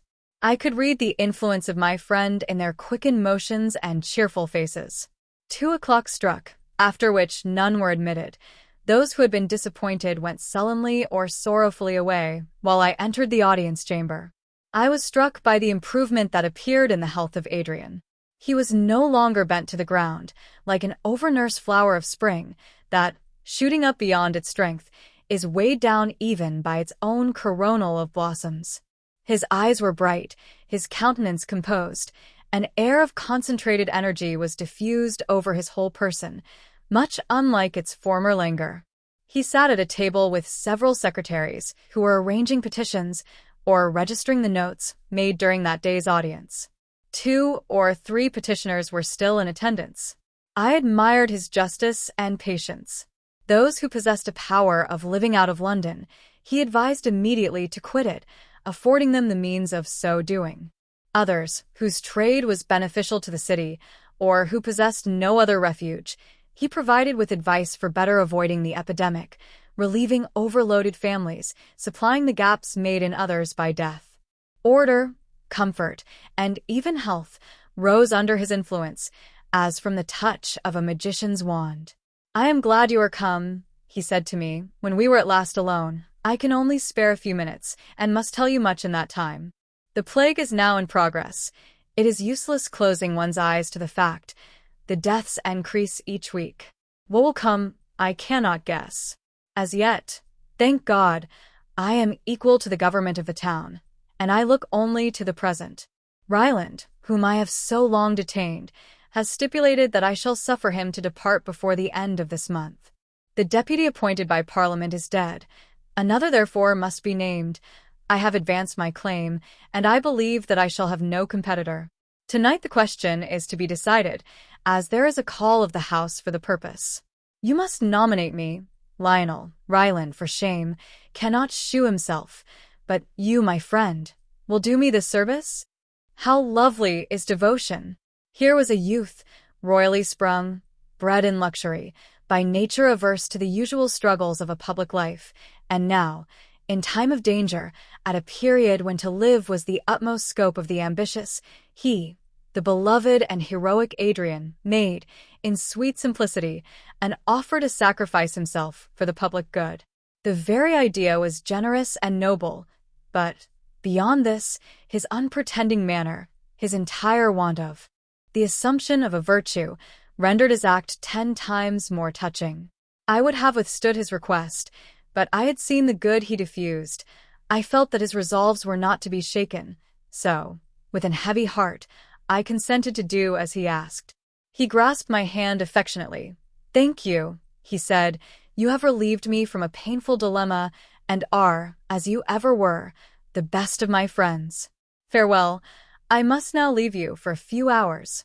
Go you and converse with Ryland. Although he deserts his post in London, he may be of the greatest service in the north of England, by receiving and assisting travelers and contributing to supply the metropolis with food. Awaken him, I entreat you, to some sense of duty." Adrian left me, as I afterwards learnt, upon his daily task of visiting the hospitals and inspecting the crowded parts of London. I found Ryland much altered, even from what he had been when he visited Windsor. Perpetual fear had jaundiced his complexion and shriveled his whole person. I told him of the business of the evening, and a smile relaxed the contracted muscles. He desired to go. Each day he expected to be infected by pestilence. Each day he was unable to resist the gentle violence of Adrian's detention. The moment Adrian should be legally elected his deputy, he would escape to safety. Under this impression, he listened to all I said, and, elevated almost to joy by the near prospect of his departure, he entered into a discussion concerning the plans he should adopt in his own county, forgetting, for the moment, his cherished resolution of shutting himself up from all communication in the mansion and grounds of his estate. In the evening, Adrian and I proceeded to Westminster. As we went, he reminded me of what I was to say and do, yet, strange to say, I entered the chamber without having once reflected on my purpose. Adrian remained in the coffee-room, while I, in compliance with his desire, took my seat in St. Stephen's. There reigned unusual silence in the chamber. I had not visited it since Raymond's protectorate, a period conspicuous for a numerous attendance of members, for the eloquence of the speakers, and the warmth of the debate. The benches were very empty, those by custom occupied by the hereditary members were vacant. The city members were there, the members for the commercial towns, few landed proprietors, and not many of those who entered Parliament for the sake of a career. The first subject that occupied the attention of the House was an address from the Lord Protector, praying them to appoint a deputy during a necessary absence on his part. A silence prevailed, till one of the members coming to me, whispered that the Earl of Windsor had sent him word that I was to move his election, in the absence of the person who had been first chosen for this office. Now, for the first time, I saw the full extent of my task, and I was overwhelmed by what I had brought on myself. Ryland had deserted his post through fear of the plague. From the same fear Adrian had no competitor, and I, the nearest kinsman of the Earl of Windsor, was to propose his election. I was to thrust this selected and matchless friend into the post of danger. Impossible. The die was cast. I would offer myself as candidate. The few members who were present had come more for the sake of terminating the business by securing a legal attendance than under the idea of a debate. I had risen mechanically. My knees trembled. Irresolution hung on my voice as I uttered a few words on the necessity of choosing a person adequate to the dangerous task in hand. But, when the idea of presenting myself in the room of my friend intruded, the load of doubt and pain was taken from off me. My words flowed spontaneously. My utterance was firm and quick. I adverted to what Adrian had already done. I promised the same vigilance in furthering all his views. I drew a touching picture of his vacillating health. I boasted of my own strength. I prayed them to save even from himself the scion of the noblest family in England. My alliance with him was the pledge of my sincerity. My union with his sister, my children, his presumptive heirs, were the hostages of my truth. This unexpected turn in the debate was quickly communicated to Adrian. He hurried in and witnessed the termination of my impassioned harangue. I did not see him. My soul was in my words. My eyes could not perceive that which was, while a vision of Adrian's form, tainted by pestilence and sinking in death, floated before them. He seized my hand as I concluded. "Unkind," he cried, "you have betrayed me." Then, springing forwards, with the air of one who had a right to command, he claimed the place of deputy as his own. He had bought it, he said, with danger, and paid for it with toil. His ambition rested there, and, after an interval devoted to the interests of his country, was I to step in and reap the profit? Let them remember what London had been when he arrived. The panic that prevailed brought famine, while every moral and legal tie was loosened. He had restored order. This had been a work which required perseverance, patience, and energy, and he had neither slept nor waked but for the good of his country. Would they dare wrong him thus? Would they wrest his hard-earned reward from him, to bestow it on one who, never having mingled in public life, would come a tyro to the craft in which he was an adept? He demanded the place of deputy as his right. Ryland had shown that he preferred him. Never before had he, who was born even to the inheritance of the throne of England, never had he asked favor or honor from those now his equals, but who might have been his subjects. Would they refuse him? Could they thrust back from the path of distinction and laudable ambition the heir of their ancient kings, and heap another disappointment on a fallen house? No one had ever before heard Adrian allude to the rights of his ancestors.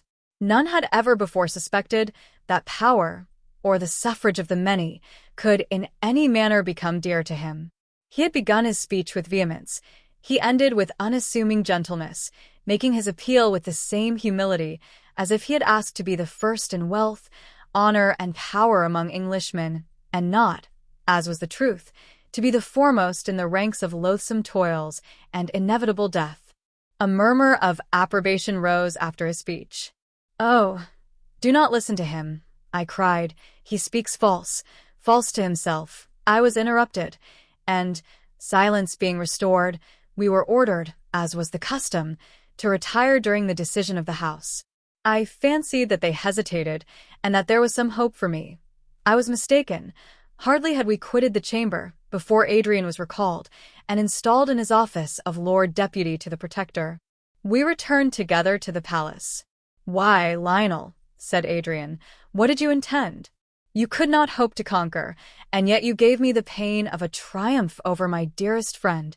"This is mockery," I replied. "You devote yourself. You, the adored brother of Idris, the being of all the world contains, dearest to our hearts, you devote yourself to an early death. I would have prevented this.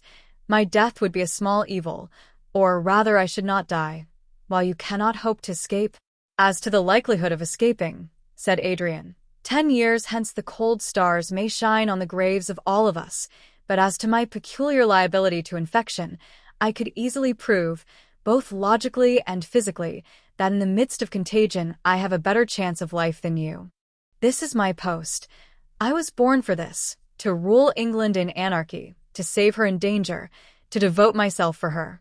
The blood of my forefathers cries aloud in my veins, and bids me be first among my countrymen.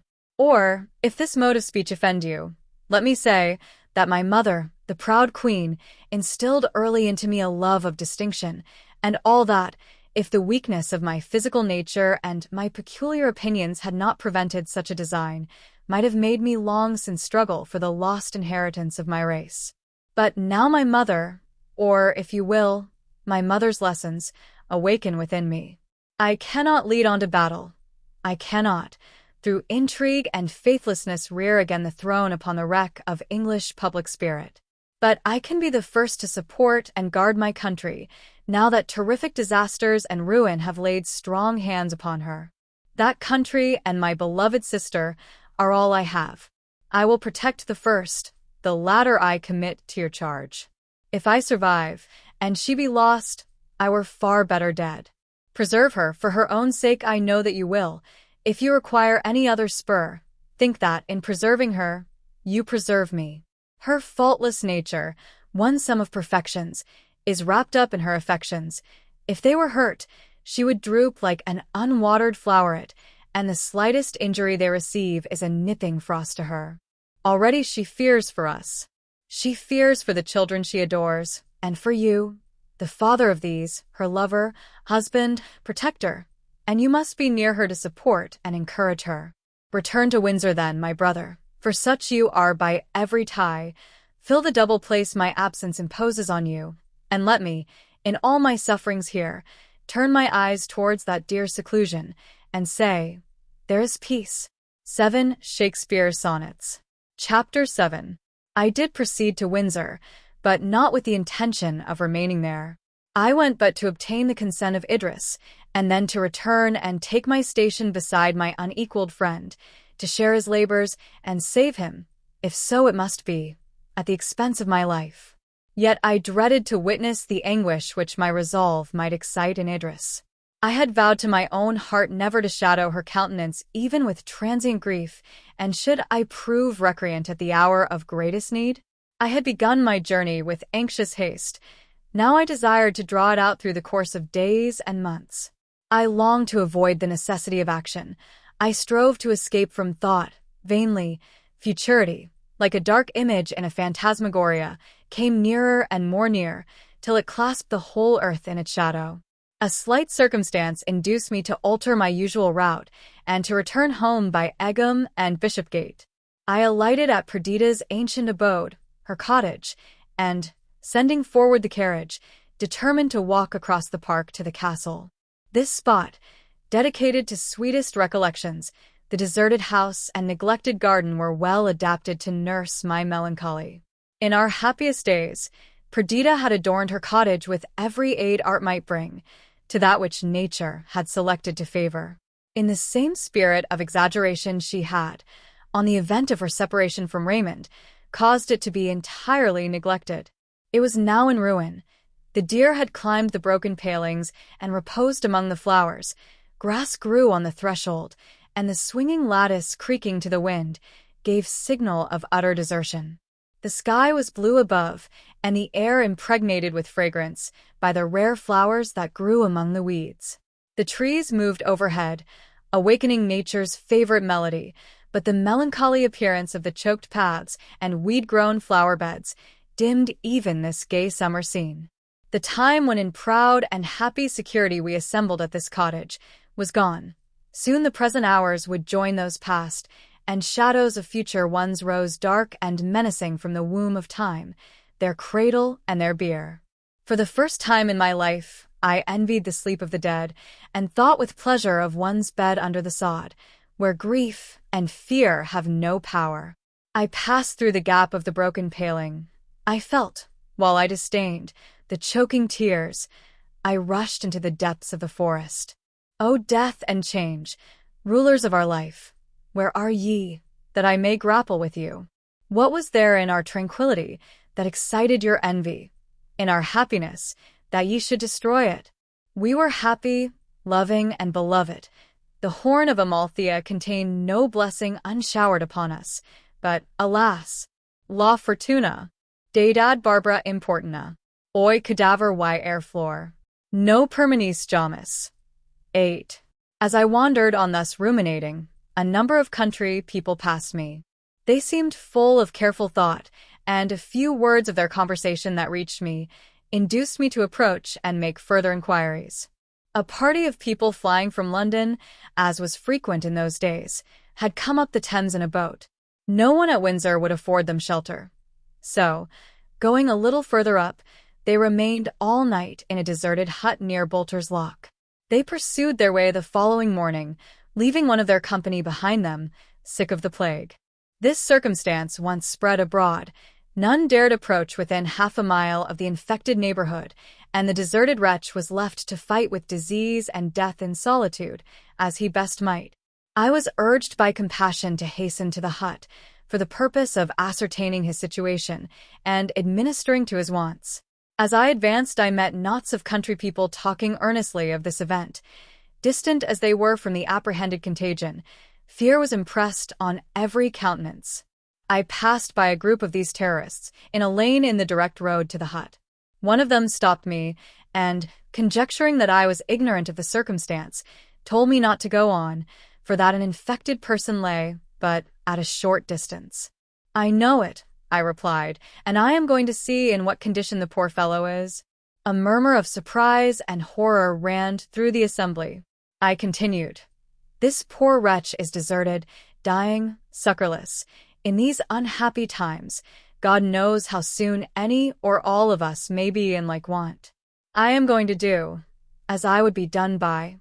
But you will never be able to return to the castle." Lady Idris, his children, in confused speech were the words that struck my ear.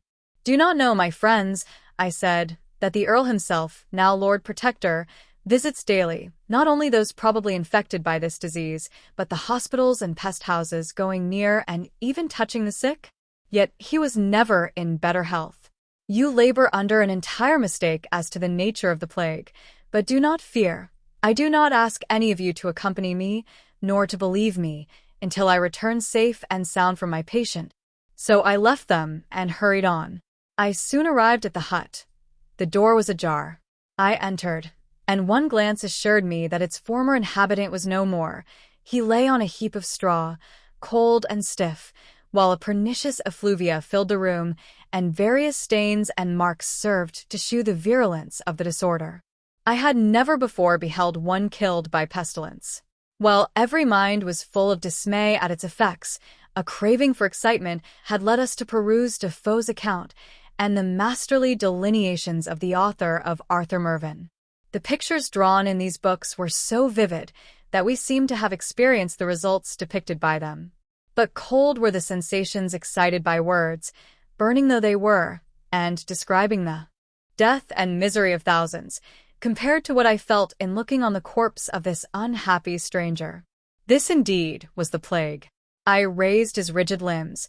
I marked the distortion of his face, and the stony eyes lost to perception. As I was thus occupied, chill horror congealed my blood, making my flesh quiver and my hair to stand on end. Half insanely, I spoke to the dead. "So the plague killed you," I muttered. "How came this? Was the coming painful? You look as if the enemy had tortured before he murdered you."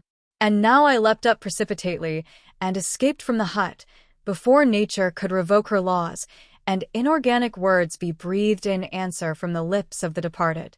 On returning through the lane, I saw at a distance the same assemblage of persons which I had left. They hurried away as soon as they saw me. My agitated mien added to their fear of coming near one who had entered within the verge of contagion. At a distance from facts one draws conclusions which appear infallible, which yet when put to the test of reality, vanish like unreal dreams. I had ridiculed the fears of my countrymen when they related to others. Now that they came home to myself, I paused. The Rubicon, I felt, was past, and it behoved me well to reflect what I should do on this hither side of disease and danger. According to the vulgar superstition, my dress, my person, the air I breathed, bore in it mortal danger to myself and others. Should I return to the castle, to my wife and children, with this stain upon me? Not surely if I were infected, but I felt certain that I was not.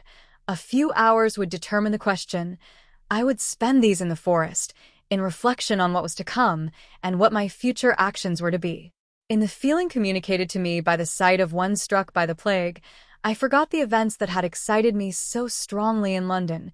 New and more painful prospects, by degrees, were cleared of the mist which had hitherto veiled them. The question was no longer whether I should share Adrian's toils and danger, but in what manner I could, in Windsor and the neighborhood, imitate the prudence and zeal which, under his government, produced order and plenty in London, and how, now pestilence had spread more widely, I could secure the health of my own family. I spread the whole earth out as a map before me. On no one spot of its surface could I put my finger and say, "Here is safety." In the south, the disease, virulent and immedicable, had nearly annihilated the race of man. Storm and inundation, poisonous winds and blights, filled up the measure of suffering. In the north it was worse. The lesser population gradually declined, and famine and plague kept watch on the survivors, who, helpless and feeble, were ready to fall an easy prey into their hands. I contracted my view to England. The overgrown metropolis, the great heart of mighty Britain, was pulseless. Commerce had ceased. All resort for ambition or pleasure was cut off. The streets were grass-grown, the houses empty. The few that from necessity remained seemed already branded with a taint of inevitable pestilence. In the larger manufacturing towns the same tragedy was acted on a smaller, yet more disastrous scale. There was no Adrian to superintend and direct, while whole flocks of the poor were struck and killed. Yet we were not all to die. No, truly, though thinned, the race of man would continue, and the great plague would, in after years, become matter of history and wonder. Doubtless this visitation was for extent unexampled. More need that we should work hard to dispute its progress. Ere this men have gone out in sport, and slain their thousands and tens of thousands. But now man had become a creature of price. The life of one of them was of more worth than the so-called treasures of kings. Look at his thought-endued countenance, his graceful limbs, his majestic brow, his wondrous mechanism. The type and model of this best work of God is not to be cast aside as a broken vessel. He shall be preserved, and his children and his children's children carry down the name and form of man till latest time. Above all, I must guard those entrusted by nature and fate to my especial care. And surely, if among all my fellow creatures I were to select those who might stand forth examples of the greatness and goodness of man, I could choose no other than those allied to me by the most sacred ties. Some from among the family of man must survive, and these should be among the survivors. That should be my task. To accomplish it my own life were a small sacrifice. There then in that castle, in Windsor Castle, birthplace of Idris and my babes, should be the haven and retreat for the wrecked bark of human society. Its forest should be our world, its garden afford us food. Within its walls I would establish the shaken throne of health. I was an outcast and a vagabond when Adrian gently threw over me the silver net of love and civilization and linked me inextricably to human charities and human excellence. I was one who, though an aspirant after good and an ardent lover of wisdom, was yet unenrolled in any list of worth when Idris, the princely born, who was herself the personification of all that was divine in woman, she who walked the earth like a poet's dream, as a carved goddess endued with sense, or pictured saints stepping from the canvas, she, the most worthy, chose me and gave me herself, a priceless gift. During several hours I continued thus to meditate, till hunger and fatigue brought me back to the passing hour, then marked by long shadows cast from the descending sun. I had wandered towards Bracknell, far to the west of Windsor. The feeling of perfect health which I enjoyed assured me that I was free from contagion. I remembered that Idris had been kept in ignorance of my proceedings. She might have heard of my return from London and my visit to Bolter's Lock, which, connected with my continued absence, might tend greatly to alarm her. I returned to Windsor by the long walk, and passing through the town towards the castle, I found it in a state of agitation and disturbance. "It is too late to be ambitious," says Sir Thomas Browne. "We cannot hope to live so long in our names as some have done in their persons. One face of Janus holds no proportion to the other." Upon this text many fanatics arose, who prophesied that the end of time was come. The spirit of superstition had birth from the wreck of our hopes, and antics wild and dangerous were played on the great theatre, while the remaining particle of futurity dwindled into a point in the eyes of the prognosticators. Weak-spirited women died of fear as they listened to their denunciations. Men of robust form and seeming strength fell into idiocy and madness, racked by the dread of coming eternity. A man of this kind was now pouring forth his eloquent despair among the inhabitants of Windsor. The scene of the morning, and my visit to the dead, which had been spread abroad, had alarmed the country people, so they had become fit instruments to be played upon by a maniac. The poor wretch had lost his young wife and lovely infant by the plague. He was a mechanic, and, rendered unable to attend to the occupation which supplied his necessities, famine was added to his other miseries. He left the chamber which contained his wife and child no more, but dead earth upon the earth. Wild with hunger, watching, and grief, his diseased fancy made him believe himself sent by heaven to preach the end of time to the world. He entered the churches, and foretold to the congregations their speedy removal to the vaults below. He appeared like the forgotten spirit of the time in the theatres, and bade the spectators go home and die. He had been seized and confined. He had escaped and wandered from London among the neighboring towns, and, with frantic gestures and thrilling words, he unveiled to each their hidden fears, and gave voice to the soundless thought they dared not syllable. He stood under the arcade of the town hall of Windsor, and from this elevation harangued a trembling crowd. "Hear, O ye inhabitants of the earth," he cried, "hear thou, all-seeing, but most pitiless heaven. Hear thou too, O tempest-tossed heart, which breathes out these words, yet faints beneath their meaning. Death is among us. The earth is beautiful and flower-bedecked, but she is our grave. The clouds of heaven weep for us. The pageantry of the stars is but our funeral torchlight. Gray-headed men, ye hoped for yet a few years in your long-known abode, but the lease is up, you must remove. Children, you will never reach maturity. Even now the small grave is dug for ye. Mothers, clasp them in your arms. One death embraces you." Shuddering, he stretched out his hands. His eyes, cast up, seemed bursting from their sockets, while he appeared to follow shapes, to us invisible, in the yielding air. "There they are," he cried, "the dead.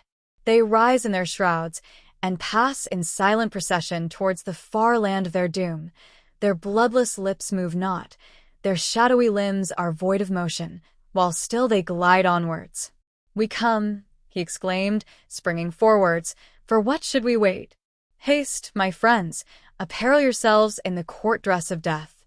Pestilence will usher you to his presence. Why thus long? They, the good, the wise, and the beloved, are gone before. Mothers, kiss you last. Husbands, protectors no more. Lead on the partners of your death. Come, oh come, while the dear ones are yet in sight, for soon they will pass away, and we never shall join them more.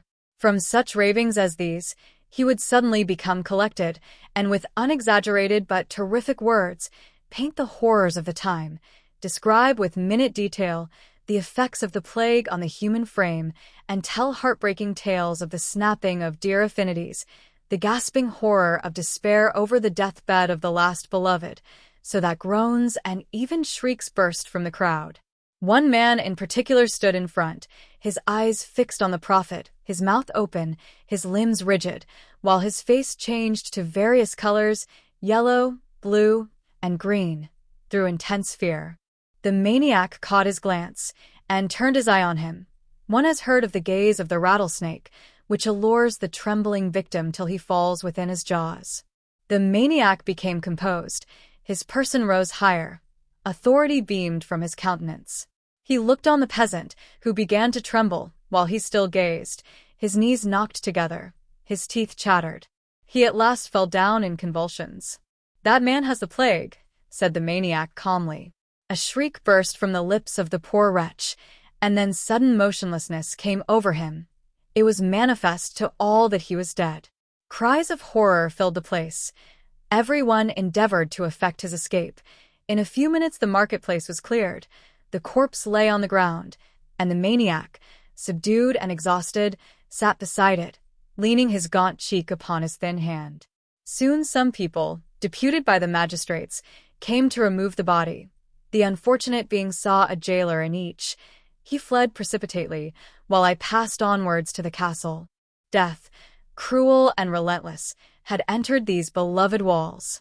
An old servant, who had nursed Idris in infancy, and who lived with us more on the footing of a revered relative than a domestic, had gone a few days before to visit a daughter, married, and settled in the neighborhood of London. On the night of her return, she sickened of the plague. From the haughty and unbending nature of the Countess of Windsor, Idris had few tender filial associations with her. This good woman had stood in the place of a mother, and her very deficiencies of education and knowledge, by rendering her humble and defenseless, endear her to us. She was the especial favorite of the children. I found my poor girl, there is no exaggeration in the expression, wild with grief and dread. She hung over the patient in agony, which was not mitigated when her thoughts wandered towards her babes, for whom she feared infection. My arrival was like the newly discovered lamp of a lighthouse to sailors, who are weathering some dangerous point. She deposited her appalling doubts in my hands.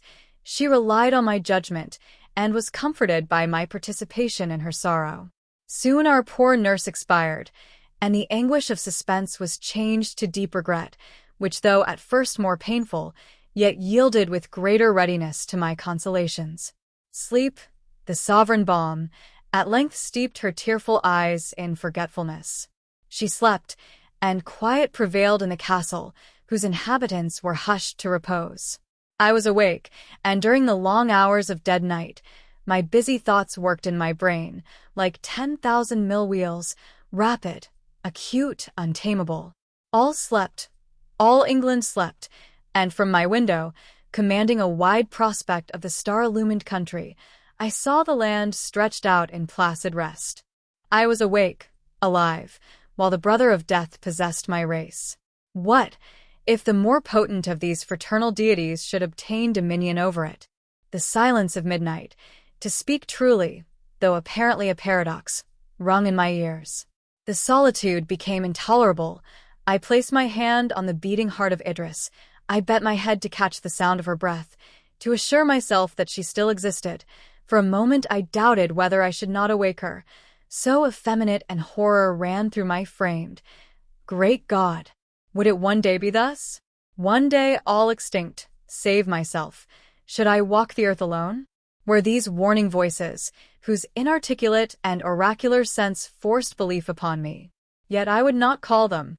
voices of warning that announce to us only the inevitable, as the sun, ere it is risen, sometimes paints its image in the atmosphere, so often do the spirits of great events stride on before the events, and in today already walks tomorrow. 9. 8. Calderon de la Barca. 9. Coleridge's translation of Schiller's Wallenstein. Chapter 8. After a long interval, I am again impelled by the restless spirit within me to continue my narration, but I must alter the mode which I have hitherto adopted. The details contained in the foregoing pages, apparently trivial, yet each slightest one weighing like lead in the depressed scale of human afflictions, this tedious dwelling on the sorrows of others, while my own were only in apprehension, this slowly laying bare of my soul's wounds, this journal of death, this long-drawn and tortuous path, leading to the ocean of countless tears, awakens me again to keen grief. I had used this history as an opiate, while it described my beloved friends, fresh with life and glowing with hope, active assistance on the scene. I was soothed. There will be a more melancholy pleasure in painting the end of all. But the intermediate steps, the climbing the wall, raised up between what was and is, while I still looked back nor saw the concealed desert beyond, is a labor past my strength. Time and experience have placed me on an height from which I can comprehend the past as a whole, and in this way I must describe it, bringing forward the leading incidents and disposing light and shade so as to form a picture in whose very darkness there will be harmony. It would be needless to narrate those disastrous occurrences, for which a parallel might be found in any slighter visitation of our gigantic calamity.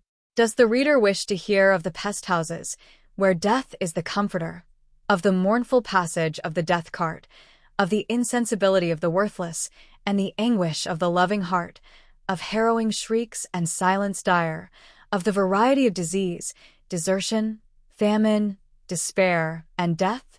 There are many books which can feed the appetite craving for these things. Let them turn to the accounts of Boccaccio, Defoe, and Browne.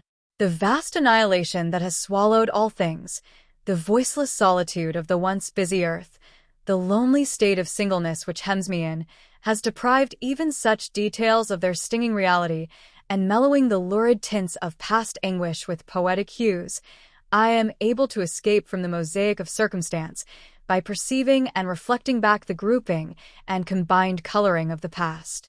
I had returned from London possessed by the idea, with the intimate feeling that it was my first duty to secure, as well as I was able, the well-being of my family, and then to return and take my post beside Adrian. The events that immediately followed on my arrival at Windsor changed this view of things.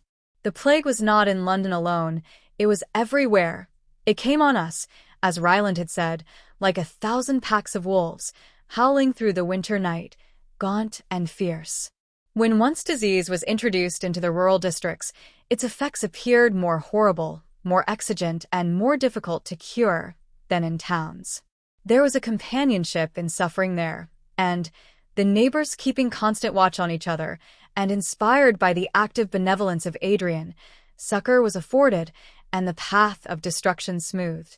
But in the country, among the scattered farmhouses, in lone cottages, in fields and barns, tragedies were acted harrowing to the soul, unseen, unheard, unnoticed.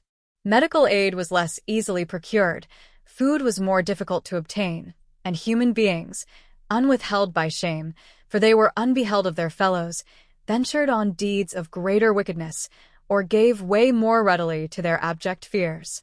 Deeds of heroism also occurred, whose very mention swells the heart and brings tears into the eyes. Such is human nature, that beauty and deformity are often closely linked. In reading history, we are chiefly struck by the generosity and self-devotion that follow close on the heels of crime, veiling with supernal flowers the stain of blood. Such acts were not wanting to adorn the grim train that waited on the progress of the plague. The inhabitants of Berkshire and Bucks had been long aware that the plague was in London, in Liverpool, Bristol, Manchester, York, in short, in all the more populous towns of England. They were not, however, the less astonished and dismayed when it appeared among themselves. They were impatient and angry in the midst of terror. They would do something to throw off the clinging evil, and, while in action, they fancied that a remedy was applied. The inhabitants of the smaller towns left their houses, pitched tents in the fields, wandering separate from each other, careless of hunger or the sky's inclemency, while they imagined that they avoided the death-dealing disease. The farmers and cottagers, on the contrary, struck with the fear of solitude and madly desirous of medical assistance, flocked into the towns. But winter was coming, and with winter, hope. In August, the plague had appeared in the country of England, and during September it made its ravages. Towards the end of October it dwindled away and was in some degree replaced by a typhus of hardly less virulence. The autumn was warm and rainy. The infirm and sickly died off. Happier they. Many young people flushed with health and prosperity, made pale by wasting malady, became the inhabitants of the grave. The crop had failed. The bad corn and want of foreign wines added vigor to disease. Before Christmas half England was under water. The storms of the last winter were renewed, but the diminished shipping of this year caused us to feel less the tempests of the sea. The flood and storms did more harm to continental Europe than to us, giving, as it were, the last blow to the calamities which destroyed it. In Italy the rivers were unwatched by the diminished peasantry, and, like wild beasts from their lair when the hunters and dogs are afar, did Tiber, Arno, and Po rush upon and destroy the fertility of the plains. Whole villages were carried away. Rome and Florence and Pisa were overflowed, and their marble palaces, late mirrored in tranquil streams, had their foundations shaken by their winter-gifted power. In Germany and Russia, the injury was still more momentous. But frost would come at last, and with it a renewal of our lease of earth. Frost would blunt the arrows of pestilence and enchain the furious elements, and the land would in spring throw off her garment of snow, released from her menace of destruction. It was not until February that the desired signs of winter appeared.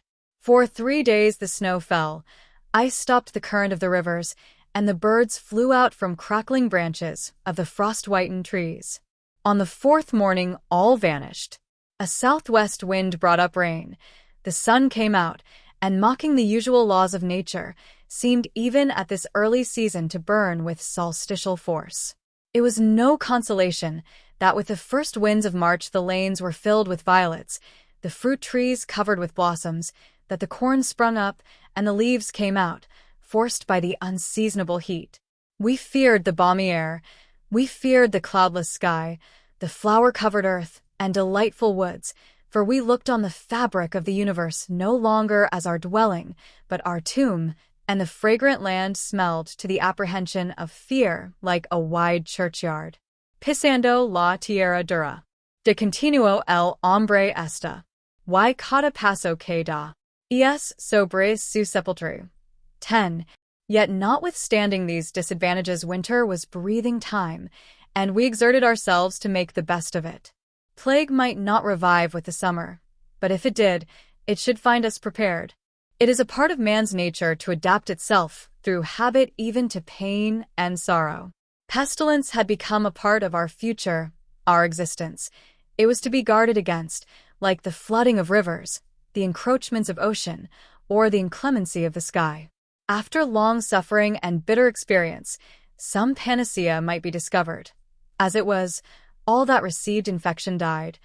All, however, were not infected, and it became our part to fix deep the foundations and raise high the barrier between contagion and the sane, to introduce such order as would conduce to the well-being of the survivors, and as would preserve hope and some portion of happiness to those who were spectators of the still renewed tragedy. Adrian had introduced systematic modes of proceeding in the metropolis, which, while they were unable to stop the progress of death, yet prevented other evils, vice and folly, from rendering the awful fate of the hour still more tremendous. I wished to imitate his example, but men are used to move all together if they move at all. 11. And I could find no means of leading the inhabitants of scattered towns and villages, who forgot my words as soon as they heard them not, and veered with every baffling wind that might arise from an apparent change of circumstance. I adopted another plan. Those writers who have imagined a reign of peace and happiness on earth have generally described a rural country where each small township was directed by the elders and wise men. This was the key of my design. Each village, however small, usually contains a leader, one among themselves whom they venerate, whose advice they seek in difficulty, and whose good opinion they chiefly value. I was immediately drawn to make this observation by occurrences that presented themselves to my personal experience. In the village of Little Marlow, an old woman ruled the community. She had lived for some years in an almshouse, and on fine Sundays her threshold was constantly beset by a crowd, seeking her advice and listening to her admonitions. She had been a soldier's wife and had seen the world. Infirmity, induced by fevers caught in unwholesome quarters, had come on her before its time, and she seldom moved from her little cot. The plague entered the village, and, while fright and grief deprived the inhabitants of the little wisdom they possessed, old Martha stepped forward and said, "Before now I've been in a town where there was the plague." "And you escaped?" "No, but I recovered." After this Martha was seated more firmly than ever on the regal seat, elevated by reverence and love. She entered the cottages of the sick. She relieved their wants with her own hand. She betrayed no fear, and inspired all who saw her with some portion of her own native courage. She attended the markets. She insisted upon being supplied with food for those who were too poor to purchase it. She shewed them how the well-being of each included the prosperity of all. She would not permit the gardens to be neglected, nor the very flowers and the cottage lattices to droop from want of care. Hope, she said, was better than a doctor's prescription, and everything that could sustain and enliven the spirits of more worth than drugs and mixtures. It was the sight of Little Marlow and my conversations with Martha that led me to the plan I formed. I had before visited the manor houses and gentlemen's seats, and often found the inhabitants actuated by the purest benevolence, ready to lend their utmost aid for the welfare of their tenants. But this was not enough. The intimate sympathy generated by similar hopes and fears, similar experience and pursuits, was wanting here. The poor perceived that the rich possessed other means of preservation than those which could be partaken of by themselves, seclusion, and, as far as circumstances permitted, freedom from care. They could not place reliance on them, but turned with tenfold dependence to the succor and advice of their equals. I resolved therefore to go from village to village, seeking out the rustic archon of the place, and by systematizing their exertions and enlightening their views, increase both their power and their use among their fellow cottagers. Many changes also now occurred in these spontaneous regal elections. Depositions and abdications were frequent, while, in the place of the old and prudent, the ardent youth would step forward, eager for action, regardless of danger.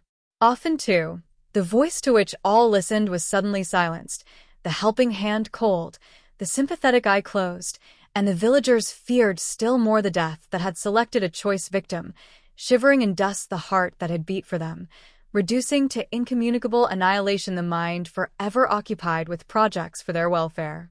Whoever labors for man must often find ingratitude, watered by vice and folly, spring from the grain which he has sown. Death, which had in our younger days walked the earth like a thief that comes in the night, now, rising from his subterranean vault, girt with power, with dark banner floating, came a conqueror. Many saw, seated above his vice-regal throne, a supreme providence who directed his shafts and guided his progress, and they bowed their heads in resignation, or, at least, in obedience. Others perceived only a passing casualty. They endeavored to exchange terror for heedlessness and plunged into licentiousness to avoid the agonizing throes of worst apprehension. Thus, while the wise, the good, and the prudent were occupied by the labors of benevolence, the truce of winter produced other effects among the young, the thoughtless, and the vicious. During the colder months, there was a general rush to London in search of amusement. The ties of public opinion were loosened. Many were rich, heretofore poor. Many had lost father and mother, the guardians of their morals, their mentors and restraints.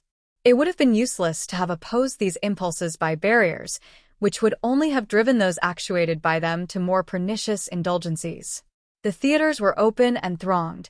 Dance and midnight festival were frequented. In many of these decorum was violated, and the evils, which hitherto adhered to an advanced state of civilization, were doubled. The student left his books, the artist his study, the occupations of life were gone, but the amusements remained. Enjoyment might be protracted to the verge of the grave. All factitious coloring disappeared. Death rose like night, and, protected by its murky shadows, the blush of modesty, the reserve of pride, the decorum of prudery were frequently thrown aside as useless veils. This was not universal. Among better natures, anguish and dread, the fear of eternal separation, and the awful wonder produced by unprecedented calamity, drew closer the ties of kindred and friendship. Philosophers opposed their principles as barriers to the inundation of profligacy or despair, and the only ramparts to protect the invaded territory of human life. The religious, hoping now for their reward, clung fast to their creeds, as the rafts and planks which over the tempest-vexed sea of suffering would bear them in safety to the harbor of the unknown continent. The loving heart, obliged to contract its view, bestowed its overflow of affection in triple portion on the few that remained. Yet, even among these, the present, as an unalienable possession, became all of time to which they dared commit the precious freight of their hopes. The experience of immemorial time had taught us formerly to count our enjoyments by years, and extend our prospect of life through a lengthened period of progression and decay. The long road threaded a vast labyrinth, and the valley of the shadow of death, in which it terminated, was hid by intervening objects. But an earthquake had changed the scene. Under our very feet the earth yawned. Deep and precipitous the gulf below opened to receive us, while the hours charioted us towards the chasm. But it was winter now, and months must elapse before we are hurled from our security. We became ephemera, to whom the interval between the rising and setting sun was as a long-drawn year of common time. We should never see our children ripen into maturity, nor behold their downy cheeks roughen, their blithe hearts subdued by passion or care. But we had them now, they lived, and we lived. What more could we desire? With such schooling did my poor Idris try to hush thronging fears, and in some measure succeeded. It was not as in summertime, when each hour might bring the dreaded fate. Until summer, we felt sure, and this certainty, short-lived as it must be, yet for a while satisfied her maternal tenderness. I know not how to express or communicate the sense of concentrated, intense, though evanescent transport that imparadized us in the present hour. Our joys were dearer because we saw their end. They were keener because we felt, to its fullest extent, their value. They were purer because their essence was sympathy. As a meteor is brighter than a star, did the felicity of this winter contain in itself the extracted delights of a long, long life. How lovely is spring!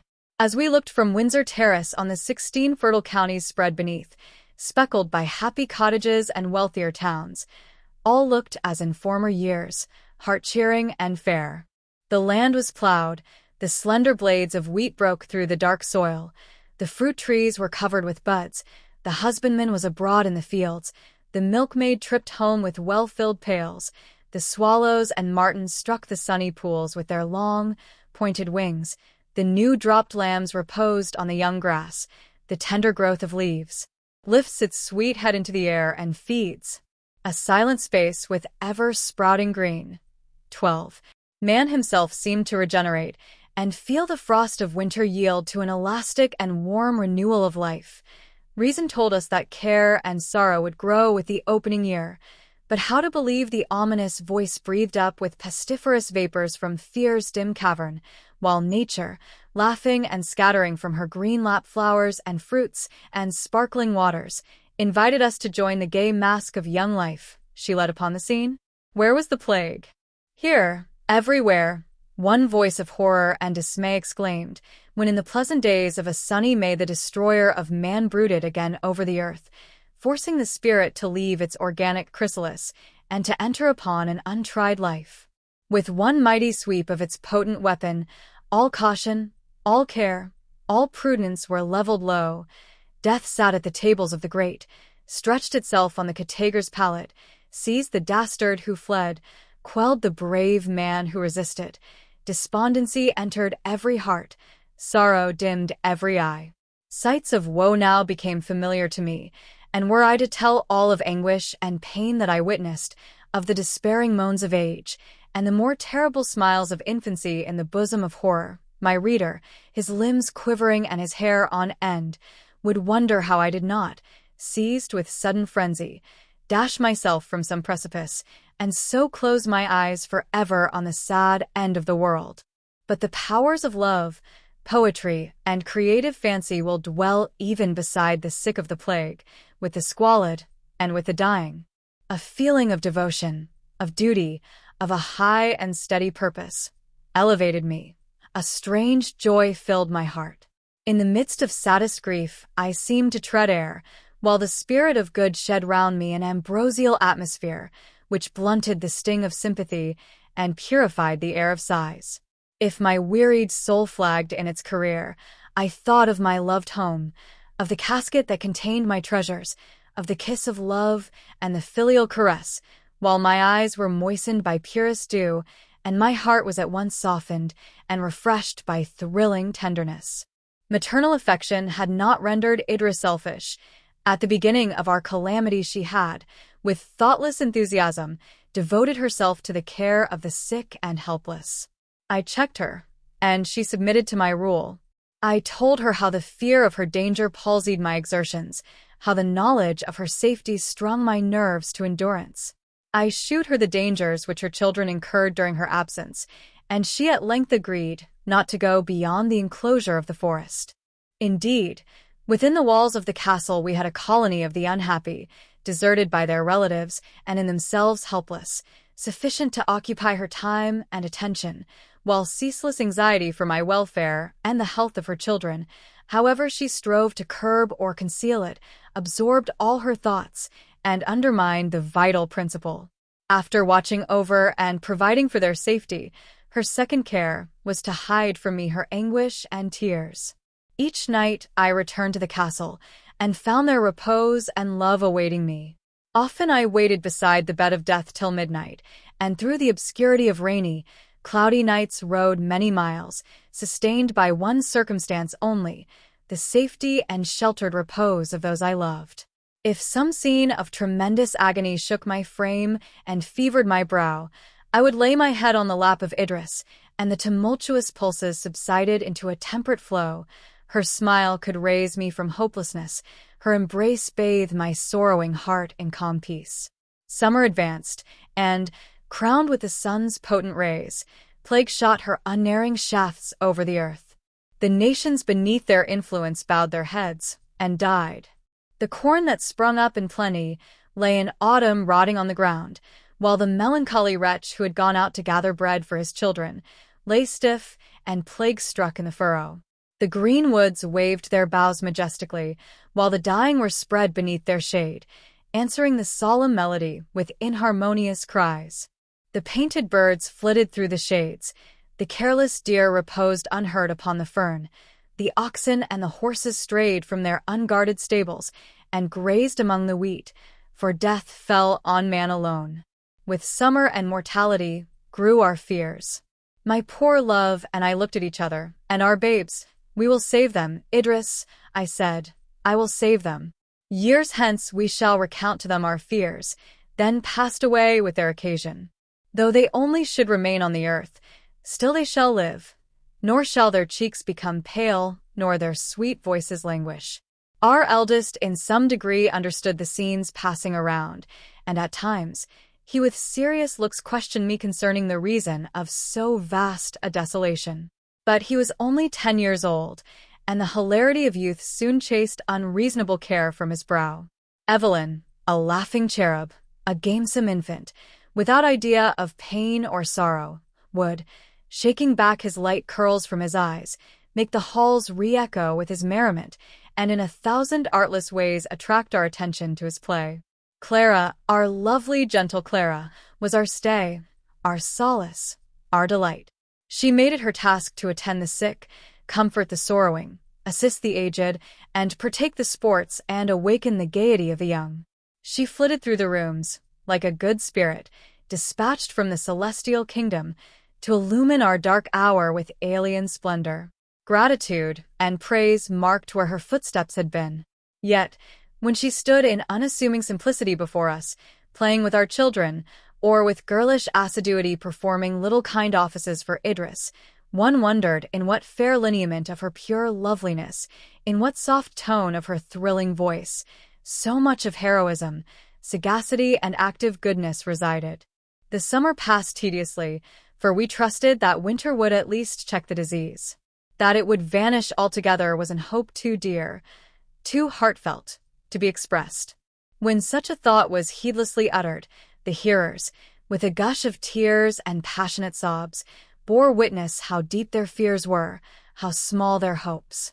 For my own part, my exertions for the public good permitted me to observe more closely than most others the virulence and extensive ravages of our sightless enemy.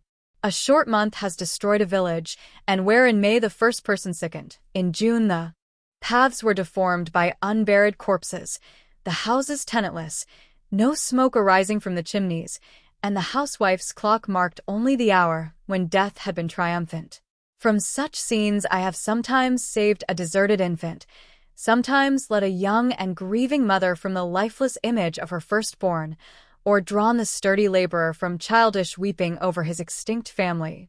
July is gone. August must pass, and by the middle of September we may hope. Each day was eagerly counted, and the inhabitants of towns, desirous to leap this dangerous interval, plunged into dissipation and strove, by riot and what they wished to imagine to be pleasure, to banish thought and opiate despair.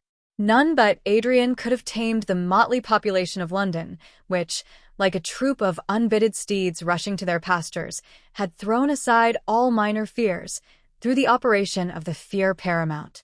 Even Adrian was obliged in part to yield, that he might be able, if not to guide, at least to set bounds to the license of the times. The theaters were kept open, every place of public resort was frequented, though he endeavored so to modify them as might best quiet the agitation of the spectators, and at the same time prevent a reaction of misery when the excitement was over. Tragedies deep and dire were the chief favorites. Comedy brought with it too great a contrast to the inner despair. When such were attempted, it was not unfrequent for a comedian, in the midst of the laughter occasioned by his disproportioned buffoonery, to find a word or thought in his part that jarred with his own sense of wretchedness, and burst from mimic merriment into sobs and tears, while the spectators, seized with irresistible sympathy, wept, and the pantomimic revelry was changed to a real exhibition of tragic passion.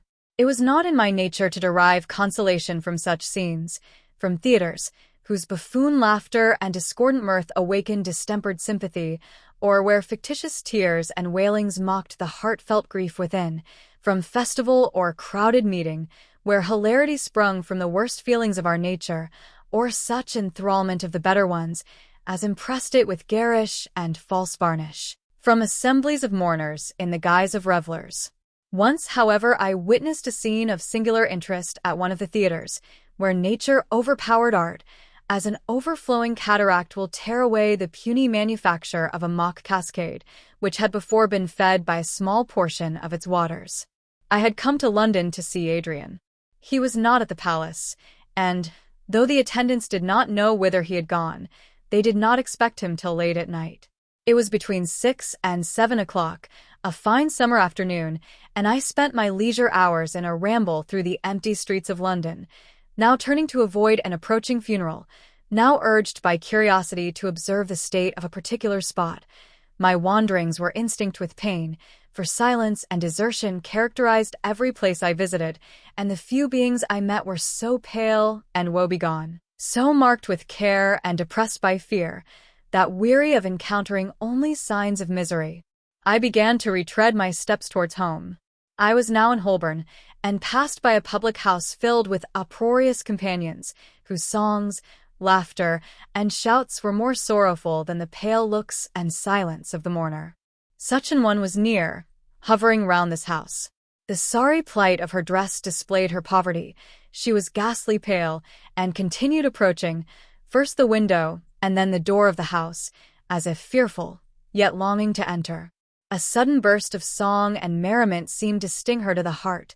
She murmured, "Can he have the heart?" And then, mustering her courage, she stepped within the threshold. The landlady met her in the passage. The poor creature asked, "Is my husband here? Can I see George?" "See him," cried the woman. "Yes, if you go to him.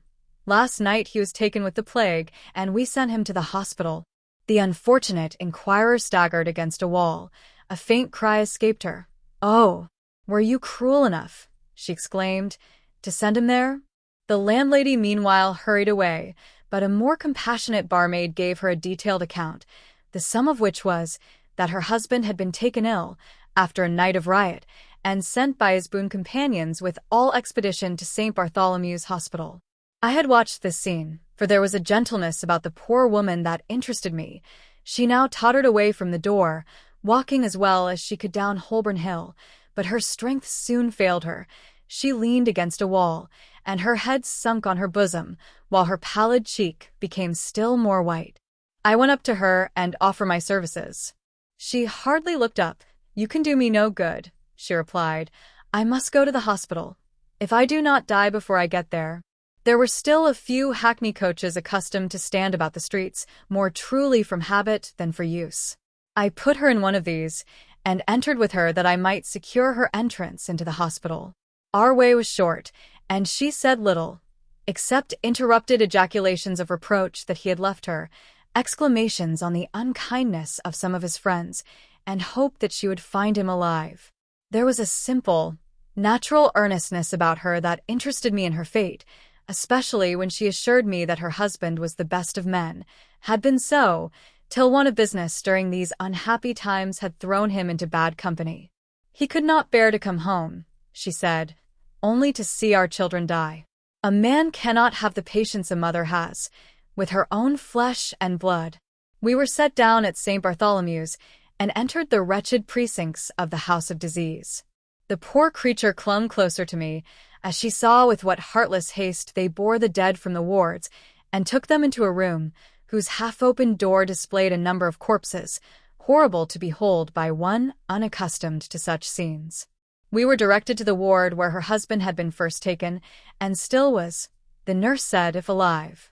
My companion looked eagerly from one bed to the other, till at the end of the ward she espied, on a wretched bed, a squalid, haggard creature, writhing under the torture of disease. She rushed towards him. She embraced him, blessing God for his preservation. The enthusiasm that inspired her with this strange joy blinded her to the horrors about her, but they were intolerably agonizing to me. The ward was filled with an effluvia that caused my heart to heave with painful qualms. The dead were carried out, and the sick brought in, with like indifference. Some were screaming with pain, others laughing from the influence of more terrible delirium. Some were attended by weeping, despairing relations, others called aloud with thrilling tenderness or reproach on the friends who had deserted them, while the nurses went from bed to bed, incarnate images of despair, neglect, and death. I gave gold to my luckless companion. I recommended her to the care of the attendants. I then hastened away, while the tormentor, the imagination, busied itself in picturing my own loved ones, stretched on such beds, attended thus. The country afforded no such mass of horrors. Solitary wretches died in the open fields, and I have found a survivor in a vacant village, contending at once with famine and disease, but the assembly of pestilence, the banqueting hall of death, was spread only in London. I rambled on, oppressed, distracted by painful emotions. Suddenly I found myself before Drury Lane Theatre. The play was Macbeth. The first actor of the age was there to exert his powers to drug with irreflection the auditors. Such a medicine I yearned for, so I entered. The theatre was tolerably well filled. Shakespeare, whose popularity was established by the approval of 4 centuries, had not lost his influence even at this dread period, but was still ut magus, the wizard to rule our hearts and govern our imaginations. I came in during the interval between the 3rd and 4th act. I looked round on the audience. The females were mostly of the lower classes, but the men were of all ranks, come hither to forget a while the protracted scenes of wretchedness which awaited them at their miserable homes. The curtain drew up, and the stage presented the scene of the witch's cave. The wildness and supernatural machinery of Macbeth was a pledge that it could contain little directly connected with our present circumstances. Great pains had been taken in the scenery to give the semblance of reality to the impossible. The extreme darkness of the stage, whose only light was received from the fire under the cauldron, joined to a kind of mist that floated about it, rendered the unearthly shapes of the witches obscure and shadowy. It was not three decrepit old hags that bent over their pot throwing in the grim ingredients of the magic charm, but forms frightful, unreal, and fanciful. The entrance of Hecate and the wild music that followed took us out of this world. The cavern shape the stage assumed, the beetling rocks, the glare of the fire, the misty shades that crossed the scene at times, the music in harmony with all witch-like fancies, permitted the imagination to revel, without fear of contradiction, or reproof from reason or the heart. The entrance of Macbeth did not destroy the illusion, for he was actuated by the same feelings that inspired us, and while the work of magic proceeded, we sympathized in his wonder and his daring, and gave ourselves up with our whole souls to the influence of scenic delusion. I felt the beneficial result of such excitement in a renewal of those pleasing flights of fancy to which I had long been a stranger. The effect of this scene of incantation communicated a portion of its power to that which followed. We forgot that Malcolm and Macduff were mere human beings, acted upon by such simple passions as warmed our own breasts. By slow degrees, however, we were drawn to the real interest of the scene. A shudder like the swift passing of an electric shock ran through the house, when Ross exclaimed, in answer to "Stands Scotland where it did? Alas, poor country, almost afraid to know itself. It cannot be called our mother, but our grave, where nothing, but who knows nothing, is once seen to smile, where sighs and groans and shrieks that rent the air are made, not marked, where violent sorrow seems a modern ecstasy, the dead man's knell, is there scarce asked, for who, and good men's lives expire before the flowers in their caps, dying or ere they sicken. Each word struck the sense, as our life's passing bell. We feared to look at each other, but bent our gaze on the stage, as if our eyes could fall innocuous on that alone. The person who played the part of Ross suddenly became aware of the dangerous ground he trod. He was an inferior actor, but truth now made him excellent. As he went on to announce to Macduff the slaughter of his family, he was afraid to speak, trembling from apprehension of a burst of grief from the audience, not from his fellow mime. Each word was drawn out with difficulty. Real anguish painted his features. His eyes were now lifted in sudden horror, now fixed in dread upon the ground. This shew of terror increased ours. We gasped with him. Each neck was stretched out, each face changed with the actor's changes. At length, while Macduff, who, attending to his part, was unobservant of the high-wrought sympathy of the house, cried with well-acted passion, "All my pretty ones? Did you say all? Oh, hell kite! All? What? All my pretty chickens and their dam!" At one fell swoop. A pang of tameless grief wrenched every heart. A burst of despair was echoed from every lip. I had entered into the universal feeling. I had been absorbed by the terrors of Ross. I re-echoed the cry of Macduff, and then rushed out as from an hell of torture, to find calm in the free air and silent street. Free the air was not, or the street silent. Oh, how I longed then for the dear soothings of maternal nature, as my wounded heart was still further stung by the roar of heartless merriment from the public house, by the sight of the drunkard reeling home, having lost the memory of what he would find there in oblivious debauch, and by the more appalling salutations of those melancholy beings to whom the name of home was a mockery. I ran on at my utmost speed until I found myself, I knew not how, close to Westminster Abbey, and was attracted by the deep and swelling tone of the organ. I entered with soothing awe the lighted chancel, and listened to the solemn religious chaunt, which spoke peace and hope to the unhappy. The notes, freighted with man's dearest prayers, re-echoed through the dim aisles, and the bleeding of the soul's wounds was staunched by heavenly balm.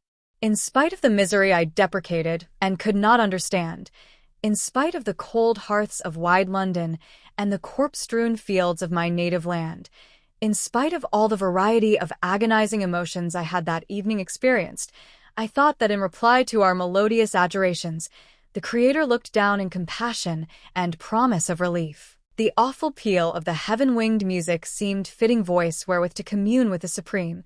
Calm was produced by its sound and by the sight of many other human creatures offering up prayers and submission with me. A sentiment approaching happiness followed the total resignation of one's being to the guardianship of the world's ruler. Alas! With the failing of this solemn strain, the elevated spirit sank again to earth. Suddenly, one of the choristers died. He was lifted from his desk. The vaults below were hastily opened. He was consigned with a few muttered prayers to the darksome cavern, abode of thousands who had gone before, now wide yawning to receive even all who fulfilled the funeral rites. In vain I would then have turned from this scene, to darkened aisle or lofty dome, echoing with melodious praise. In the open air alone I found relief.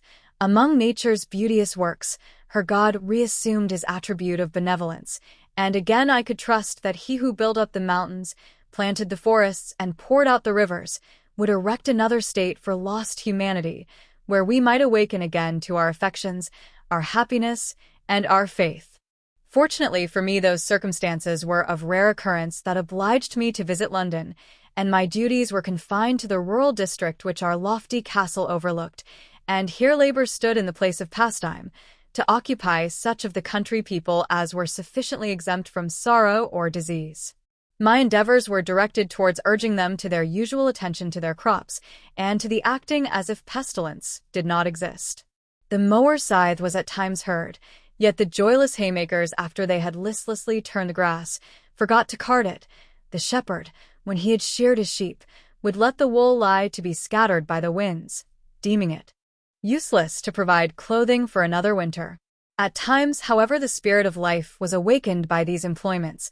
The sun, the refreshing breeze, the sweet smell of the hay, the rustling leaves, and prattling rivulets brought repose to the agitated bosom and bestowed a feeling akin to happiness on the apprehensive. Nor, strange to say, was the time without its pleasures. Young couples, who had loved long and hopelessly, suddenly found every impediment removed, and wealth pour in from the death of relatives. The very danger drew them closer. The immediate peril urged them to seize the immediate opportunity. Wildly and passionately they sought to know what delights existence afforded, before they yielded to death, and, snatching their pleasures with rough strife, thorough the iron gates of life. 13. They defied the conquering pestilence to destroy what had been, or to erase even from their deathbed thoughts the sentiment of happiness which had been theirs. One instance of this kind came immediately under our notice, where a high-born girl had in early youth given her heart to one of meaner extraction. He was a schoolfellow and friend of her brother's, and usually spent a part of the holidays at the mansion of the Duke her father. They had played together as children, been the confidants of each other's little secrets, mutual aids and consolers in difficulty and sorrow. Love had crept in, noiseless, terrorless at first, till each felt their life bound up in the other, and at the same time knew that they must part. Their extreme youth, and the purity of their attachment, made them yield with less resistance to the tyranny of circumstances. The father of the fair Juliet separated them, but not until the young lover had promised to remain absent only till he had rendered himself worthy of her, and she had vowed to preserve her virgin heart, his treasure, till he returned to claim and possess it. Plague came, threatening to destroy at once the aim of the ambitious and the hopes of love. Long the Duke of L. derided the idea that there could be danger while he pursued his plans of cautious seclusion, and he so far succeeded that it was not till this second summer that the destroyer, at one fell stroke, overthrew his precautions, his security, and his life. Poor Juliet saw one by one, father, mother, brothers, and sisters, sicken and die. Most of the servants fled on the first appearance of disease. Those who remained were infected mortally. No neighbor or rustic ventured within the verge of contagion. By a strange fatality Juliet alone escaped, and she to the last waited on her relatives, and smoothed the pillow of death. The moment at length came when the last blow was given to the last of the house. The youthful survivor of her race sat alone among the dead. There was no living being near to soothe her or withdraw her from this hideous company. With the declining heat of a September night, a whirlwind of storm, thunder, and hail rattled round the house, and with ghastly harmony sung the dirge of her family. She sat upon the ground absorbed in wordless despair, when through the gusty wind and bickering rain she thought she heard her name called. Whose could that familiar voice be? Not one of her relations, for they lay glaring on her with stony eyes. Again her name was syllabled, and she shuddered as she asked herself, "Am I becoming mad, or am I dying, that I hear the voices of the departed?" A second thought passed, swift as an arrow, into her brain. She rushed to the window, and a flash of lightning shewed to her the expected vision, her lover in the shrubbery beneath. Joy lent her strength to descend the stairs, to open the door, and then she fainted in his supporting arms. 1,000 times she reproached herself, as with a crime, that she should revive to happiness with him. The natural clinging of the human mind to life and joy was in its full energy in her young heart. She gave herself impetuously up to the enchantment. They were married, and in their radiant features I saw incarnate, for the last time, the spirit of love, of rapturous sympathy, which once had been the life of the world. I envied them, but felt how impossible it was to imbibe the same feeling, now that years had multiplied my ties in the world. Above all, the anxious mother, my own beloved and drooping Idris, claimed my earnest care. I could not reproach the anxiety that never for a moment slept in her heart, but I exerted myself to distract her attention from too keen an observation of the truth of things, of the near and nearer approaches of disease, misery, and death, of the wild look of our attendants as intelligence of another, and yet another death reached us. For to the last something new occurred that seemed to transcend in horror all that had gone before. Wretched beings crawled to die under our succoring roof. The inhabitants of the castle decreased daily, while the survivors huddled together in fear, and, as in a famine-struck boat, the sport of the wild, interminable waves, each looked in the other's face, to guess on whom the death lot would next fall. All this I endeavored to veil, so that it might least impress my Idris. Yet, as I have said, my courage survived even despair. I might be vanquished, but I would not yield. One day, it was the 9th of September, seemed devoted to every disaster, to every harrowing incident. Early in the day, I heard of the arrival of the aged grandmother of one of our servants at the castle. This old woman had reached her 100th year. Her skin was shriveled, her form was bent and lost in extreme decrepitude, but as still from year to year she continued in existence, outliving many younger and stronger, she began to feel as if she were to live forever. The plague came, and the inhabitants of her village died. Clinging, with the dastard feeling of the aged, to the remnant of her spent life, she had, on hearing that the pestilence had come into her neighborhood, barred her door and closed her casement, refusing to communicate with any. She would wander out at night to get food, and returned home, pleased that she had met no one, that she was in no danger from the plague. As the earth became more desolate, her difficulty in acquiring sustenance increased. At first, her son, who lived near, had humored her by placing articles of food in her way. At last he died. But, even though threatened by famine, her fear of the plague was paramount, and her greatest care was to avoid her fellow creatures. She grew weaker each day, and each day she had further to go. The night before, she had reached Datchet, and, prowling about, had found a baker's shop open and deserted. Laden with spoil, she hastened to return, and lost her way. The night was windless, hot, and cloudy. Her load became too heavy for her, and one by one she threw away her loaves, still endeavoring to get along, though her hobbling fell into lameness, and her weakness at last into inability to move. She lay down among the tall corn, and fell asleep. Deep in midnight, she was awaked by a rustling near her. She would have started up, but her stiff joints refused to obey her will. A low moan close to her ear followed, and the rustling increased. She heard a smothered voice breathe out, "Water, water," several times, And then again a sigh heaved from the heart of the sufferer. The old woman shuddered. She contrived at length to sit upright, but her teeth chattered, and her knees knocked together. Close, very close, lay a half-naked figure, just discernible in the gloom, and the cry for water and the stifled moan were again uttered. Her motions at length attracted the attention of her unknown companion.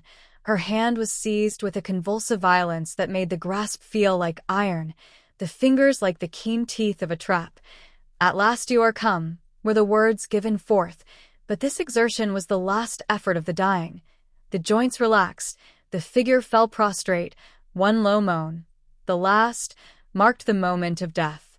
Morning broke, and the old woman saw the corpse, marked with a fatal disease, close to her.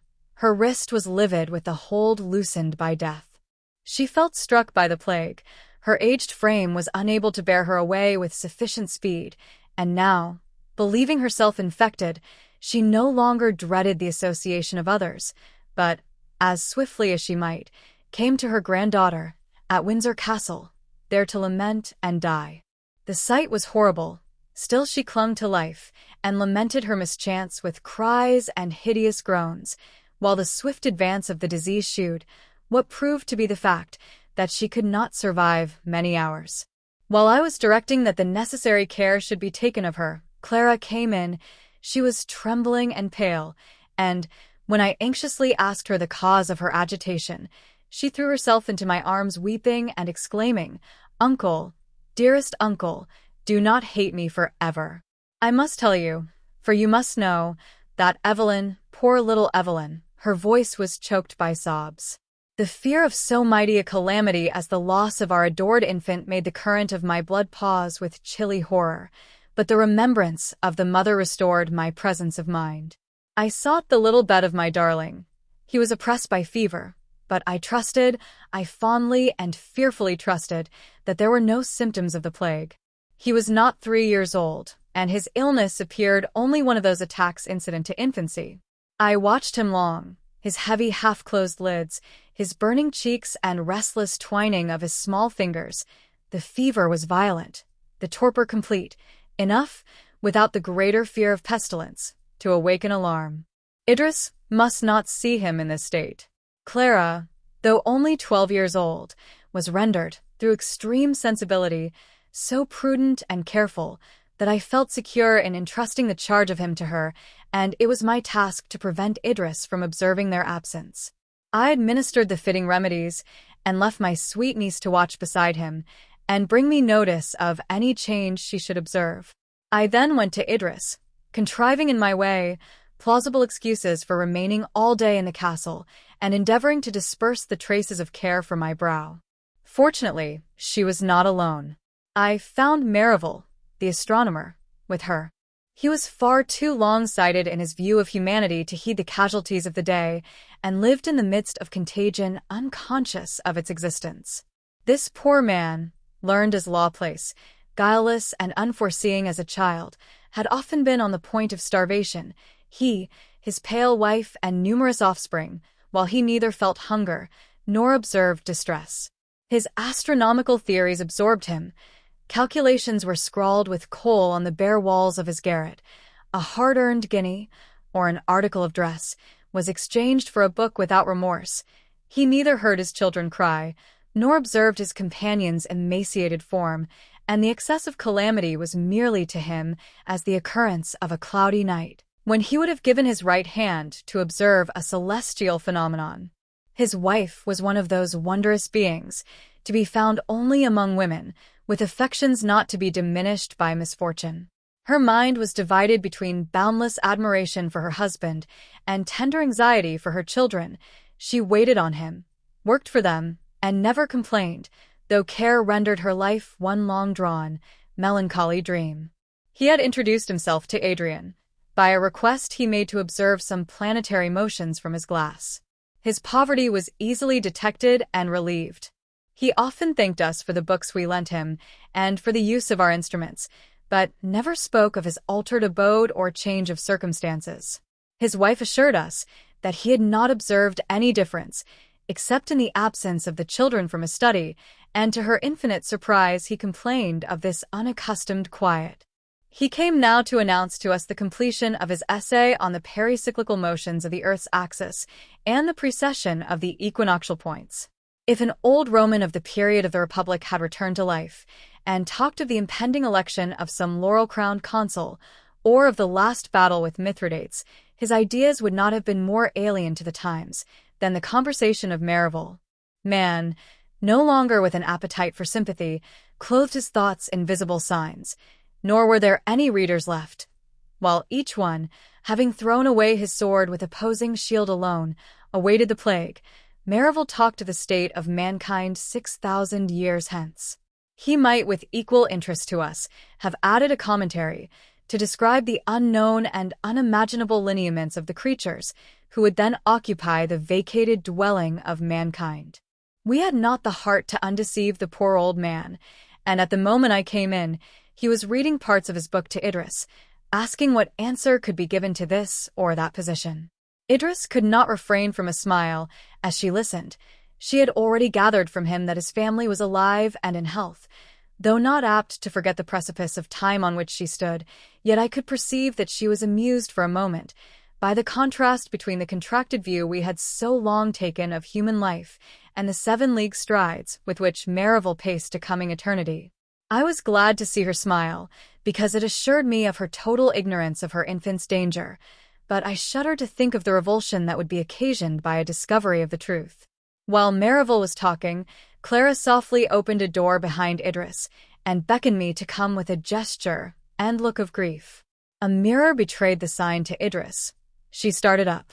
To suspect evil, to perceive that, Alfred being with us, the danger must regard her youngest darling, to fly across the long chambers into his apartment, was the work but of a moment.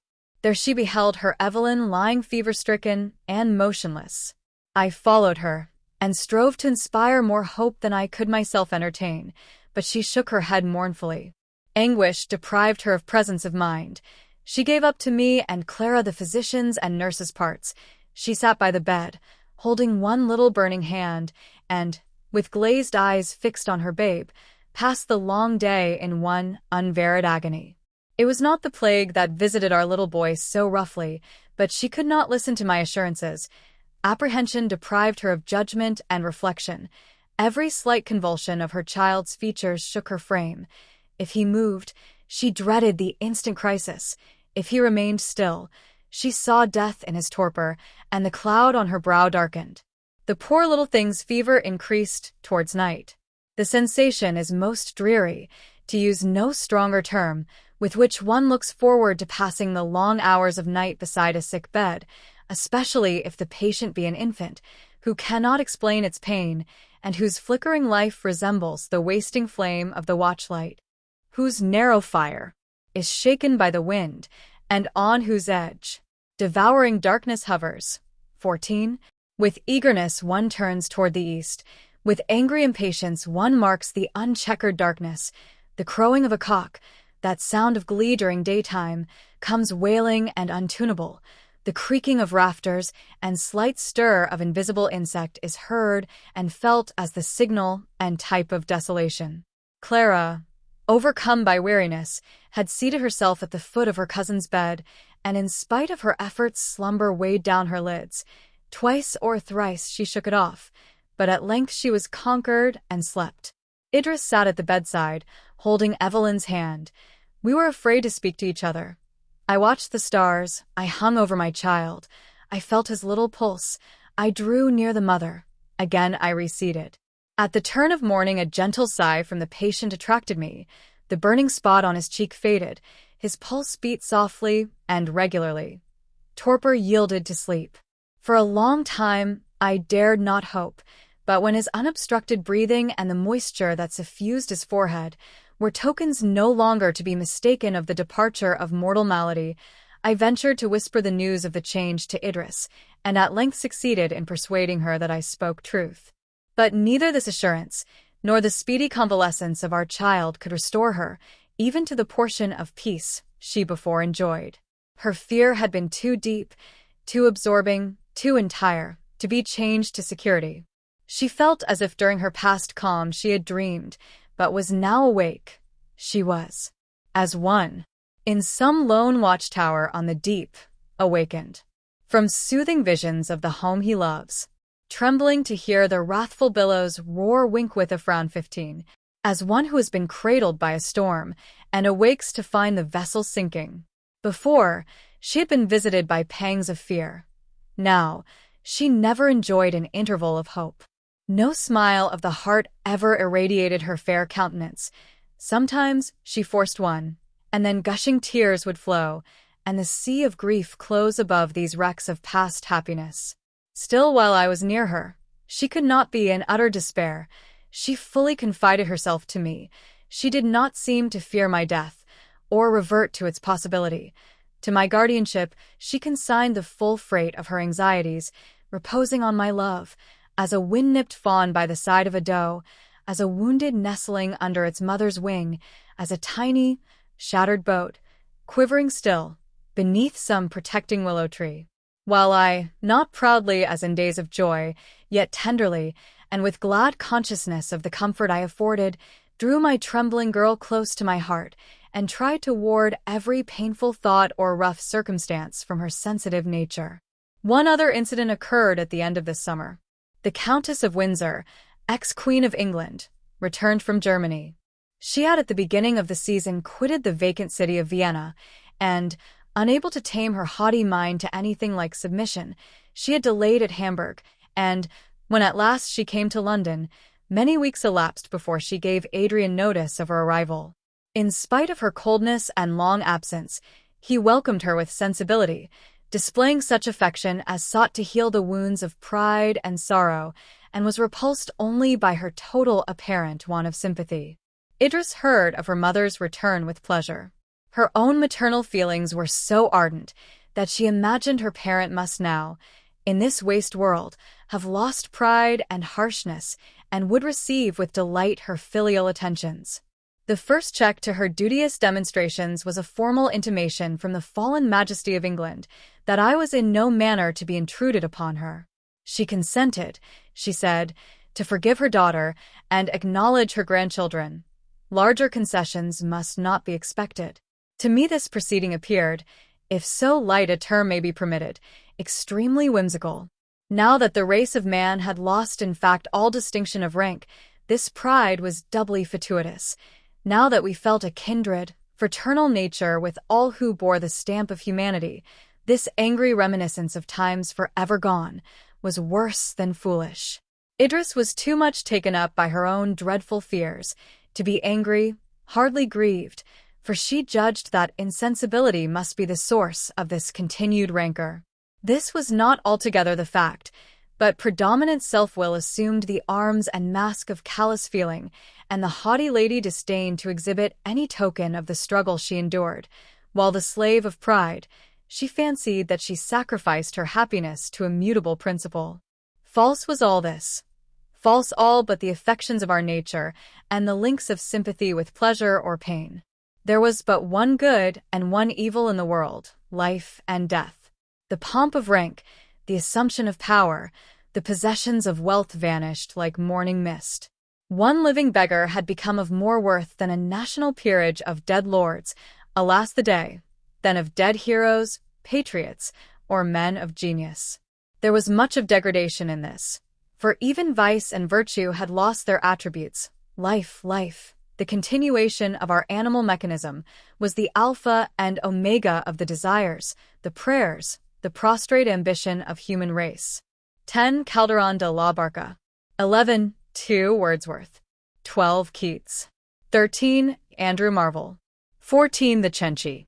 15. The Bride's Tragedy, by T. L. Beddoes, Esq. Chapter 9. Half England was desolate when October came, and the equinoctial winds swept over the earth, chilling the ardors of the unhealthy season. The summer, which was uncommonly hot, had been protracted into the beginning of this month, when on the 18th a sudden change was brought about from summer temperature to winter frost. Pestilence then made a pause in her death-dealing career. Gasping, not daring to name our hopes, yet full even to the brim with intense expectation, we stood, as a shipwrecked sailor stands on a barren rock island by the ocean, watching a distant vessel, fancying that now it nears, and then again that it is bearing from sight. This promise of a renewed lease of life turned rugged natures to melting tenderness, and by contrast filled the soft with harsh and unnatural sentiments. When it seemed destined that all were to die, we were reckless of the how and when. Now that the virulence of the disease was mitigated, and it appeared willing to spare some, each was eager to be among the elect, and clung to life with dastard tenacity. Instances of desertion became more frequent, and even murders, which made the hearer sick with horror, where the fear of contagion had armed those nearest in blood against each other. But these smaller and separate tragedies were about to yield to a mightier interest, and, while we were promised calm from infectious influences, a tempest arose wilder than the winds, a tempest bred by the passions of man, nourished by his most violent impulses, unexampled and dire. A number of people from North America, the relics of that populous continent, had set sail for the East with mad desire of change, leaving their native plains for lands not less afflicted than their own. Several hundreds landed in Ireland, about the 1st of November, and took possession of such vacant habitations as they could find, seizing upon the superabundant food and the stray cattle. As they exhausted the produce of one spot, they went on to another. At length they began to interfere with the inhabitants, and strong in their concentrated numbers, ejected the natives from their dwellings, and robbed them of their winter store. A few events of this kind roused the fiery nature of the Irish, and they attacked the invaders. Some were destroyed, the major part escaped by quick and well-ordered movements, and danger made them careful. Their numbers ably arranged, the very deaths among them concealed, moving on in good order and apparently given up to enjoyment, they excited the envy of the Irish. The Americans permitted a few to join their band, and presently the recruits outnumbered the strangers. Nor did they join with them, nor imitate the admirable order which, preserved by the transatlantic chiefs, rendered them at once secure and formidable. The Irish followed their track in disorganized multitudes, each day increasing, each day becoming more lawless. The Americans were eager to escape from the spirit they had roused, and, reaching the eastern shores of the island, embarked for England. Their incursion would hardly have been felt had they come alone, but the Irish, collected in unnatural numbers, began to feel the inroads of famine, and they followed in the wake of the Americans for England also. The crossing of the sea could not arrest their progress. The harbors of the desolate seaports of the west of Ireland were filled with vessels of all sizes, from the man-of-war to the small fisher's boat, which lay sailorless and rotting on the lazy deep. The emigrants embarked by hundreds, and unfurling their sails with rude hands, made strange havoc of buoy and cordage. Those who modestly betook themselves to the smaller craft, for the most part achieved their watery journey in safety. Some, in the true spirit of reckless enterprise, went on board a ship of 120 guns. The vast hull drifted with the tide out of the bay, and after many hours its crew of landsmen contrived to spread a great part of her enormous canvas. The wind took it, and while 1,000 mistakes of the helmsman made her present her head now to one point, and now to another, the vast fields of canvas that formed her sails flapped with a sound like that of a huge cataract, or such as a sea, like forest may give forth when buffeted by an equinoctial north wind. The portholes were open, and with every sea, which as she lurched, washed her decks, they received whole tons of water. The difficulties were increased by a fresh breeze which began to blow, whistling among the shrouds, dashing the sails this way and that, and rending them with horrid split, and such were as may have visited the dreams of Milton, when he imagined the winnowing of the arch-fiend's van-like wings, which increased the uproar of wild chaos. These sounds were mingled with the roaring of the sea, the splash of the chafed billows round the vessel's sides, and the gurgling up of the water in the hold. The crew, many of whom had never seen the sea before, felt indeed as if heaven and earth came ruining together as the vessel dipped her bows in the waves, or rose high upon them. Their yells were drowned in the clamor of elements and the thunder rivings of their unwieldy habitation. They discovered at last that the water gained on them, and they betook themselves to their pumps. they might as well have labored to empty the ocean by bucketfuls. As the sun went down, the gale increased. The ship seemed to feel her danger. She was now completely waterlogged and presented other indications of settling before she went down. The bay was crowded with vessels whose crews, for the most part, were observing the uncouth sportings of this huge, unwieldy machine. They saw her gradually sink, the waters now rising above her lower decks. They could hardly wink before she had utterly disappeared, nor could the place where the sea had closed over her be at all discerned. Some few of her crew were saved, but the greater part clinging to her cordage and masts went down with her, to rise only when death loosened their hold. This event caused many of those who were about to sail to put foot again on firm land, ready to encounter any evil rather than to rush into the yawning jaws of the pitiless ocean. But these were few in comparison to the numbers who actually crossed. Many went up as high as Belfast to ensure a shorter passage, and then journeying south through Scotland, they were joined by the poorer natives of that country, and all poured with one consent into England. Such incursions struck the English with affright, in all those towns where there was still sufficient population to feel the change. There was room enough indeed in our hapless country for twice the number of invaders, but their lawless spirit instigated them to violence.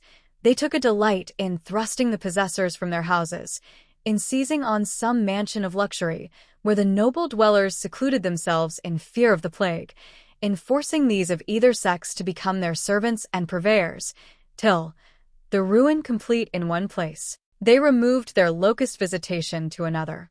When unopposed they spread their ravages wide. In cases of danger they clustered, and by dint of numbers overthrew their weak and despairing foes. They came from the east and the north, and directed their course without apparent motive, but unanimously towards our unhappy metropolis. Communication had been to a great degree cut off through the paralyzing effects of pestilence, so that the van of our invaders had proceeded as far as Manchester and Derby before we received notice of their arrival. They swept the country like a conquering army, burning, laying waste, murdering. The lower and vagabond English joined with them. Some few of the Lord's lieutenant who remained endeavored to collect the militia, but the ranks were vacant, panic seized on all, and the opposition that was made only served to increase the audacity and cruelty of the enemy. They talked of taking London, conquering England, calling to mind the long detail of injuries which had for many years been forgotten. Such vaunts displayed their weakness, rather than their strength, yet still they might do extreme mischief, which, ending in their destruction, would render them at last objects of compassion and remorse. We were now taught how, in the beginning of the world, mankind clothed their enemies in impossible attributes, and how details proceeding from mouth to mouth might, like Virgil's ever-growing rumor, reach the heavens with her brow, and clasp Hesperus and Lucifer with her outstretched hands. Gorgon and centaur, dragon and iron-hoofed lion, vast sea monster and gigantic hydra, were but types of the strange and appalling accounts brought to London concerning our invaders. Their landing was long unknown, but having now advanced within 100 miles of London, the country people flying before them arrived in successive troops, each exaggerating the numbers, fury, and cruelty of the assailants. Tumult filled the before quiet streets. Women and children deserted their homes, escaping they knew not whither. Fathers, husbands, and sons stood trembling, not for themselves, but for their loved and defenseless relations. As the country people poured into London, the citizens fled southwards. They climbed the higher edifices of the town, fancying that they could discern the smoke and flames the enemy spread around them. As Windsor lay, to a great degree, in the line of march from the west, I removed my family to London, assigning the Tower for their sojourn, and joining Adrian, acted as his lieutenant in the coming struggle. We employed only 2 days in our preparations, and made good use of them. Artillery and arms were collected. The remnants of such regiments as could be brought through many losses into any show of muster were put under arms, with that appearance of military discipline which might encourage our own party and seem most formidable to the disorganized multitude of our enemies. Even music was not wanting. Banners floated in the air, and the shrill fife and loud trumpet breathed forth sounds of encouragement and victory. A practiced ear might trace an undue faltering in the step of the soldiers, but this was not occasioned so much by fear of the adversary as by disease, by sorrow, and by fatal prognostications, which often weighed most potently on the brave and quelled the manly heart to abject subjection. Adrian led the troops. He was full of care. It was small relief to him that our discipline should gain us success in such a conflict. While plague still hovered to equalize the conqueror and the conquered, it was not victory that he desired, but bloodless peace. As we advanced, we were met by bands of peasantry, whose almost naked condition, whose despair and horror, told at once the fierce nature of the coming enemy. The senseless spirit of conquest and thirst of spoil blinded them, while with insane fury they deluged the country in ruin. The sight of the military restored hope to those who fled, and revenge took place of fear. They inspired the soldiers with the same sentiment. Languor was changed to ardor, the slow step converted to a speedy pace, while the hollow murmur of the multitude, inspired by one feeling, and that deadly, filled the air, drowning the clang of arms and sound of music. Adrian perceived the change, and feared that it would be difficult to prevent them from wreaking their utmost fury on the Irish. He rode through the lines, charging the officers to restrain the troops, exhorting the soldiers, restoring order, and quieting in some degree the violent agitation that swelled every bosom. We first came upon a few stragglers of the Irish at St. Albans. They retreated, and, joining others of their companions, still fell back, till they reached the main body. Tidings of an armed and regular opposition recalled them to a sort of order. They made Buckingham their headquarters, and scouts were sent out to ascertain our situation. We remained for the night at Luton. In the morning a simultaneous movement caused us each to advance. It was early dawn, and the air, impregnated with freshest odor, seemed in idle mockery to play with our banners and bore onwards towards the enemy the music of the bands, the neighings of the horses, and regular step of the infantry. The first sound of martial instruments that came upon our undisciplined foe inspired surprise, not unmingled with dread. It spoke of other days, of days of concord and order. It was associated with times when plague was not, and man lived beyond the shadow of imminent fate. The pause was momentary. Soon we heard their disorderly clamor, the barbarian shouts, the untimed step of thousands coming on in disarray. Their troops now came pouring on us from the open country or narrow lanes. A large extent of unenclosed fields lay between us. We advanced to the middle of this, and then made a halt. Being somewhat on superior ground, we could discern the space they covered. When their leaders perceived us drawn out in opposition, they also gave the word to halt, and endeavored to form their men into some imitation of military discipline. The first ranks had muskets. Some were mounted, but their arms were such as they had seized during their advance, their horses those they had taken from the peasantry. There was no uniformity and little obedience, but their shouts and wild gestures showed the untamed spirit that inspired them. Our soldiers received the word, and advanced to quickest time, but in perfect order. Their uniform dresses, the gleam of their polished arms, their silence and looks of sullen hate, were more appalling than the savage clamor of our numerous foe. Thus coming nearer and nearer each other, the howls and shouts of the Irish increased. The English proceeded in obedience to their officers, until they came near enough to distinguish the faces of their enemies. The sight inspired them with fury. With one cry, that rent heaven and was re-echoed by the furthest lines, they rushed on. They disdained the use of the bullet, but with fixed bayonet dashed among the opposing foe. While the ranks opening at intervals, the matchmen lighted the cannon, whose deafening roar and blinding smoke filled up the horror of the scene. I was beside Adrian, a moment before he had again given the word to halt, and had remained a few yards distant from us in deep meditation. He was forming swiftly his plan of action, to prevent the effusion of blood. The noise of cannon, the sudden rush of the troops, and yell of the foe, startled him. With flashing eyes he exclaimed, "Not one of these must perish," and plunging the rowels into his horse's sides, he dashed between the conflicting bands. We, his staff, followed him to surround and protect him. Obeying his signal, however, we fell back somewhat. The soldiery perceiving him, paused in their onset. He did not swerve from the bullets that passed near him, but rode immediately between the opposing lines. Silence succeeded to clamor. About 50 men lay on the ground dying or dead. Adrian raised his sword in act to speak. By whose command, he cried, addressing his own troops, do you advance? Who ordered your attack? Fall back. These misguided men shall not be slaughtered, while I am your general. Sheath your weapons. These are your brothers. Commit not fratricide. Soon the plague will not leave one for you to glut your revenge upon. Will you be more pitiless than pestilence? As you honor me, as you worship God, in whose image those also are created, as your children and friends are dear to you, shed not a drop of precious human blood. He spoke with outstretched hand and winning voice, and then turning to our invaders, with a severe brow, he commanded them to lay down their arms. Do you think, he said, that because we are wasted by plague, you can overcome us?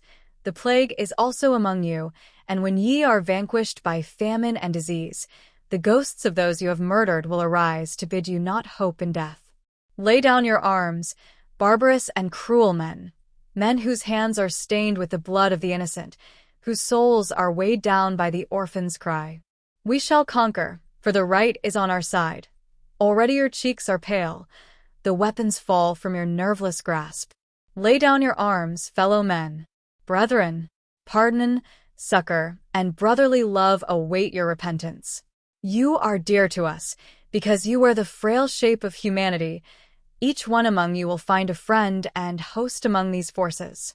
Shall man be the enemy of man, while plague, the foe to all, even now is above us, triumphing in our butchery, more cruel than her own? Each army paused. On our side the soldiers grasped their arms firmly, and looked with stern glances on the foe. These had not thrown down their weapons, more from fear than the spirit of contest. They looked at each other, each wishing to follow some example given him, but they had no leader. Adrian threw himself from his horse, and approaching one of those just slain, he was a man, he cried, and he is dead. Oh, quickly bind up the wounds of the fallen. Let not one die, let not one more soul escape. Through your merciless gashes, to relate before the throne of God the tale of fratricide. Bind up their wounds, restore them to their friends. Cast away the hearts of tigers that burn in your breasts. Throw down those tools of cruelty and hate.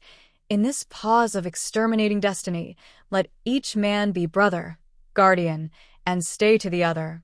Away with those blood-stained arms, and hasten some of you to bind up these wounds. As he spoke, he knelt on the ground, and raised in his arms a man from whose side the warm tide of life gushed. The poor wretch gasped. So still had either host become, that his moans were distinctly heard, and every heart, late fiercely bent on universal massacre, now beat anxiously in hope and fear for the fate of this one man. Adrian tore off his military scarf and bound it round the sufferer. It was too late. The man heaved a deep sigh, his head fell back, his limbs lost their sustaining power. He is dead, said Adrian, as the corpse fell from his arms on the ground, and he bowed his head in sorrow and awe. The fate of the world seemed bound up in the death of this single man. On either side the bands threw down their arms, even the veterans wept, and our party held out their hands to their foes, while a gush of love and deepest amity filled every heart.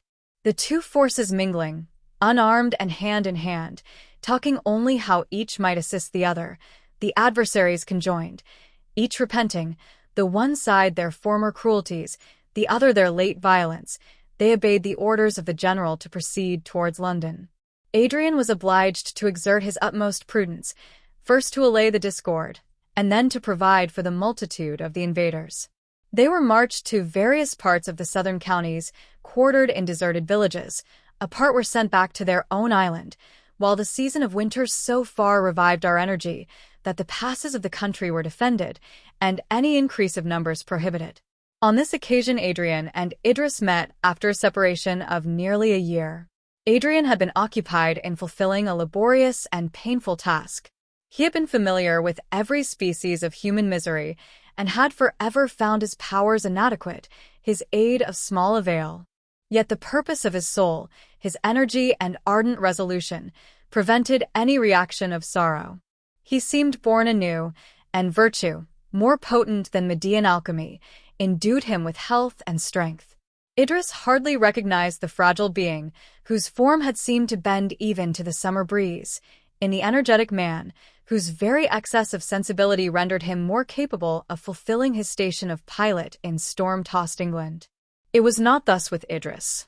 She was uncomplaining, but the very soul of fear had taken its seat in her heart. She had grown thin and pale, her eyes filled with involuntary tears, her voice was broken and low. She tried to throw a veil over the change which she knew her brother must observe in her, but the effort was ineffectual, and when alone with him, with a burst of irrepressible grief, she gave vent to her apprehensions and sorrow. She described in vivid terms the ceaseless care that with still renewing hunger ate into her soul. She compared this gnawing of sleepless expectation of evil to the vulture that fed on the heart of Prometheus. Under the influence of this eternal excitement and of the interminable struggles she endured to combat and conceal it, she felt, she said, as if all the wheels and springs of the animal machine worked at double rate, and were fast consuming themselves. Sleep was not sleep, for her waking thoughts, bridled by some remains of reason, and by the sight of her children happy and in health, were then transformed to wild dreams. All her terrors were realized, all her fears received their dread fulfillment. To this state there was no hope, no alleviation, unless the grave should quickly receive its destined prey, and she be permitted to die, before she experienced 1,000 living deaths in the loss of those she loved. Fearing to give me pain, she hid as best she could the excess of her wretchedness, but meeting thus her brother after a long absence, she could not restrain the expression of her woe, but with all the vividness of imagination with which misery is always replete, she poured out the emotions of her heart to her beloved and sympathizing Adrian. Her present visit to London tended to augment her state of inquietude, by shewing in its utmost extent the ravages occasioned by pestilence. It hardly preserved the appearance of an inhabited city. Grass sprung up thick in the streets, the squares were weed-grown, the houses were shut up, while silence and loneliness characterized the busiest parts of the town. Yet in the midst of desolation Adrian had preserved order, and each one continued to live according to law and custom, human institutions thus surviving as it were divine ones, and while the decree of population was abrogated, property continued sacred. It was a melancholy reflection, and in spite of the diminution of evil produced, it struck on the heart as a wretched mockery. All idea of resort for pleasure, of theaters and festivals had passed away. "Next summer," said Adrian as we parted on our return to Windsor, "will decide the fate of the human race. I shall not pause in my exertions until that time, but, if plague revives with the coming year, all contest with her must cease, and our only occupation be the choice of a grave." I must not forget one incident that occurred during this visit to London. The visits of Merivale to Windsor, before frequent, had suddenly ceased. At this time, where but a hair's line separated the living from the dead, I feared that our friend had become a victim to the all-embracing evil. On this occasion I went, dreading the worst, to his dwelling, to see if I could be of any service to those of his family who might have survived. The house was deserted, and had been one of those assigned to the invading strangers quartered in London. I saw his astronomical instruments put to strange uses, his globes defaced, his papers covered with abstruse calculations destroyed. The neighbors could tell me little, till I lighted on a poor woman who acted as nurse in these perilous times. She told me that all the family were dead, except Merivale himself, who had gone mad, she called it, yet on questioning her further, it appeared that he was possessed only by the delirium of excessive grief. This old man, tottering on the edge of the grave, and prolonging his prospect through millions of calculated years, this visionary who had not seen starvation in the wasted forms of his wife and children, or plague in the horrible sights and sounds that surrounded him, this astronomer, apparently dead on earth, and living only in the motion of the spheres, loved his family with unapparent but intense affection. Through long habit they had become a part of himself. His want of worldly knowledge, his absence of mind and infant guilelessness, made him utterly dependent on them. It was not till one of them died that he perceived their danger. One by one they were carried off by pestilence, and his wife, his helpmate and supporter, more necessary to him than his own limbs and frame, which had hardly been taught the lesson of self-preservation, the kind companion whose voice always spoke peace to him, closed her eyes in death. The old man felt the system of universal nature which he had so long studied and adored slide from under him, and he stood among the dead and lifted his voice in curses. No wonder that the attendant should interpret as frenzy the harrowing maledictions of the grief-struck old man. I had commenced my search late in the day, a November day, that closed in early with pattering rain and melancholy wind. As I turned from the door, I saw Merivale, or rather the shadow of Merivale, attenuated and wild, pass me and sit on the steps of his home. The breeze scattered the gray locks on his temples, the rain drenched his uncovered head. He sat hiding his face in his withered hands. I pressed his shoulder to awaken his attention, but he did not alter his position. "Merivale," I said, "it is long since we have seen you. You must return to Windsor with me. Lady Idris desires to see you. You will not refuse her request. Come home with me." He replied in a hollow voice, "Why deceive a helpless old man? Why talk hypocritically to one half-crazed? Windsor is not my home. My true home I have found, the home that the Creator has prepared for me." His accent of bitter scorn thrilled me. "Do not tempt me to speak," he continued. "My words would scare you. In an universe of cowards, I dare think. Among the churchyard tombs, among the victims of his merciless tyranny, I dare reproach the supreme evil. How can he punish me? Let him bare his arm and transfix me with lightning. This is also one of his attributes." And the old man laughed. He rose, and I followed him through the rain to a neighboring churchyard. He threw himself on the wet earth. "Here they are," he cried, "beautiful creatures, breathing, speaking, loving creatures. She who by day and night cherished the age-worn lover of her youth. They, parts of my flesh, my children. Here they are. Call them, scream their names through the night. They will not answer." He clung to the little heaps that marked the graves. "I ask but one thing. I do not fear his hell, for I have it here. I do not desire his heaven. Let me but die and be laid beside them. Let me but, when I lie dead, feel my flesh as it moulders, mingle with theirs.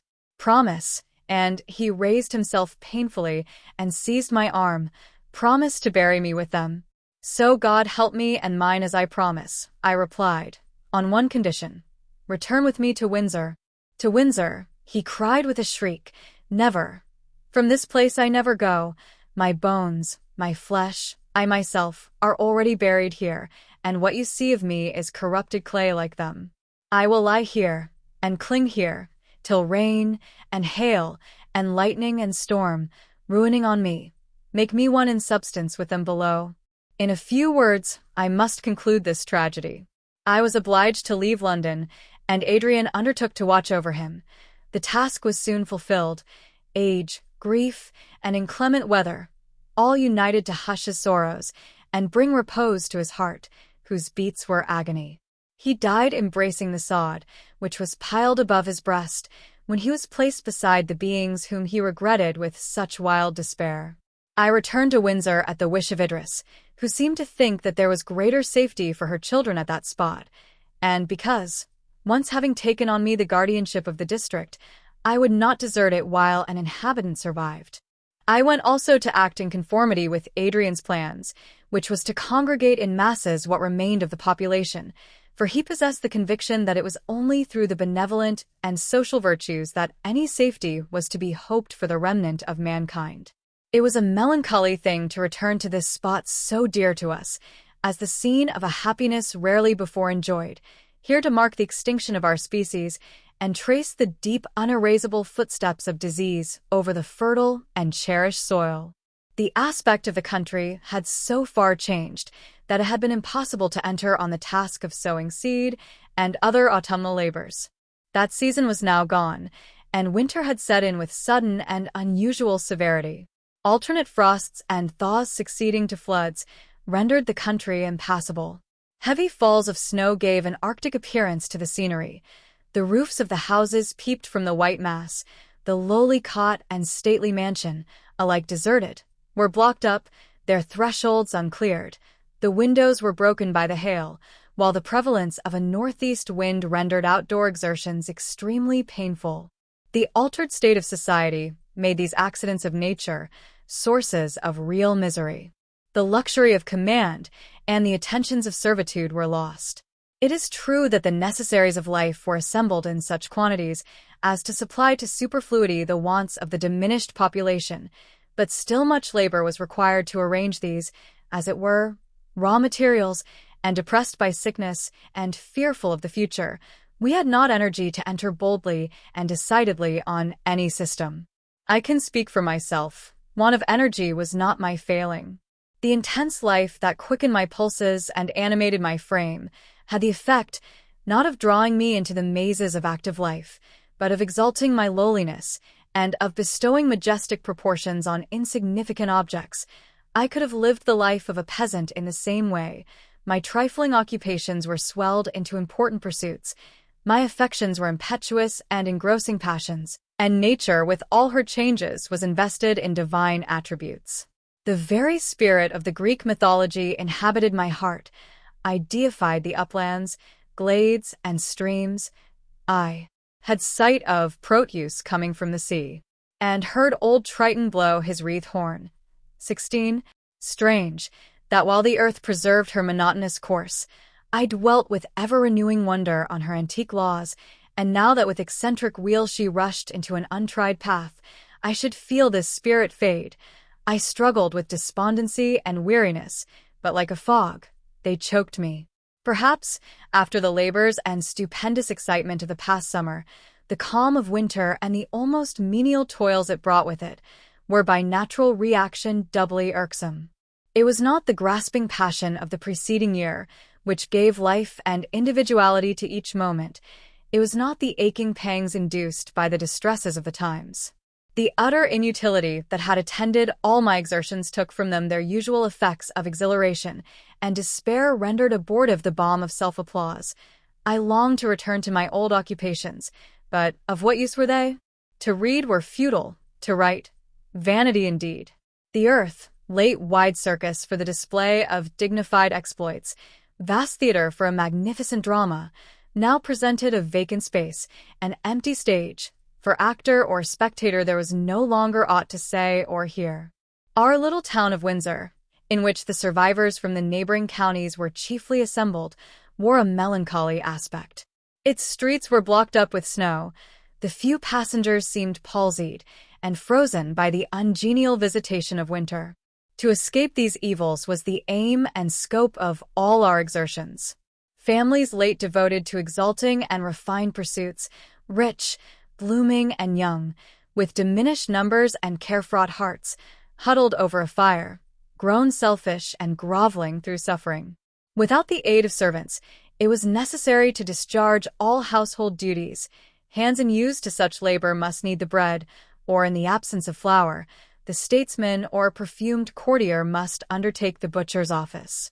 Poor and rich were now equal, or rather the poor were the superior, since they entered on such tasks with alacrity and experience, while ignorance, inaptitude, and habits of repose rendered them fatiguing to the luxurious, galling to the proud, disgustful to all whose minds, bent on intellectual improvement, held it their dearest privilege to be exempt from attending to mere animal wants. But in every change goodness and affection can find field for exertion and display. Among some these changes produced a devotion and sacrifice of self at once graceful and heroic. It was a sight for the lovers of the human race to enjoy, to behold, as in ancient times, the patriarchal modes in which the variety of kindred and friendship fulfilled their duteous and kindly offices. Youths, nobles of the land, performed for the sake of mother or sister the services of menials with amiable cheerfulness. They went to the river to break the ice and draw water. They assembled on foraging expeditions, or axe in hand felled the trees for fuel. The females received them on their return with the simple and affectionate welcome known before only to the lowly cottage, a clean hearth and bright fire, the supper ready cooked by beloved hands. gratitude for the provision for tomorrow's meal, strange enjoyments for the high-born English, yet they were now their sole, hard-earned, and dearly prized luxuries. None was more conspicuous for this graceful submission to circumstances, noble humility, and ingenious fancy to adorn such acts with romantic coloring than our own Clara. She saw my despondency and the aching cares of Idris. Her perpetual study was to relieve us from labor and to spread ease and even elegance over our altered mode of life. We still had some attendants spared by disease and warmly attached to us. But Clara was jealous of their services. She would be sole handmaid of Idris, sole minister to the wants of her little cousins. Nothing gave her so much pleasure as our employing her in this way. She went beyond our desires, earnest, diligent, and unwearied. Abra was ready ere we called her name. And though we called another, Abra came. 17.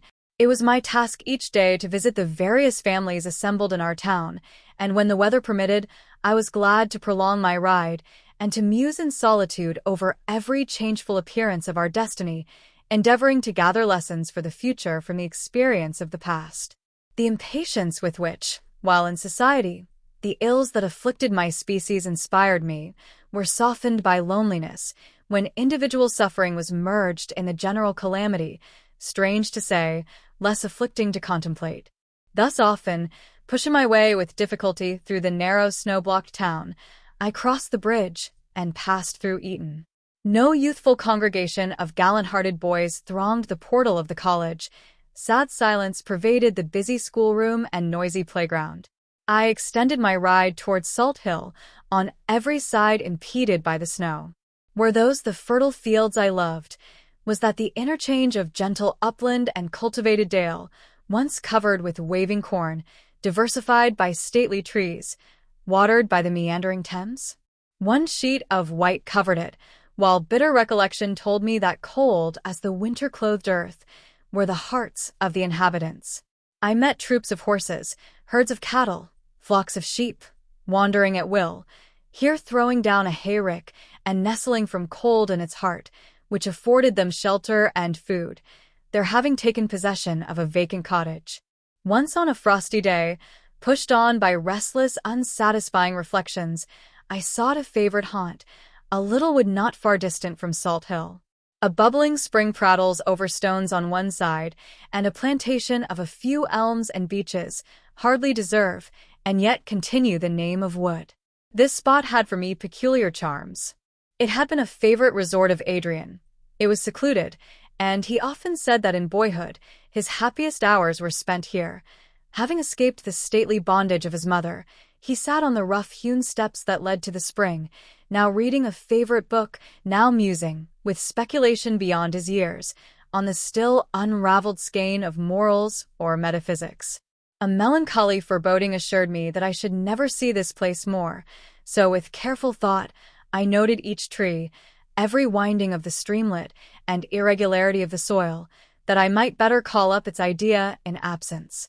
A robin redbreast dropped from the frosty branches of the trees upon the congealed rivulet. Its panting breast and half-closed eyes shewed that it was dying. A hawk appeared in the air. Sudden fear seized the little creature. It exerted its last strength, throwing itself on its back, raising its talons in impotent defense against its powerful enemy. I took it up and placed it in my breast. I fed it with a few crumbs from a biscuit. By degrees it revived. Its warm fluttering heart beat against me. I cannot tell why I detail this trifling incident, but the scene is still before me. The snow-clad fields seen through the silvered trunks of the beeches, the brook, in days of happiness alive with sparkling waters, now choked by ice, the leafless trees fantastically dressed in hoarfrost, the shapes of summer leaves imaged by winter's frozen hand on the hard ground, the dusky sky, drear, cold, and unbroken silence, while close in my bosom my feathered nursling lay warm and safe, speaking its content with a light chirp. Painful reflections thronged, stirring my brain with wild commotion. Cold and deathlike as the snowy fields was all earth, misery-stricken the life-tide of the inhabitants. Why should I oppose the cataract of destruction that swept us away? Why string my nerves and renew my wearied efforts, Ah, why? But that my firm courage and cheerful exertions might shelter the dear mate, whom I chose in the spring of my life, though the throbbings of my heart be replete with pain, though my hopes for the future are chill, still while your dear head, my gentlest love, can repose in peace on that heart, and while you derive from its fostering care, comfort, and hope, my struggles shall not cease. I will not call myself altogether vanquished. One fine February day, when the sun had reassumed some of its genial power, I walked in the forest with my family.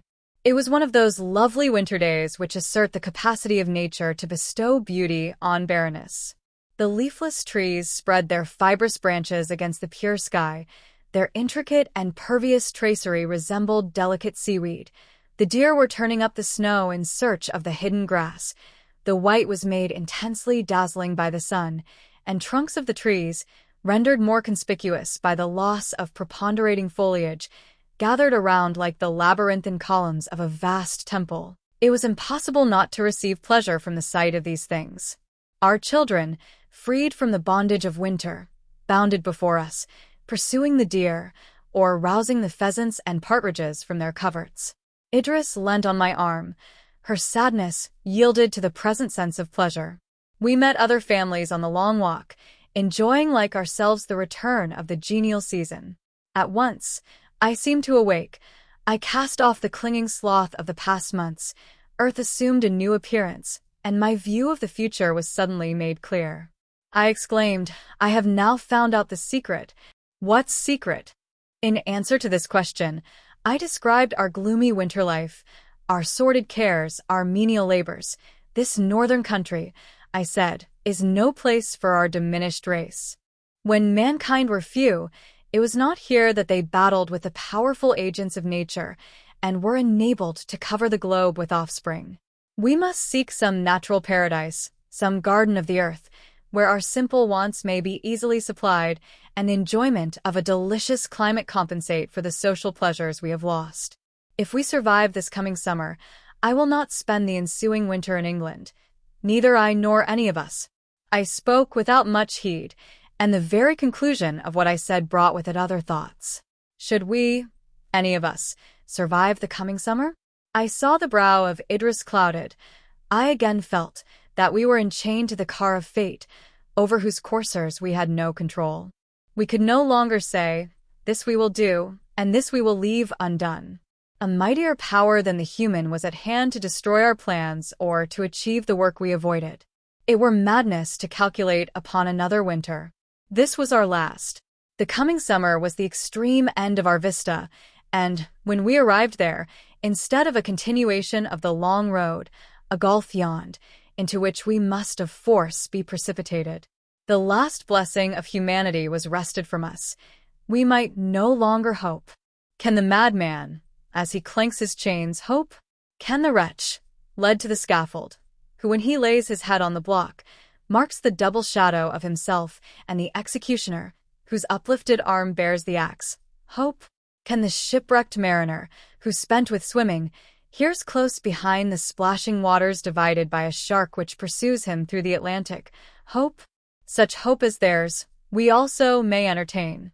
Old fable tells us that this gentle spirit sprung from the box of Pandora, else crammed with evils, but these were unseen and null. While all admired the inspiriting loveliness of young Hope, each man's heart became her home. She was enthroned sovereign of our lives, here and hereafter. She was deified and worshipped, declared incorruptible and everlasting. But like all other gifts of the Creator to man, she is mortal. Her life has attained its last hour. We have watched over her, nursed her flickering existence. Now she has fallen at once from youth to decrepitude, from health to immedicinable disease.